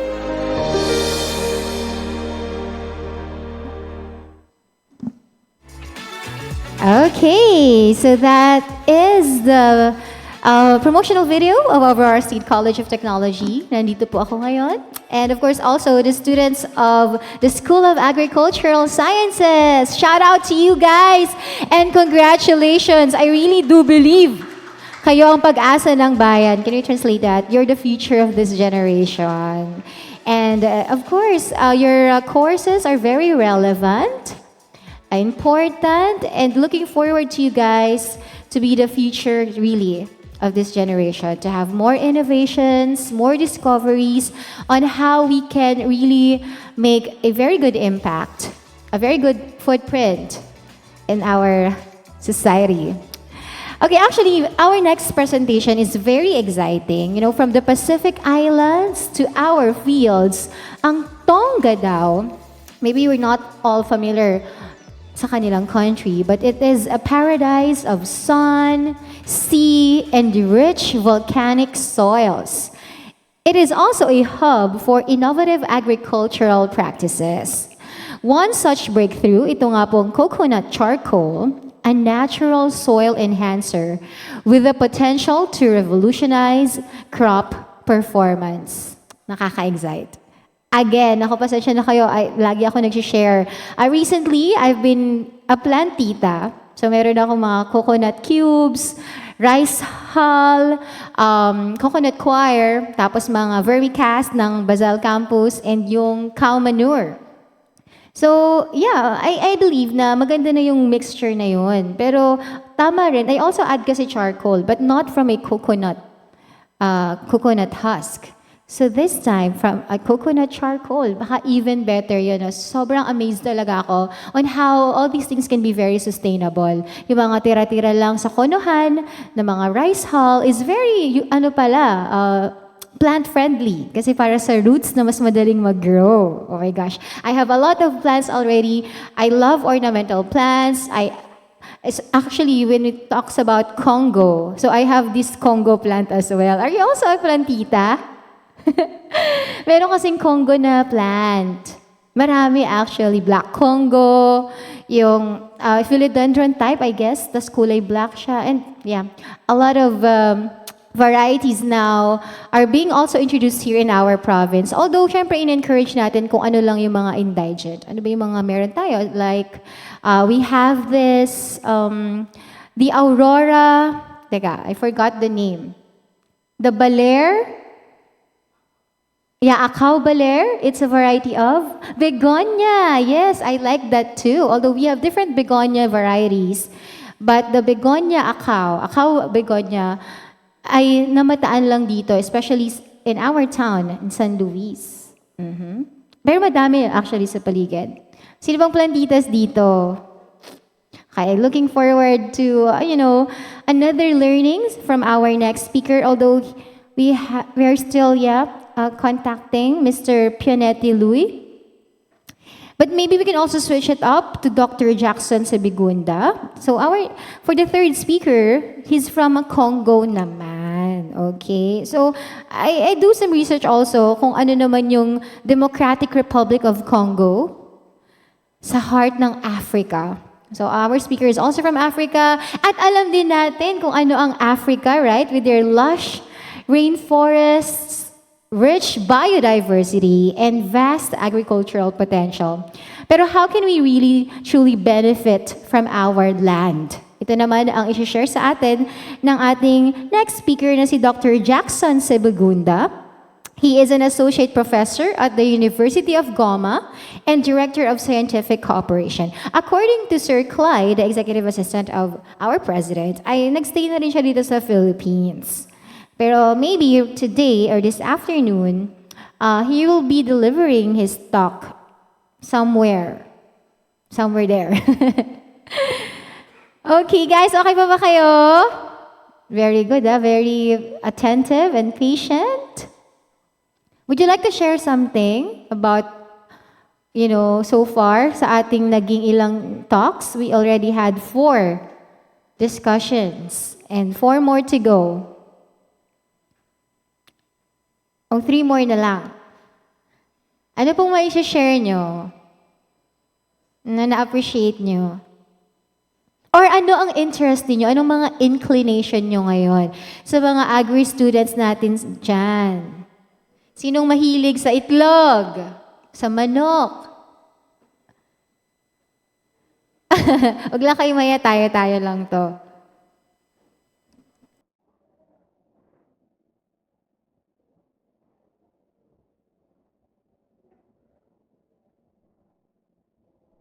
Okay. I already got it. Yeah, the email has already been sent. Kindly check your the chat box, Dr. Jackson. Yes, I already did. Okay. I'm sending it right now. All right, thank you. You're welcome.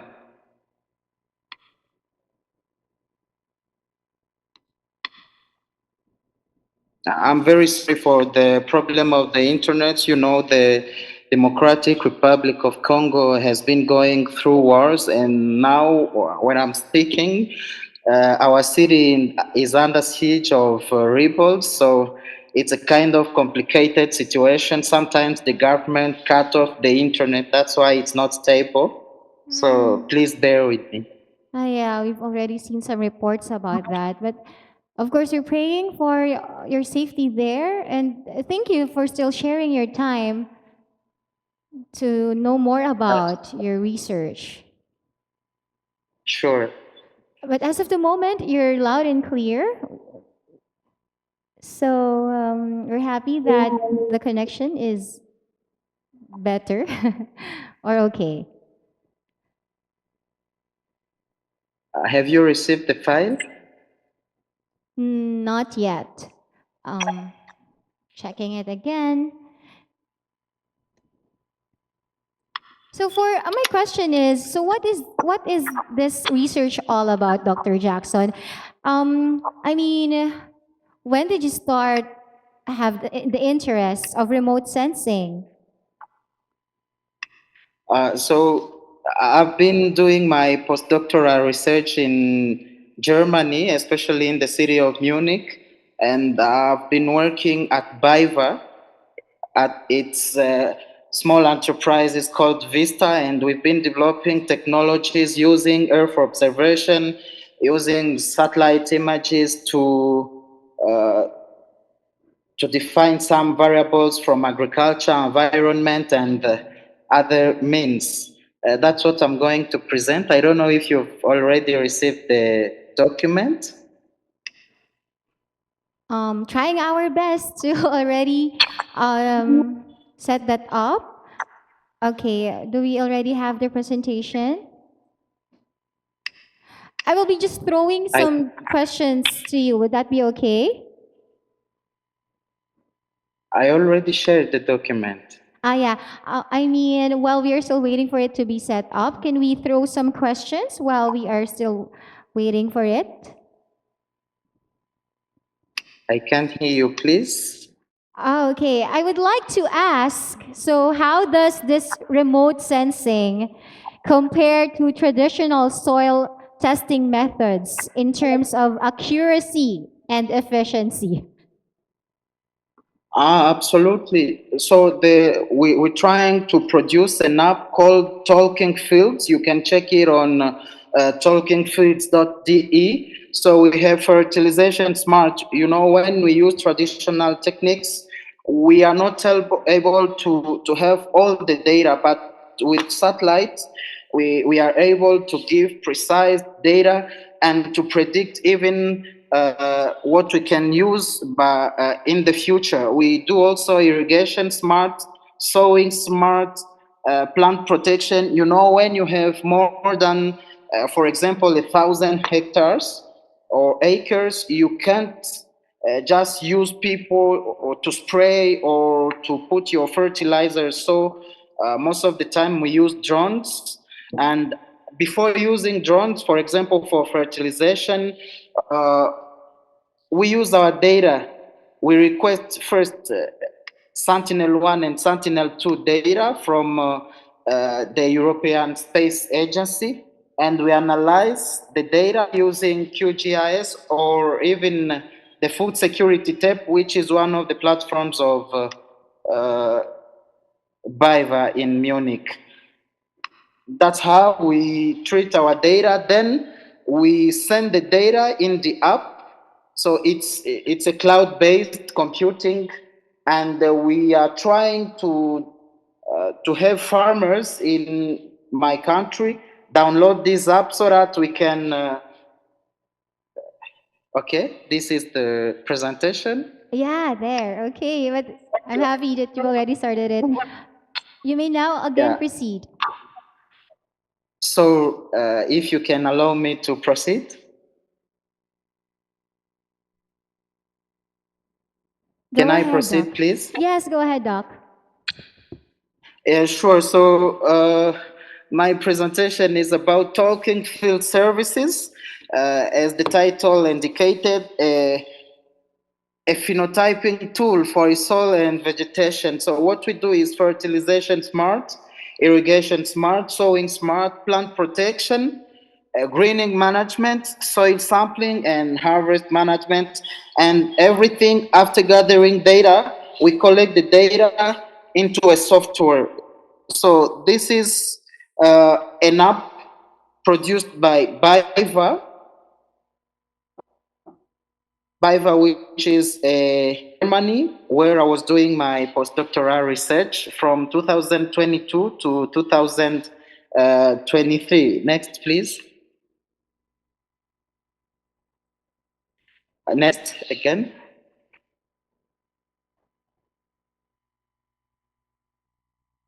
So the first thing we do is soil sampling. Instead of taking just samples from the soil with engineers and going to chemical labs to test, we only use satellite images, and by using satellite images, we have precise data of like a region. We can reduce it to a city, to a farm, to a research center, and until we can even have data from 10 square meters of a farm.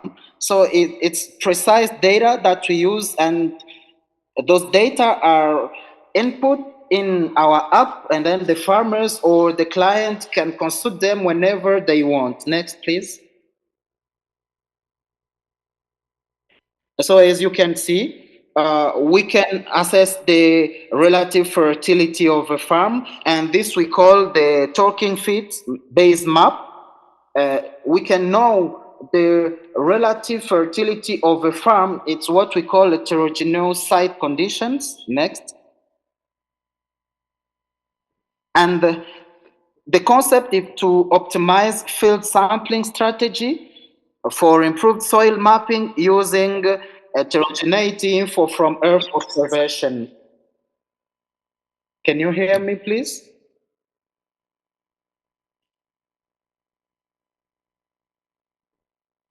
Next, please. Okay, at this slide, you can see that we have the relative fertility, we have the level of the yield. We can predict the yield. We can also know the conductivity, the electric conductivity, meaning the quality and quantity of nutrients in the soil, so that we can predict how the quantity of minerals or fertilizer that can be brought into that soil, so that the production can be, the yield can be optimum. Next. Next again. So what are the benefits? So we can do yield forecast, and then sometimes in Europe, there are some seasons where it's hard for farmers to produce, like in winter. So we predict for them what is the best period in winter or in autumn where they can plant their seeds while waiting for the good season. Next.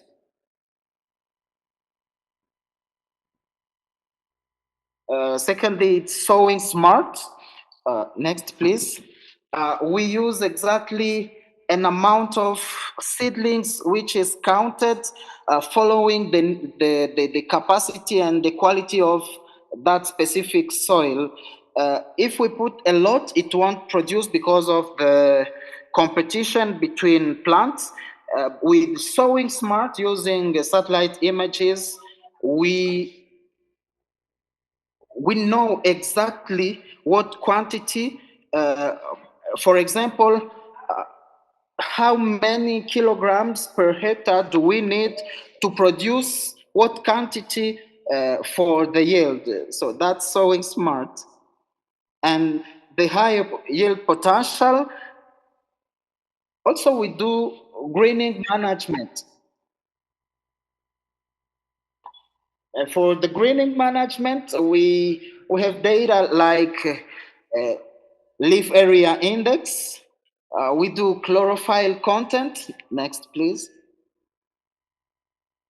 And with using the classification, whether it's in winter, it's in autumn, or other season, the data I'm showing you is from 2014, but we have updated data for the farms that we are testing this technology here in Congo. And maybe the app will be soon uploaded and everyone can access the data. Next, please. We can also detect the grassland plowing. Donc the farmer wants to prevent his yield from being classified as permanent pasture by authority. So we have to map the farms, and then we give these maps to the authorities here in Europe so that they know this is not grassland for pasture. They will consider it as farm so that they won't bring their animals there. As in this time in Europe, sometimes they seize the farms, and it's hard for farmers, but the government is using this technology to differentiate between farms and other grassland, which can be used for many other things. Next, please. And next, this is in Munich, in the Bavarian city, what we have done. Next, please. And this is a project that was funded by Saturn from 2017 to 2021, and it was development of information services for grassland based on satellite imagery and plant growth models. And this helped farmers identify all their farms so that the government doesn't have again to come and look for data manually. Next, please. Yeah, this is some of the data that we collect, like leaf area. We have from date, time series from those data. Next, please. And again, we can, yes, as you can see where there's been 3 cuts of grassland or 1 cut, everything, if the government doesn't want people to cut trees or to cut their land, once you do it, they will be informed by satellite data that you've been doing that. Next. Fertilization smart, I think this is, I will stop by here because the presentation, as we had at the beginning, a technical problem. I will be stopping by fertilization smart, but as you have the document, I can even share other insights maybe later. This is the most important, especially here in African countries where the soil is being deteriorated by wars, by using chemicals and everything. For now, most of the farmers who aren't educated, they don't know the quality and the quantity of fertilizers to use in their farms. So when we use satellite data, next please, we can produce these talking fields maps, and these maps will give them, for example, as you can see, for the supply level of basic nutrients. We can give them maps for phosphor, we can give them maps for nitrogen. Next. And this will optimize the nutrient uptake so that the farmer won't engage a lot of money without knowing exactly what he's doing. Next, please. What is the advantages of yeast? The precise determination of biomass before winter dormancy. There's no winter here in Africa, but we have a rainy season. It's almost the same. No investment and operating cost for sensors. So this, we don't put sensors in a farmer's farm. We use only optical satellite images. And we have the possibility of additional monitoring in springs. It means springs, comparatively in the place I live, is it's like a relatively hot period here in Congo. Next, please. And as you can see, we give the talking fields yield potential map, the biomass map, and then in the application, in the app, at the front end, these two maps are in the back end, but at the front end, for the farmer, we have the application map. Though the farmer won't be seeing all these technical maps, he will only be seeing the application map and the quantity of fertilizers and the quality that he will be applying. Next. So this is an application map for nitrogen, and these infrared maps can give you exactly, by working in the farm with the app, the quantity and where to put it, because there's a gradient of fertility. All the farms aren't homogeneous, they are heterogeneous, so you don't have to put the same quantity of fertilizers at the same place. Next, please. So there's also some of our partners, they have inquired us to produce site-specific fertilization, and we do it without taking into account other surrounding farms. Next, please. Yes, next. Next. So as you can see, we can correlate nitrogen uptake with the leaf area index and with yield potential, and then we can produce a final map, which is the yield forecast, and we can even, by using a logistical regression, predict with machine learning that farm, taking into account the soil data, yield potential, and mineral uptake. We can predict future yield potential of that farm. So I'll be stopping by there. I hope the presentation can be shared. I can share you a more elaborated presentation so that I won't take a lot of time, as I had technical problems at the beginning. Thank you very much. I'll be waiting for questions, and I'll be answering them if you wish. Okay, thank you so much, Dr. Jackson Sebigunda, for a very informative presentation. I am Engineer Mark, a faculty of ASCOT, and will be your moderator. As an agricultural and biosystems engineer, I found your presentation interesting, since the trend now in agriculture, which is, I believe, is the precision farming or precision agriculture. And with these modern approaches, this will definitely enable us to develop more efficient and sustainable agricultural practices. So thank you, Dr. Jackson, for your insightful presentation. Let us give a round of applause to Dr. Jackson Sebigunda. And once again, thank you, sir. Have a great day. Thank you.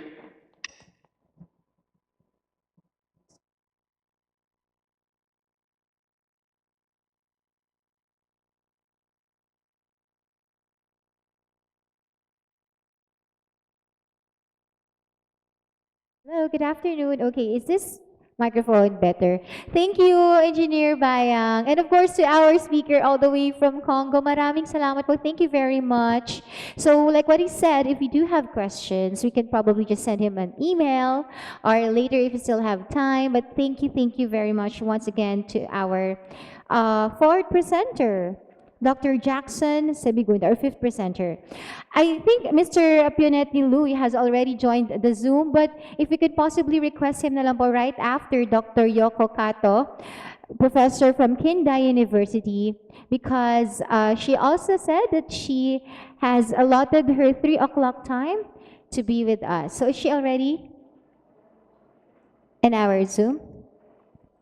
3:30. Oh, we still have time though. So if it's on 3:30, Okay, so Dr. Yoko Kato now is next. Is she already at our Zoom? Okay, so hello, our agri enthusiasts. I'm so excited for our next presenter. So let's fertilize our knowledge with insights from Dr. Yoko Kato as she discusses the future prospects in egg and early embryo manipulation technology. This research is hatching groundbreaking possibilities in animal breeding and genetic advancements. Let's have Dr. Yoko Kato, all the way from Japan. Good afternoon.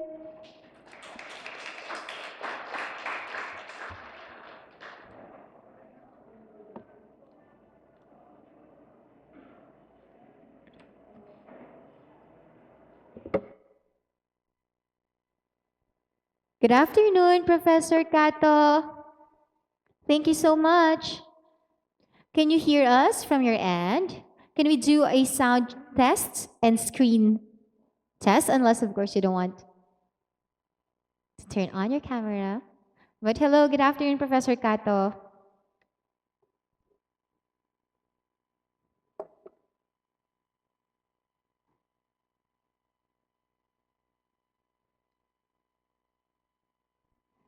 Hi, good afternoon. Hi, good afternoon. Okay, kindly share your screen so we can see your presentation. Okay, I'll start.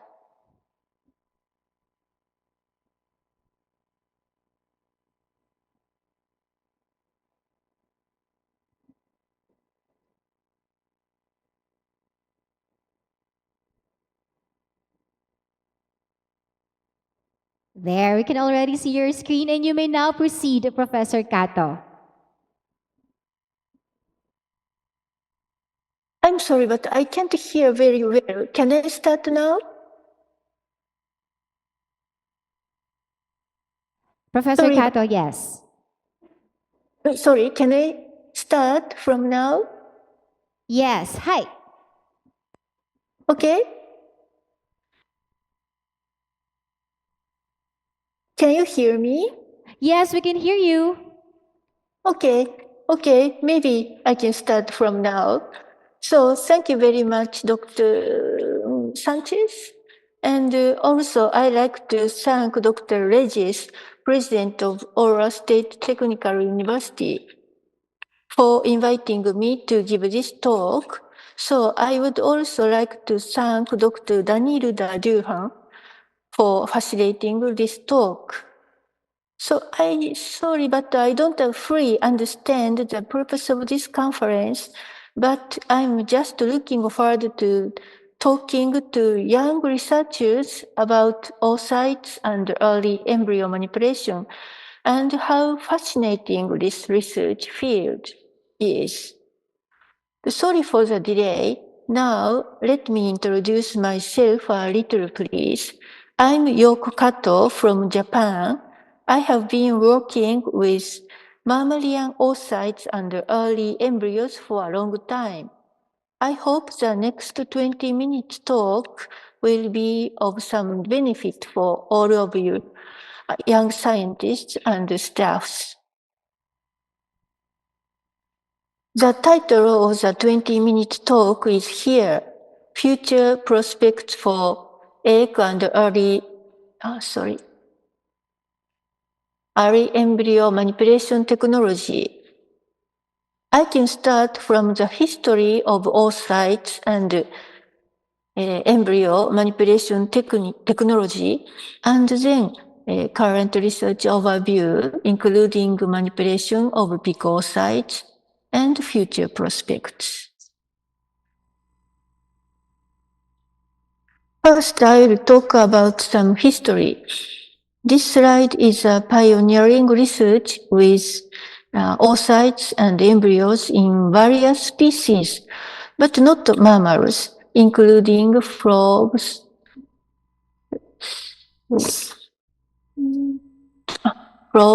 sea urchins, amoeba, newts, and so on.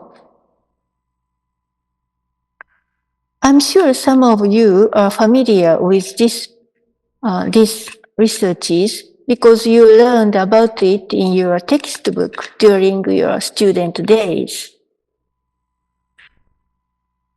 This shows with mammals, very old day, mouse two-cell embryos were separated into two, their blastomeres into two. After that, the half blastomeres developed to term offspring. This method is called separation method. Similarly, blastomeres of 8-cell stage or 4-cell stage embryos in sheep and bovine, respectively, did not, sorry, it's working, not working very well, yeah, okay. Sorry, that's okay. So in the sheep and bovine, 8-cell stage embryos or 4-cell stage embryos are separated respectively, so they can develop to young respectively. But in the mouse, single blastomeres of 4-cell stage or 8-cell stage embryos did not develop to offspring. The exact reasons are unclear, but maybe differences in the number of cells at the blastocyst stage or differentiation pattern in the placenta styles.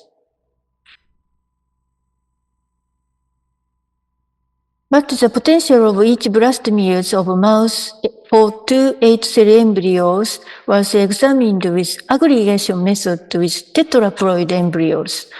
You can make tetraploid embryos by fusion of each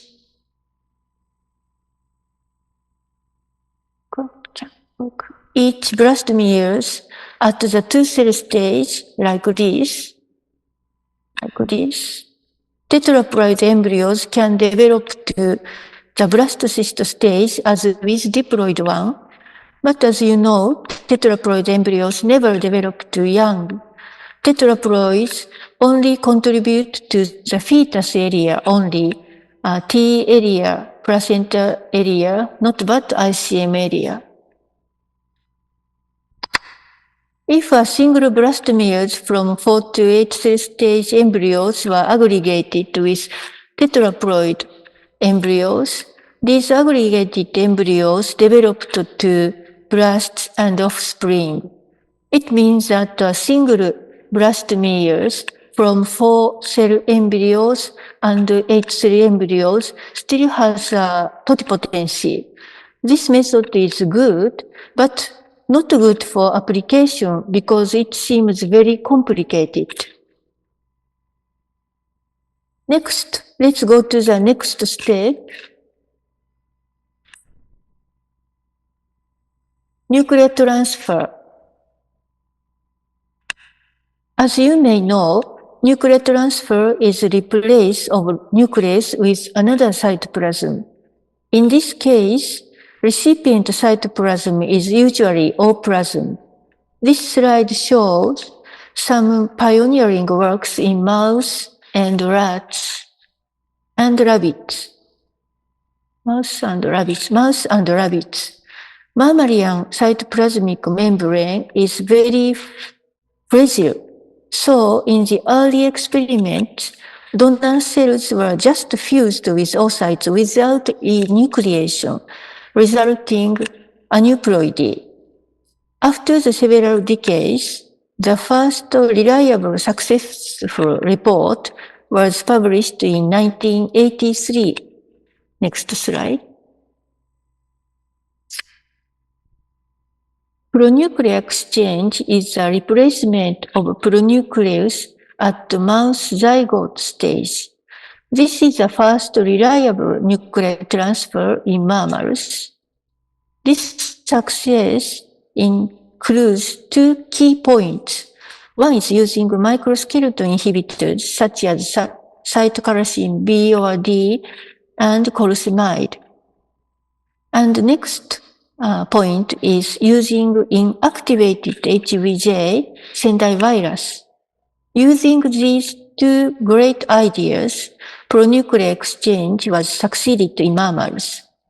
This technique also found the great discovery, that is, genomic imprinting. Next story is nuclear transfer into enucleated M2 oocytes. It was succeeded in 1986 in sheep. This technique became a prototype of the current any nuclear transfer, including somatic cell nuclear transfer. For the nuclear transfer into M2 stage oocytes, donor cells were selected from the germ cell lineage, including blastomeres and ICM area from blastocyst stage and primordial germ cells. So primordial germ cells can develop two germ cells. If it's female, it differentiates into oocytes, egg. Next slide shows the nuclear transfer results with germ cell lineage as a donor in the simple summary table.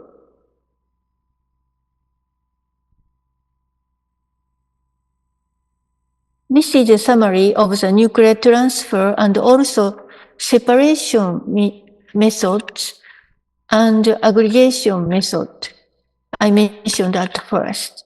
As shown here, nuclear transfer technique extended the success to induce the totipotency and totipotency of nucleus.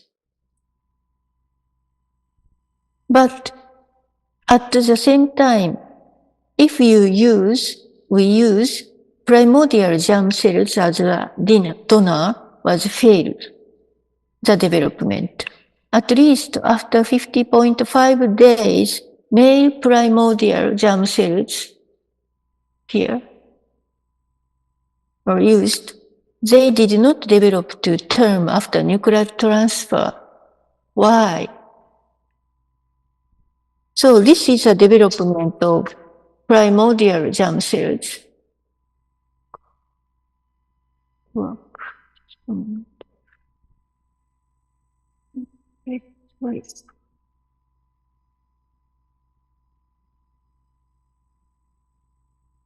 You may know primordial germ cells first appeared around day 6.25 after fertilization.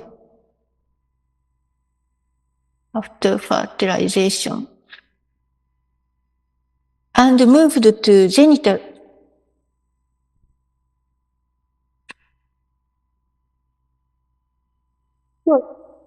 Something strange. Can you hear me? Some strange sounds. Is the Zoom okay? Doctor, we can hear you well from our end. Okay. Okay, let's continue. So after fertilization, the primordial germ cells appeared around day 6.25. And after that, primordial germ cells increased the number of cells until day 11.5 to 12.5. In the male primordial germ cells that were used for the nuclear transfer were very special in the imprinted gene expression pattern, because their genomic imprinting pattern is started to reform and demethylated around this age. The nuclear transfer experiment showing this is in the next slide.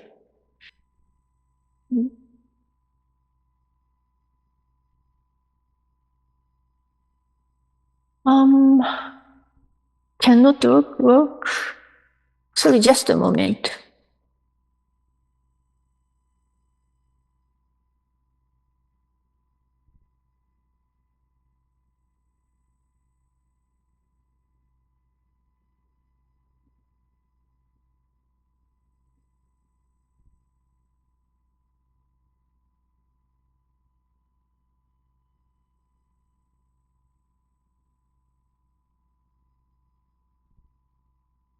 So, sorry, my computer doesn't work.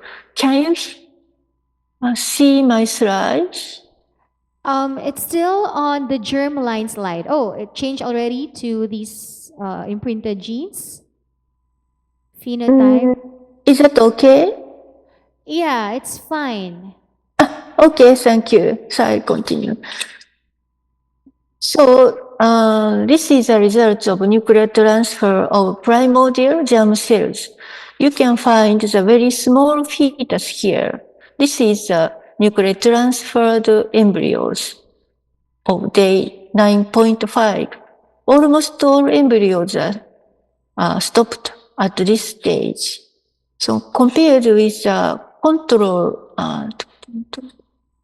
here, you can please see these right photos.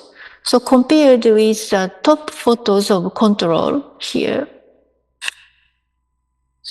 the middle one is nuclear transferred conceptaceous. Almost phenotype of nuclear transferred embryos was similar to androgenesis, like long spine showing here, showing in the right two photos. So moreover, the expression pattern of imprinted genes were abnormal. You can see the left photos, down left photos, blue in the left down photos, you can find the control at the left side and nuclear transferred embryos right side. So in the left photo, you can find the blue or white expression pattern in IGF2 genes or KIP2 genes or H19 genes and IGF2 receptor genes. Blue shows the expression, positive expression pattern of imprinted genes. But if you can see the GC photos here, so you cannot see the blue signal or white signal. So it means that the imprinted gene did not express in these IGF2, KIP2, and IGF2 receptor genes. And also overexpression in H19 cell, in H19 gene expressions in germ cell conceptaceous. So in conclusion, it was clarified that it was difficult to produce clone with PGCS, primordial germ cells, by nuclear transfer because of the abnormal expression pattern of imprinted gene. So this table is a history of developmental biology research, including Schuppelmann experiment, Briggs and King and Gordon's Flocks nuclear transfer, and McGrath and Salter pronuclear exchange, and Willardson and Wilmot. The last two works are somatic cell nuclear transfer in mammals. This table is a history of Here, this table is a history of somatic cell nuclear transfer. You can find that somatic cell nuclear transfer was succeeded in lots of species. You can see the animal species column. Red one are the endangered animals. So it seems that somatic cell nuclear transfer was a great tool for cloning. But the successful rate is still low, showing in the next slide. This slide shows the successful rate of SCNT, somatic cell nuclear transfer. Mouse, rat, rabbits, pig, bovine, and sheep. Average rate in blastocysts and offspring after nuclear transfer was low even in intra-species somatic cell nuclear transfer. Why is the success rate so low? There are so many possible reasons to be solved. Today, we have not enough time to explain, so I cannot explain in detail, but there are problems to be solved in each steps in nuclear transfer, showing here. Now, I must go to the next step, current research overview and future prospects, especially manipulation of pig oocytes. So far, we have mainly discussed mice and bovine. Pigs are common livestock in many countries and recently focused in medical field. But unlike mice and other animals, it is not easy to manipulate pig eggs and early embryos. Even though IVF, ICSI, intracytoplasmic sperm injection, and IVM, in vitro maturation, were examined for a long time. Especially, it is well known that pig oocytes are highly sensitive to low temperature. This means that pig oocytes cannot be used as a convenient experimental samples like bovine or mice. This is a historical progress in understanding the low temperature sensitivity of pig oocytes and embryos. This special problem was first found in the pioneering studies on cryopreservation of gametes. Then, high sensitivity of pig oocytes and embryos to low temperatures was discovered, and its cause and overcoming strategies were elucidated. We are interested in that, but today, in the next story, I will show you some convenient storage method of pig oocytes without cryopreservation. This paper is very new. It's our paper. And we found that the pig oocytes can be stored for a short period without cryopreservation, but just continue the in vitro culture with a special culture condition. We use pig oocytes, so we must do IVM, in vitro culture. GB oocytes were collected from ovaries, and after culture in vitro for proper time, oocytes matured into healthy and functional M2 phase oocytes. If you continue the culture in the same condition, oocytes become over maturation. You can see the B column and lose the ability to develop to further. We are thinking if oocytes can be extendedly cultured in vitro without over maturation. You can see the C column. We examined the preservation time, medium, and supplement that are hopefully useful for the extended or preservation culture. After extended culture, oocytes are parthenogenetically activated or nuclear transferred, or check the oocyte quality or plasmic quality, especially by Ross and GSH and mitochondrial activities. This is the result to examine the extended culture medium. After extended culture, oocytes were parthenogenetically activated. It is clear that the PGM medium is better, MPGM, modified PGM medium, is better than NCSU37, modified NCSU37, medium for the extended culture. Next, effective supplement for extended culture was examined.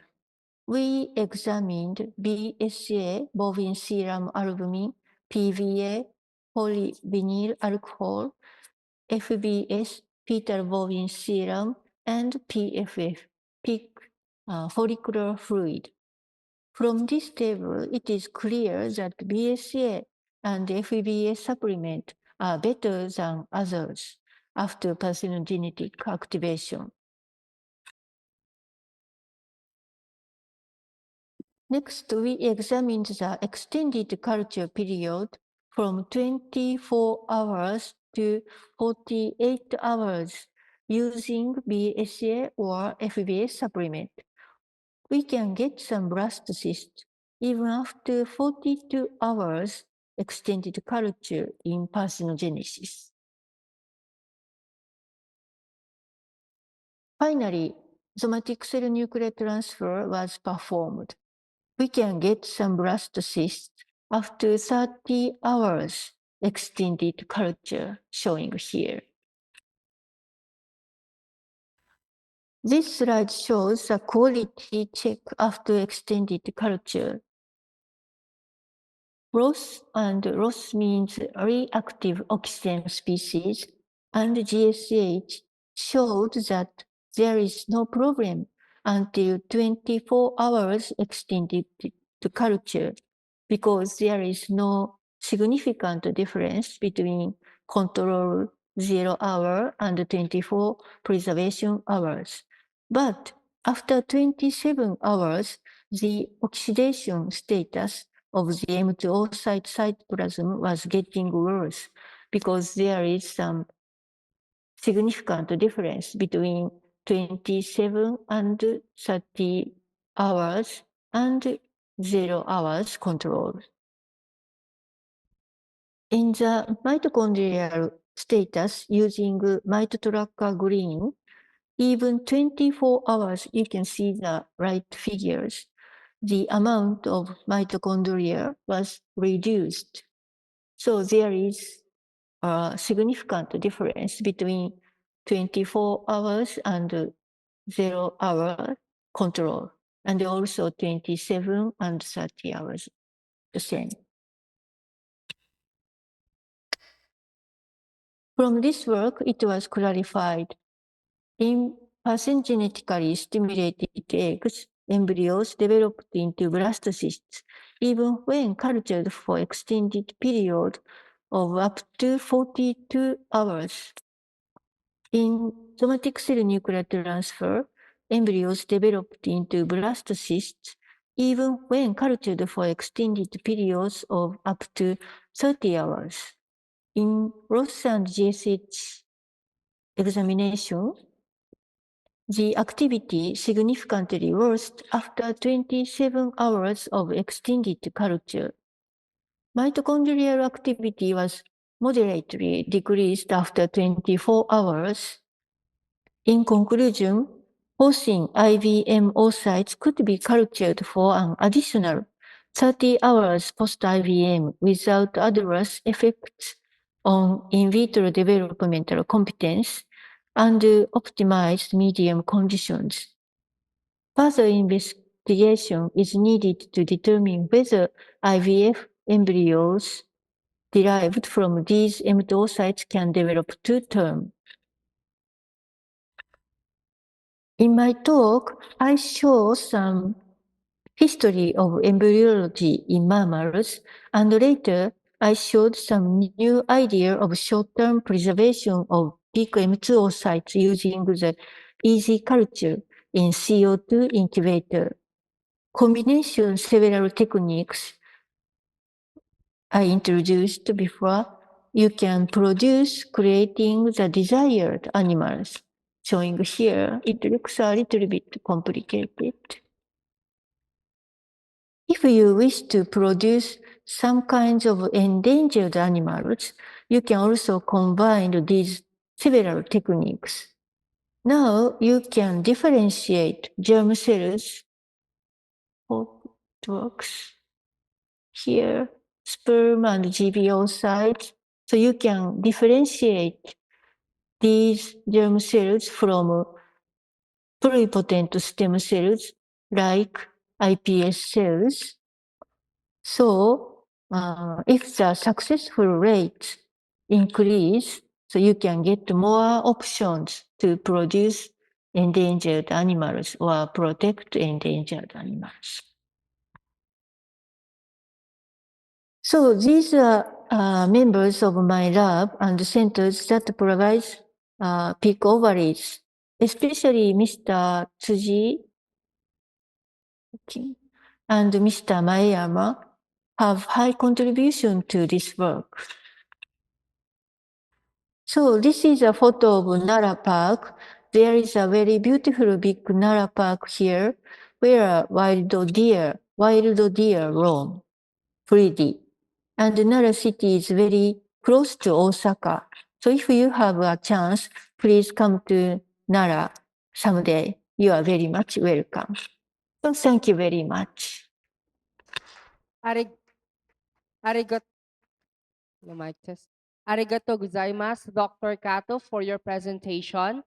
So Dr. Kato has shared some valuable insights on the future prospect of egg and early embryo manipulation technology. And now we're ready to hear your thoughts and questions. So any question from our in-house audience and live audience? Okay, so we have question here.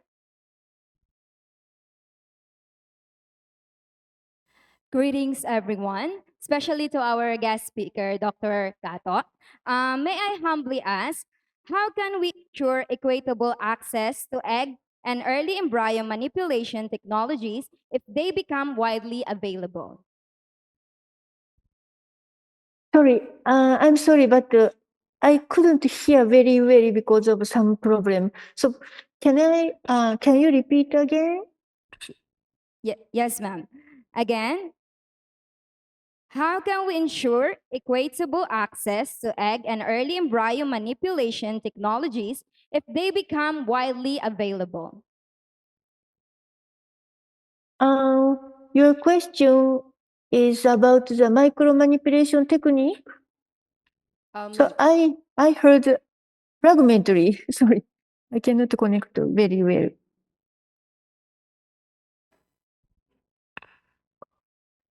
Sorry, but is your question about the micromanipulation technique or facilities?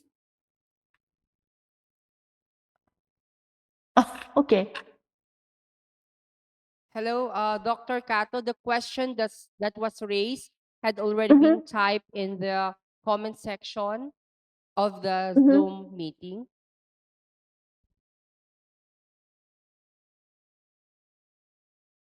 The question that was raised had already been typed into the comment section of the Zoom in meeting. Yeah. Okay. Thank you very much for your very nice question. So now I can see the question. How can we ensure equitable access to egg and early embryo manipulation technologies if they become widely available?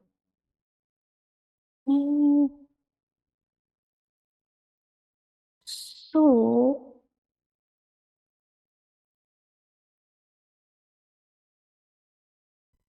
how can we ensure?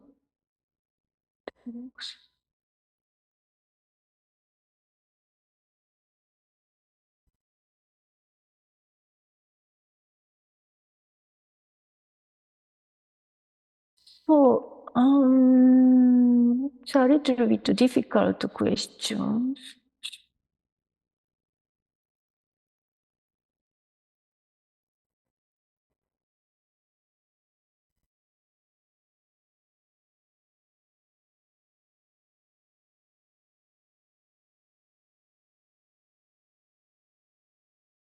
Oh,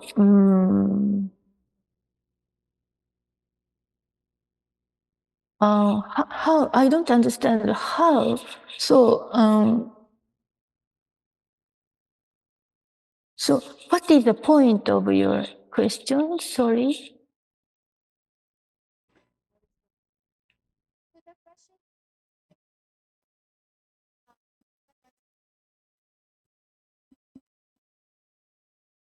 again po. The question is, how can we ensure equitable access to egg and embryo manipulation technologies if they become widely available? Yeah, I can see, I can read the question. So, what is the nuance of how?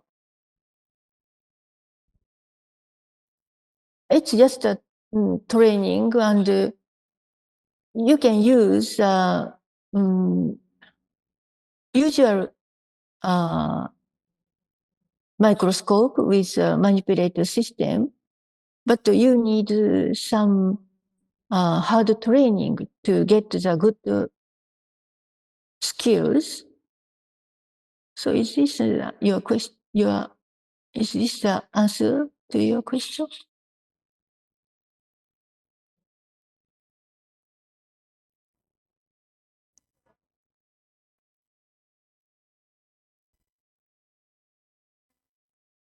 Yeah. I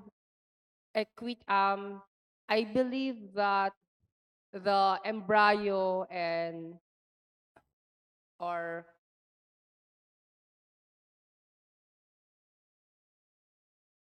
is not yet accessible to low farmers.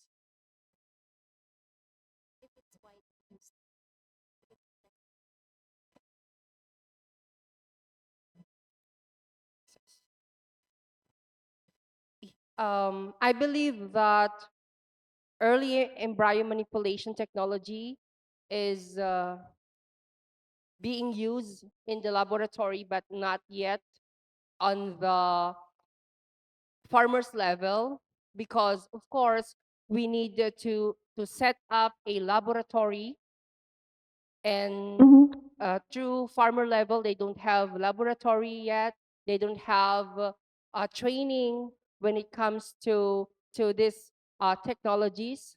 So I guess it is not yet equitable to a local farmer. Yeah. Okay. Now I see it. Micromanipulation technique is a little bit special in the field of animal reproduction because, as you said, we need clean laboratories. Otherwise, the microscope is very easy to damage by the dust or small particle sands or something like that. So at first, you need a clean laboratory because if you manipulate the frog eggs, that's very big. So you can manipulate using the very simple microscopes. But if you treat bovine or sheep or something like that, mammalian oocytes, the diameter of these oocytes are very small. So you need a high focused microscopes and micromanipulator. So in that case, it's very difficult to work in the field level. So I think I can only say that we need clean laboratories to do that. Or you have a collaboration with some university having that kinds of equipment. All Is right. that okay for you? All right. So thank you so much, Dr. Kato. Once again, let's give a round of applause to Dr. Kato. Yes, thank you very much. I enjoy it. Thank you Have a very good much, Thank Dr. you. Yako Kato from Kindai University Department of Advanced Bioscience. Thank you so much. Thank you very much. All right, now we will move on to our next speaker. A while ago, of course, he's already joining us today, Mr. Pionetti Louis. He will introduce his research on coconut charcoal for soil enhancement. Again, imagine turning waste into wealth. Good afternoon, Dr. Louis or Mr. Louis. Good afternoon, everyone. Hi. hi. We can already Hi. see you and also hear you well. Do you have your presentation? And you may now share it with us. Sure.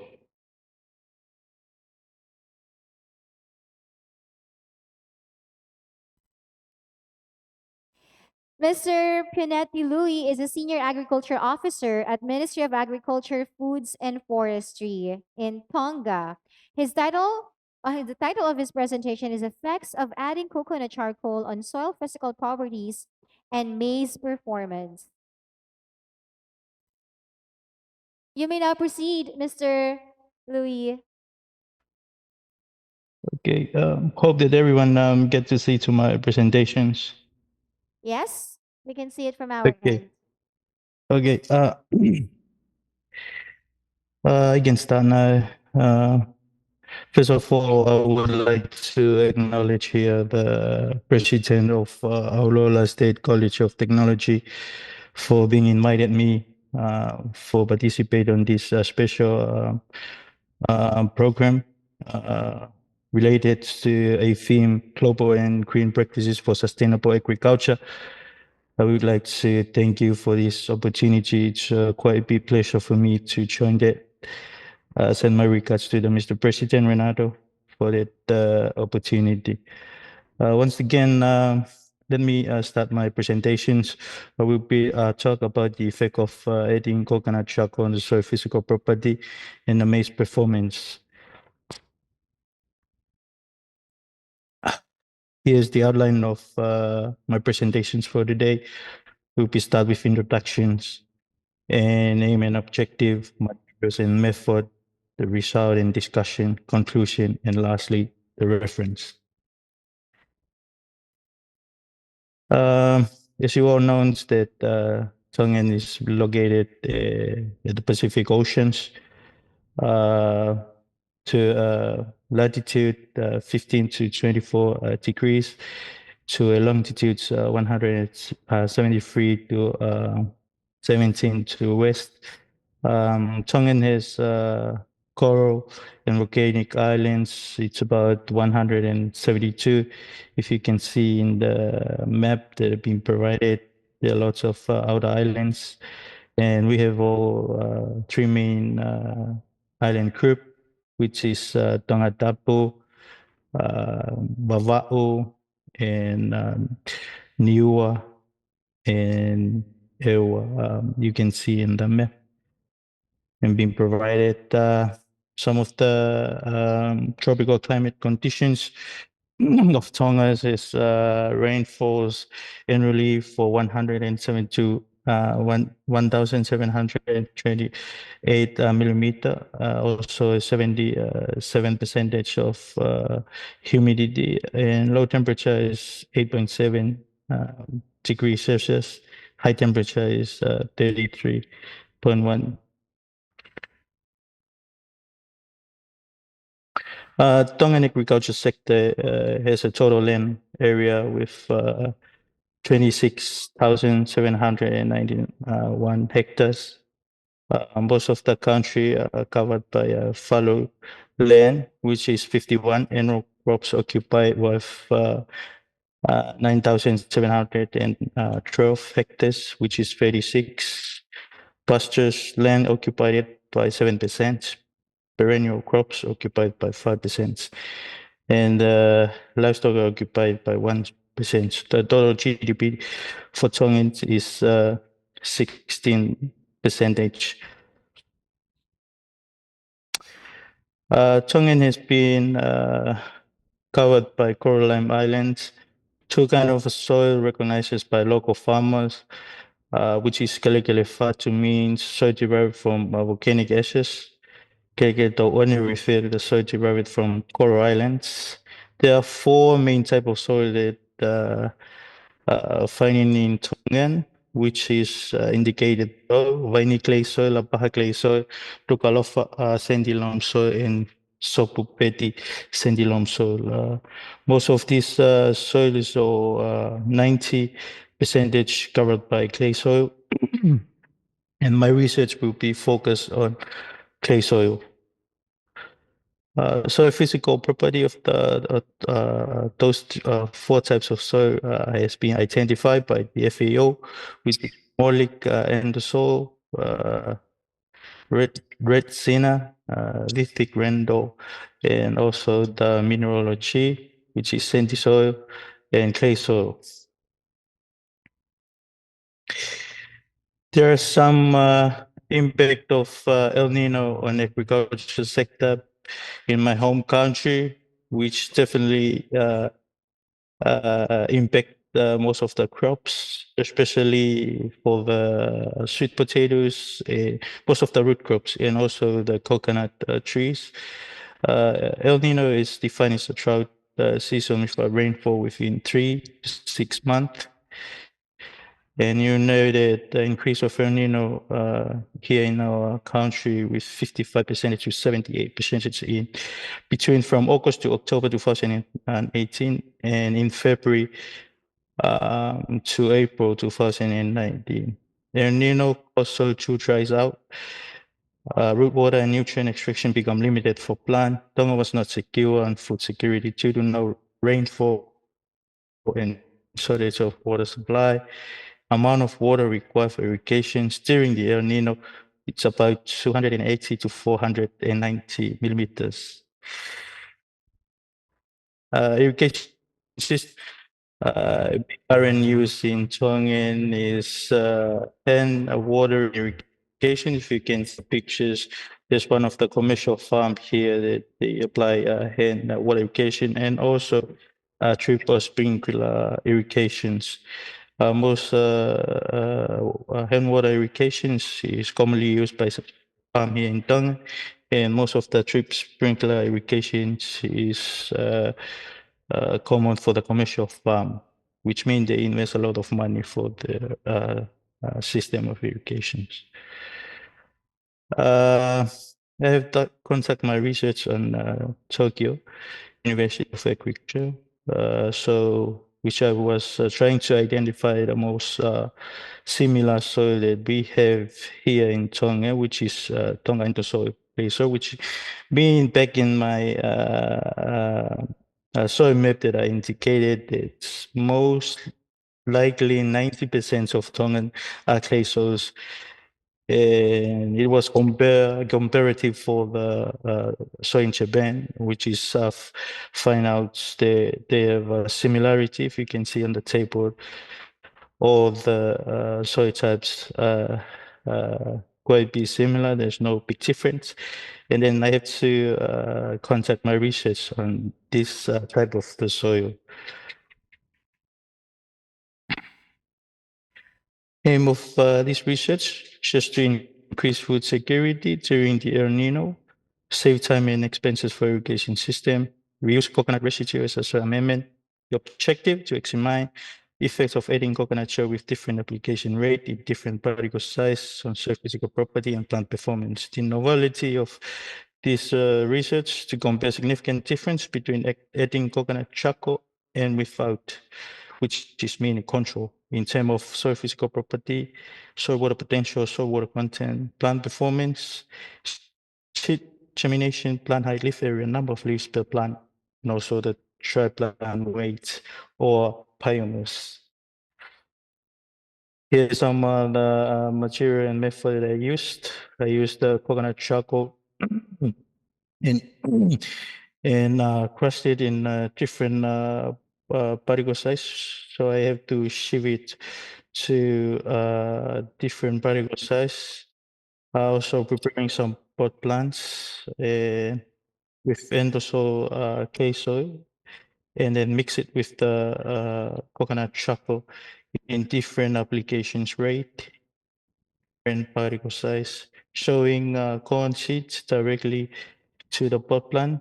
3 seeds has been showing directly just to observe the plant performance and also ensure the seed germinations, the percentage of seed germination, which one is most suitable and most effective of due to applying coconut charcoal.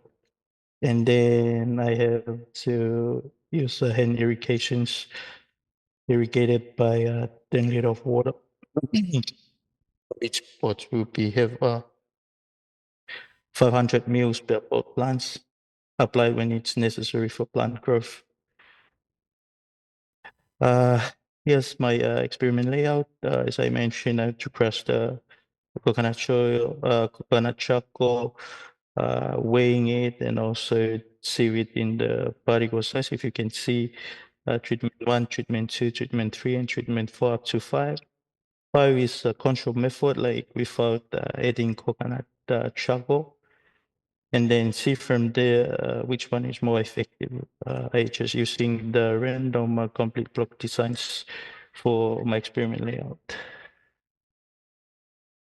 Also, I had to install the soil water content sensor just to measure the soil water matrix potential and also the soil moisture contents. Those are the two different methods that I have used to measure the soil moisture and also the soil water content. It's well known that soil water metric potentials it's more advanced. This sensor used to be identified a water has been moving along the soil. Some they are moving downward, which is gravitational water, pressure potential, osmotic potential. There are different way of, and there are some water that being absorbed by plants, which is a dash water. It's more attractive outside and soil particles. So that water is more suitable for plants and also the capillary water. For the seed germinations, I used to determine the seed germination by counting the number of seeds being germinated in each pot plants. Plant height, determine the plant from the crown up to the tip at the top of the plants, leaf area, number of leaf per plants, try plant weight. As you can see the pictures on the right, this is the measuring the plant performance. Those are the pyramid of plant performance that I use visual observation and collecting the measurement. Here's my experiment conducted in the laboratory, checking the soil sample for using the soil suction methods, and also insert the sensor and try to compare which one is more effective in terms of soil water retention. And using the, if you see the Mickey lamp, it's based above the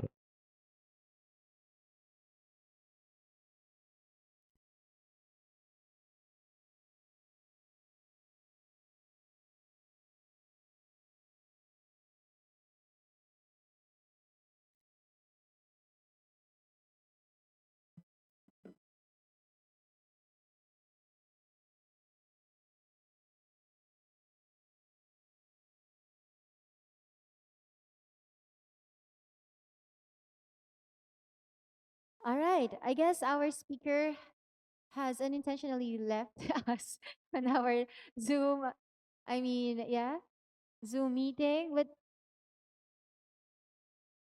we'll try to reach out to him ASAP. If you do have questions to our speakers, feel free to leave them on our comment section, whether you're on Zoom or on Facebook.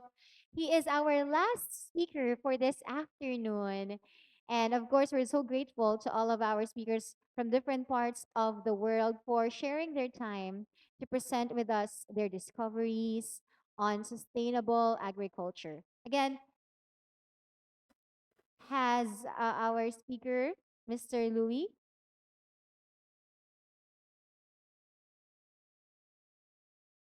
joined again?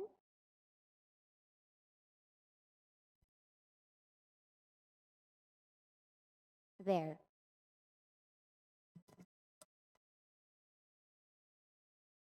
Hello, Mr. Louis. You're back.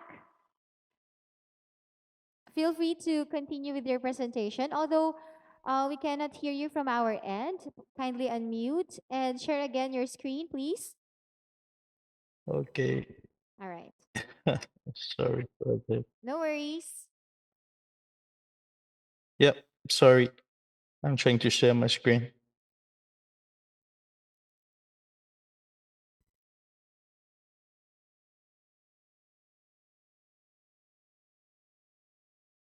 Did everyone been able to see my slide?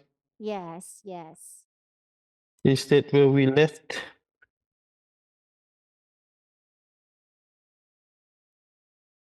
Is that where we left? Or I need to be back more? Yes, according to, yeah, some said yes, some said no. So do you need me to continue from there or I have to go back for Okay po. I what think on this slide, after this slide. after this slide? Okay. Let me. Oh, say it again. This one? Yes, yes, on seed germination. Okay, okay. That's where I have a network problem. Eh?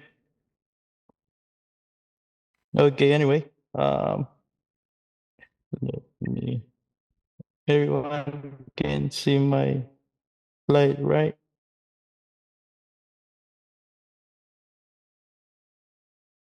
Can I continue from here? Hello? Hello? Hello, Doc. Hi, Sir Louis. Yes. Okay, okay, okay, okay.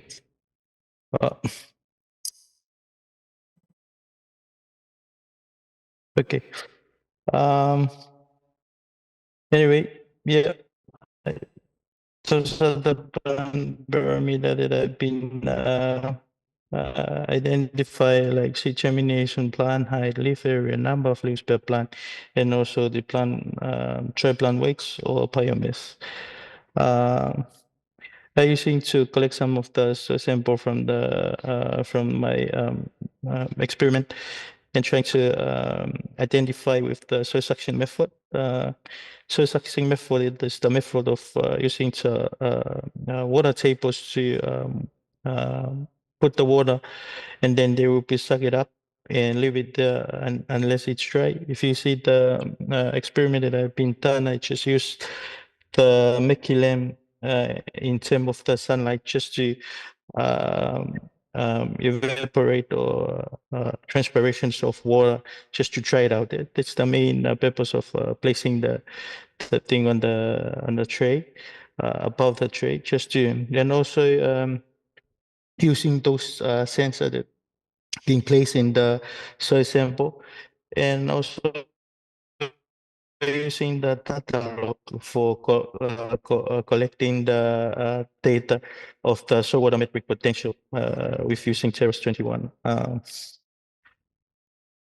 this is the outcome of my experiment. If you can see here,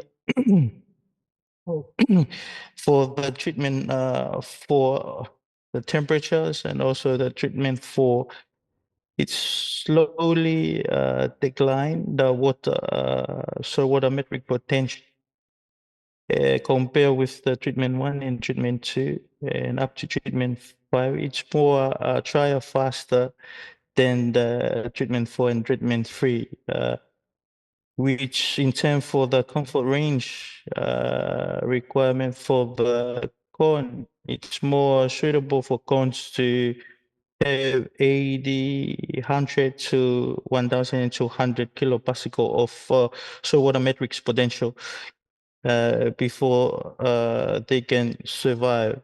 If it's below than that, then there will be some stress for the plants. So in this case, if you can see the graph, I have been integrated here.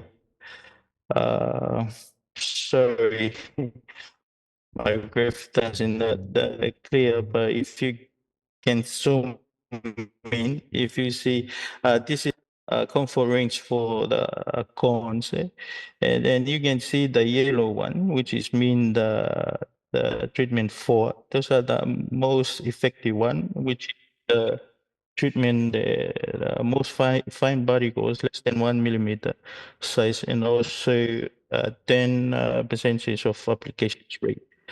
They can hold water more longer. It's about 3 weeks to 4 weeks, which almost month compared with the control one without adding water. It will be dry in this after 1 to 3 days, and it's require irrigation. If you can see from there, the difference between the water retentions, it's most suitable for treatment for using the fine particles and application spray compared with control. So it's more effective. If you see there a significant difference in treatment for a circle with the red circle. If you see that it's a high value of a significant compared with the treatment 5 and the rest of the treatment. But the rest of the treatment 1, 2, and 3, which apply coconut charcoal but in different particle size and applications rate. So that's the ideally of how I conducted my research and see if there are significant impact on the coconut charcoal in terms of soil water retention in the soil. You can see here more clearly, I've been applied also in the greenhouse. And if you see here, the control method has been compared with the rest of the coconut charcoal treatment. They being applied coconut charcoal, it's remain at the top, which is mean that they can hold and retention water capacity in the soil in longer than the control one. But if you see here on the image, they've been display here the plant performance. You see the treatment 5 it doesn't grow well compared with treatment 4 and the rest of the treatment 1, 2, 3. Anyway, so watermetric potential versus soil watermetric water content.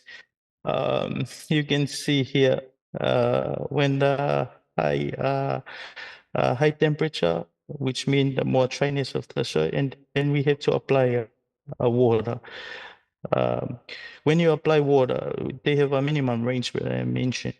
So you have to make sure that the water you have applied to the soil has been enough for the plant to survive. If you apply too much, it will be affected the plant. If you apply too low, it will be affected. So they have a comfort range that I mentioned, 80 to 100, 1,200 kilopascal, which will be more favorable for the plant growth. And also, if you see when it's coming for the just the right time to apply, then the thing will be neutral. And when it's too dry, you can't handle everything. There are some experiment I've been conducted, and so watermetric potentials and so watermetric water content.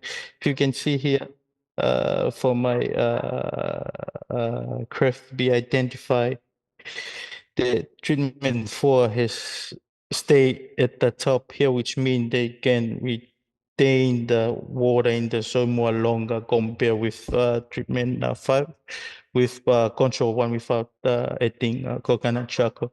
Each graduated decline sounds with the orange line there. So which means adding coconut charcoal is more effective during the time of El Nino or the drying periods.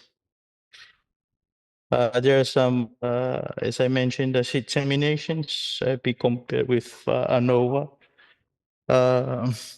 Sorry, we massive. I'm sorry for disturbing. Anyways, there's the seed germination is compared the number of seed be germinated in each pot plant. Sorry about the barking of the dog.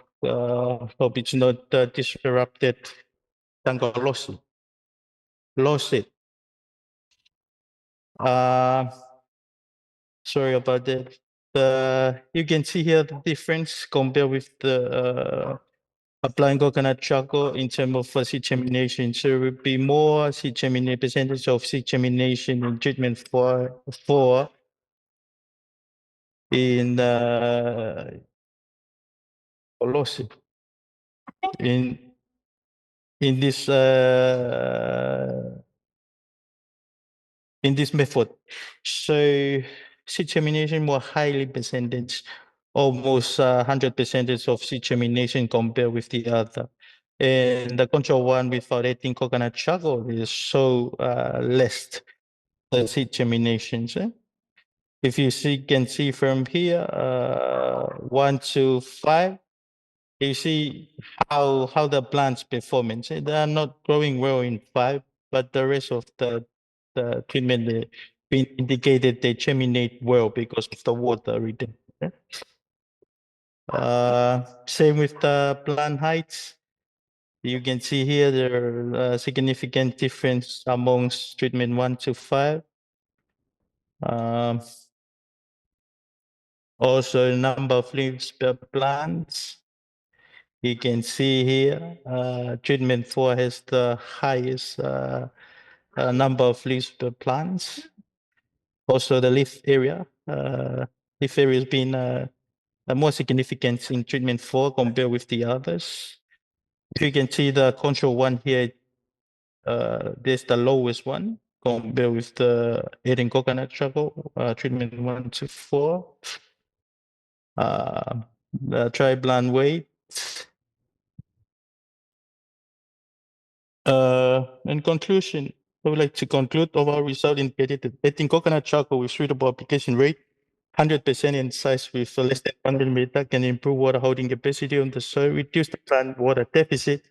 In addition, adding coconut charcoal can increase general plant performance. Therefore, coconut charcoal can be recommended as soil water amendment, can conserve water resources, reduce financial costs for irrigation and other expenses, such as installing of a good irrigation system and save irrigation labor time for small farmers.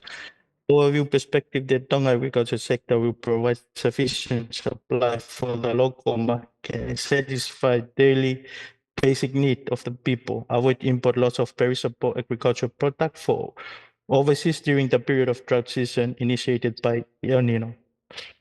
I think that's all for today. Thank you for your attention. Any questions? Thank you. Thank you. Thank you very much, Mr. Payonetelu. An interesting research on that emphasizes our call from shifting to organic methods that would solve perennial problems in agriculture. And I'm pretty sure our students from the ASCOT Basal campus learned a lot from the methods that you showed, since most of our students are into alternative organic agriculture methods and products and growth and performance. Okay, so I think we still have time for one question from the participants. Anyone? Sir?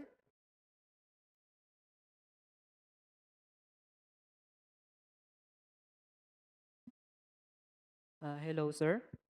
I'm Engineer Mark, a faculty of ASCOT. My question is, while the study confirms short-term benefits of coconut charcoal, how does its continuous application affect soil microbial communities, organic matter decomposition, and nutrient cycling over multiple growing seasons?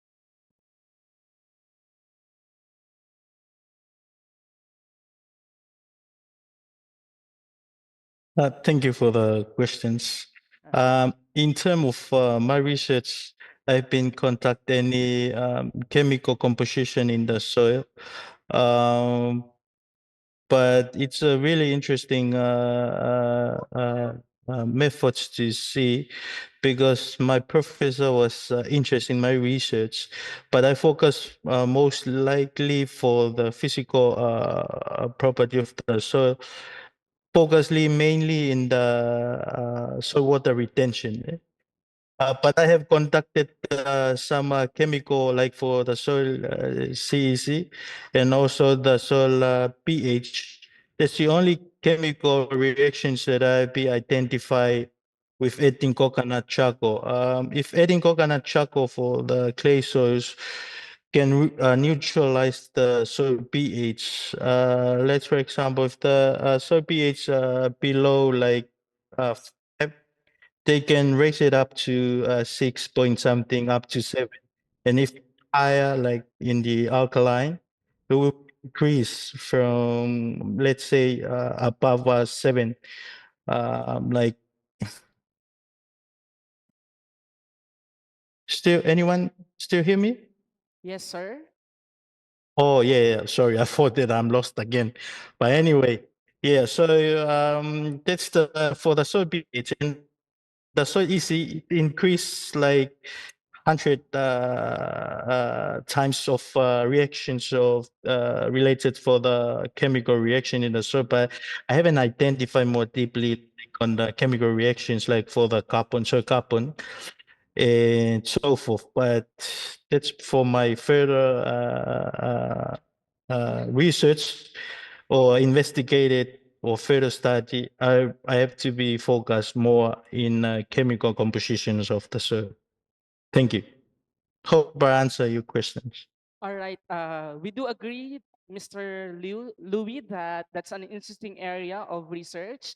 And I think our institution can partner with thinking about the impact of long-term application of charcoal to microbial biodiversity. Okay, and with that, once again, let's give a round of applause to Mr. Payonetti Louis. Thank you. Thank you, Dr. Louis, and thank you, Dr. Christian Santiago. One key takeaway from Mr. Louis' research is how coconut charcoal improves soil's water retention, an absolute game changer, especially with rising temperatures right now. And for busy farmers like us, Dr. Jocelyn, this means that less frequent watering while keeping crops hydrated for longer. With Aurora province's abundant coconut supply, could this be the next big move toward climate smart farming? Thank you once again to Mr. Louis with this eye-opening discussion. Maraming salamat po to you. Thank you very much.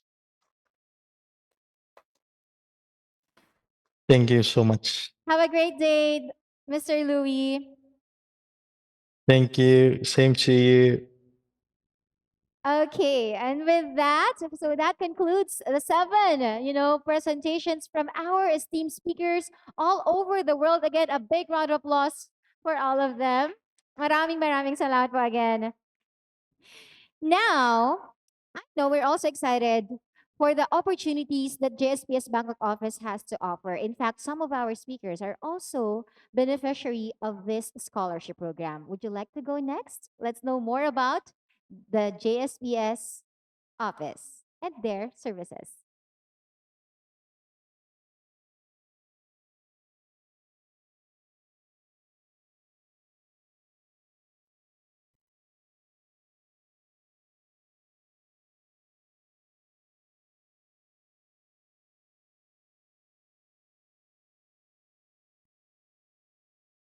Oh, before I forget also, can we ask first pala a group photo with our speakers, especially with the last presenter, Dr. Louis, while we are still looking for our video about the JSPS program? Can we invite Dr. There. I'm sorry. So let's have this video first. Thank you. Hello, thank you for the opportunity to speak with you today. I would like to introduce JSPS and our international programs. JSPS is one of the funding agencies of Japan, established in 1932. Annual budget is about $2.0 billion US. We support curiosity-driven research activities. It means, in principle, we don't decide any specific theme in advance. and we leave it to each individual researcher's curiosity. We call it in other words a bottom-up approach, so we cover all fields of not only the natural sciences but also of the humanities and social sciences. To realize this policy, we invite applications through open calls, and we work hard to ensure fairness in its review process through peer review. This slide shows our international programs. Our international programs focus on mobilizing researchers and building broad and strong international collaborative networks. These programs have 5 pillars, as shown here, and today I will introduce the programs shown in red. These pie charts show the number of researchers exchanged through our international programs. In fiscal year 2019, more than 3,000 foreign researchers were invited to Japan, including 43 from Philippines, and more than 4,600 Japanese researchers were sent abroad, including 69 to Philippines, through our international programs. Unfortunately, due to COVID-19, the numbers were significantly reduced in fiscal year 2020 and 2021. But in fiscal year 2022, it has been recovering to the level approaching as before the pandemic. JSPS has been carrying out bilateral programs in the form of joint research projects and seminars based on MOU for more than 50 years. This slide shows our basic scheme for carrying out bilateral collaboration. Under this scheme, JSPS and its counterpart funding agencies jointly select projects and provide matching funds. We have 5 counterpart agencies with MOU in ASEAN. In fiscal year 2024, we founded 10 new research projects out of 93 applications. This program lasts for 1 to 3 years, so we have 31 ongoing projects in this fiscal year. JSPS offers another bilateral program without MOU, called Open Partnership Joint Projects and Seminars. In this scheme, JSPS supports researchers in Japan, and the counterpart researchers are not required, but expected to secure their own matching funds from any funding agencies. JSPS offers another bilateral program without MOU, called Open Partnership Joint Projects and Seminars. In this scheme, JSPS supports researchers in Japan, and the counterpart researchers are not required, but expected to secure their own matching funds from any funding agencies. This slide shows our international program for multilateral research collaboration, the Core-to-Core program. Application of this project requires the participation of 2 or more partner countries. It means Japan, 1 ASEAN country, and at least 1 other country. This slide shows ongoing multilateral collaboration programs between ASEAN countries and Japan in fiscal year 2024. 21 programs are now operated under this Core-to-Core program in ASEAN. This slide shows our fellowship programs for inviting foreign researchers to Japan. JSPS has a variety of invitation fellowship programs for overseas researchers, including PhD students and mid-career researchers. As you can see, despite of COVID-19 pandemic, postdoctoral fellows from Philippines are invited every year to Japan through this program. This slide shows our fellowship programs for inviting foreign researchers to Japan. JSPS has a variety of invitation fellowship programs for overseas researchers, including PhD students and mid-career researchers. As you can see, despite of COVID-19 pandemic, postdoctoral fellows from Philippines are invited every year to Japan through this program. This slide shows our fellowship programs for inviting foreign researchers to Japan. JSPS has a variety of invitation fellowship programs for overseas researchers, including PhD students and mid-career researchers. As you can see, despite of COVID-19 pandemic, postdoctoral fellows from Philippines are invited every year to Japan through this program. JSPS supports the activities of alumni associations of former fellows who have participated in JSPS fellowship programs. We offer Bridge Fellowship Program by which overseas researchers who participated in a JSPS fellowship program in Japan and joined an alumni association after returning their home country are provided opportunities to revisit Japan. We now have more than 8,000 members in 20 alumni associations. JSPS supports the activities of alumni associations of former fellows who have participated in JSPS fellowship programs. We offer Bridge Fellowship Program by which overseas researchers who participated in a JSPS fellowship program in Japan and joined an alumni association after returning their home country are provided opportunities to revisit Japan. We now have more than 8,000 members in 20 alumni associations. JSPS supports the activities of alumni associations of former fellows who have participated in JSPS fellowship programs. We offer Bridge Fellowship Program by which overseas researchers who participated in a JSPS fellowship program in Japan and joined an alumni association after returning their home country are provided opportunities to revisit Japan. We now have more than 8,000 members in 20 alumni associations.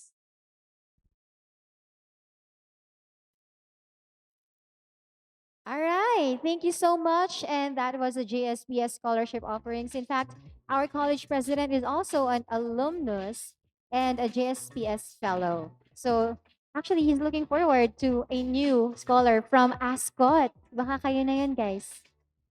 Okay, so with that, let's hear from the Vice President for Administration, Planning, and Finance, his final thoughts on today's discussions. Once again, we have Dr. Oscar Barawi Jr. Good afternoon po, VP.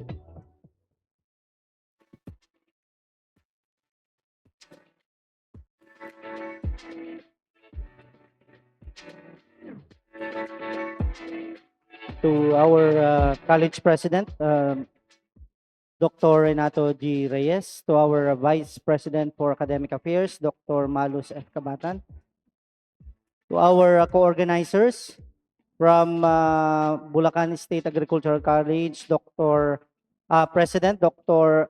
Jameson H. Tan, to the President of Occidental Mindoro State College, Dr.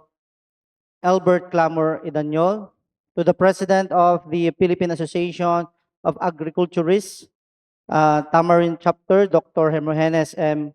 Paguya, to the Executive Director of the JSPS Bangkok Office, Dr. Yoshio Otani, and to our distinguished guests, of course, the esteemed speakers and dedicated participants, a very warm good afternoon to all of us.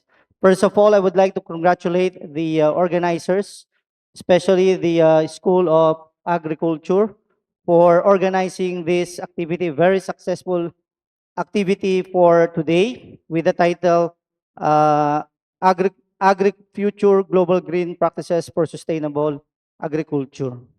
As we conclude Agri-future Global Green Practices for Sustainable Agriculture, let us reflect on the wealth of knowledge we have shared and inspiring solutions we have explored. Today's discussion have reinforced the urgent need for sustainable agricultural practices that balance productivity, environmental stewardship, and food security. As a researcher myself, my previous researches is on agricultural application, more on smart farming. From climate smart farming to innovative green technologies, we have seen that the path forward requires collaboration, innovation, and commitment. Each of us, whether policymakers, farmers, researchers, or advocates, has a vital role in transforming agriculture for more sustainable and resilient future. Let this event serve not as an ending, but as a catalyst for action. The insights we have gained must now translate into real-world initiatives that empower communities, protect our ecosystems, and ensure the greener tomorrow for future generations. Again, a warm welcome, a warm afternoon to all of us, and thank you very much for your participation, passion, and dedication for the future of agriculture. Together, let's cultivate the sustainable world, one farm, one field, and one innovation at a time. Thank you. Wow, thank you, Vice President Oscar C. Barawi Jr. Another message will be coming from the JSPS Alumni Association of the Philippines, or JAAP President, who is also our partner in this international webinar. Let's have Dr. Karl Marx Kiazon.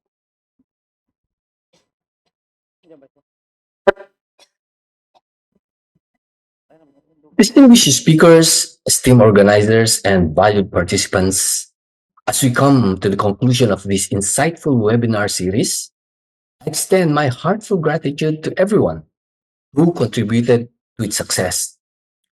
Hosted by JSPS Bangkok, JSPS Alumni Associations of the Philippines, Aurora State College of Technology, Bulacan State Agricultural College, Occidental Mindoro State College, Pampanga State Agricultural University, and the Philippine Association of Agriculturists, this series has been an extraordinary platform for sharing knowledge, fostering collaborations, and inspiring innovations in agriculture and allied sciences.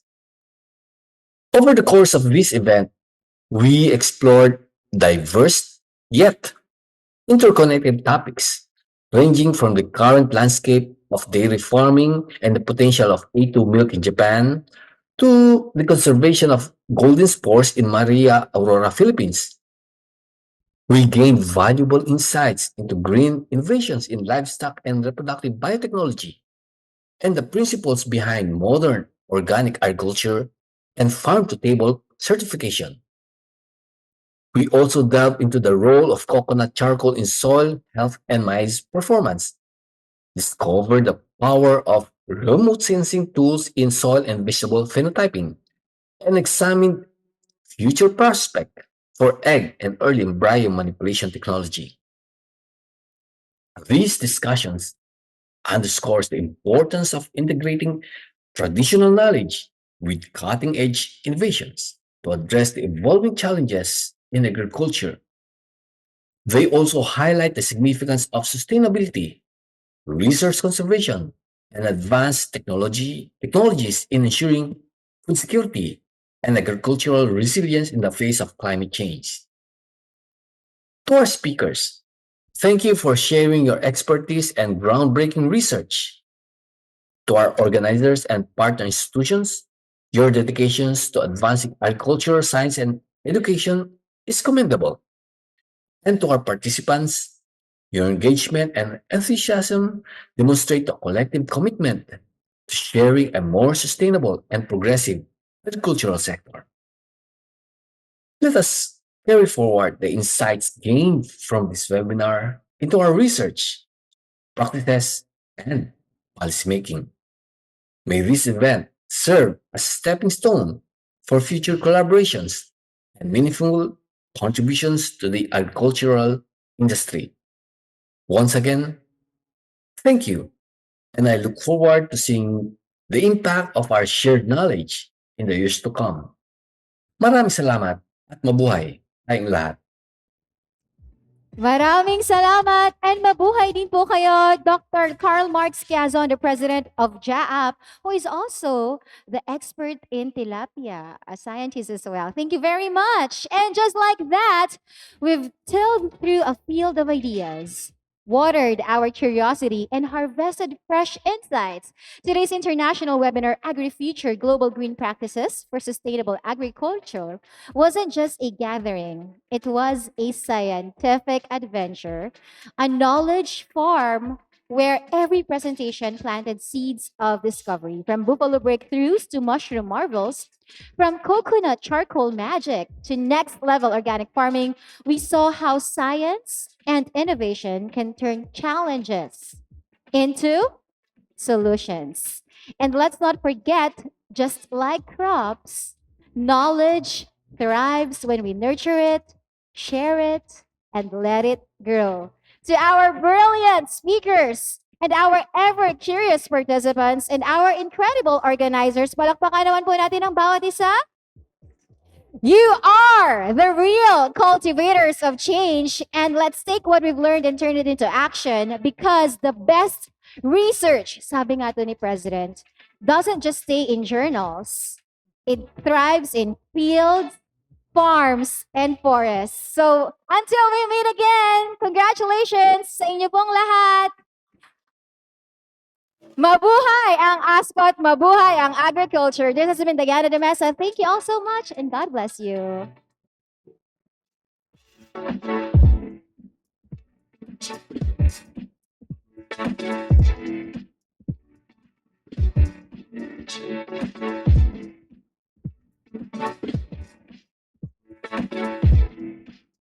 Okay, we may now end our live, but please let's have our picture taken for a souvenir photo. I would like to invite our key college officials together with our students, faculty, and staff. Let's have our souvenir picture, please. And also to our friends from DOST. Magandang hapon po. Thank you for joining us sa whole day niyo po. Thank you very much. Oh, sa Zoom. Oh yeah, group photo also daw sa Zoom. Yes, let's have a screenshot of all of our participants. Please turn on all of your cameras. Tara, students, tara, samahan natin si President in front. Ako gusto ko rin talagang maki-join here.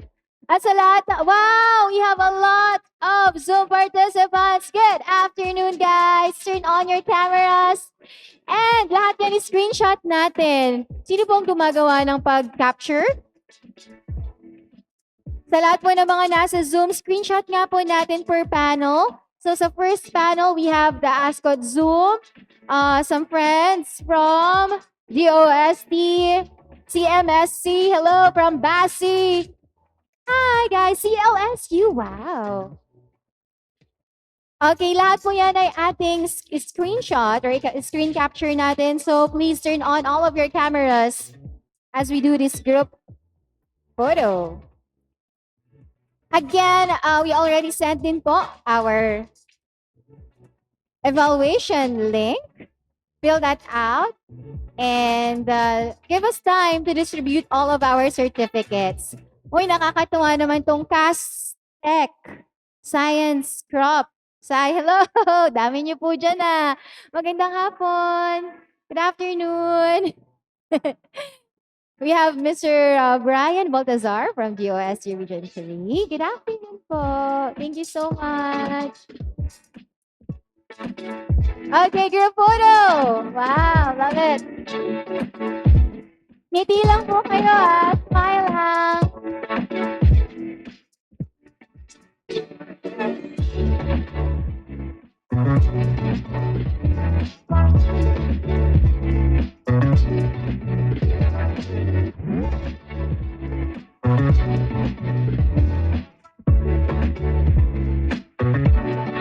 Okay, keep your cameras on. We're doing the screenshots.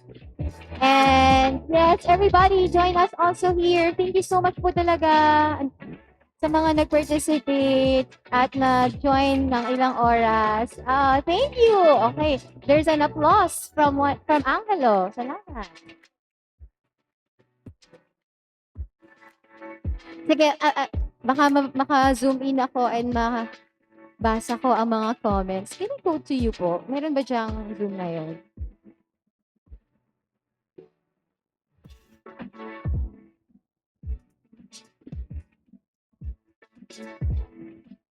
We will be keeping you posted, so please visit lamang po our official Facebook page for another international webinar.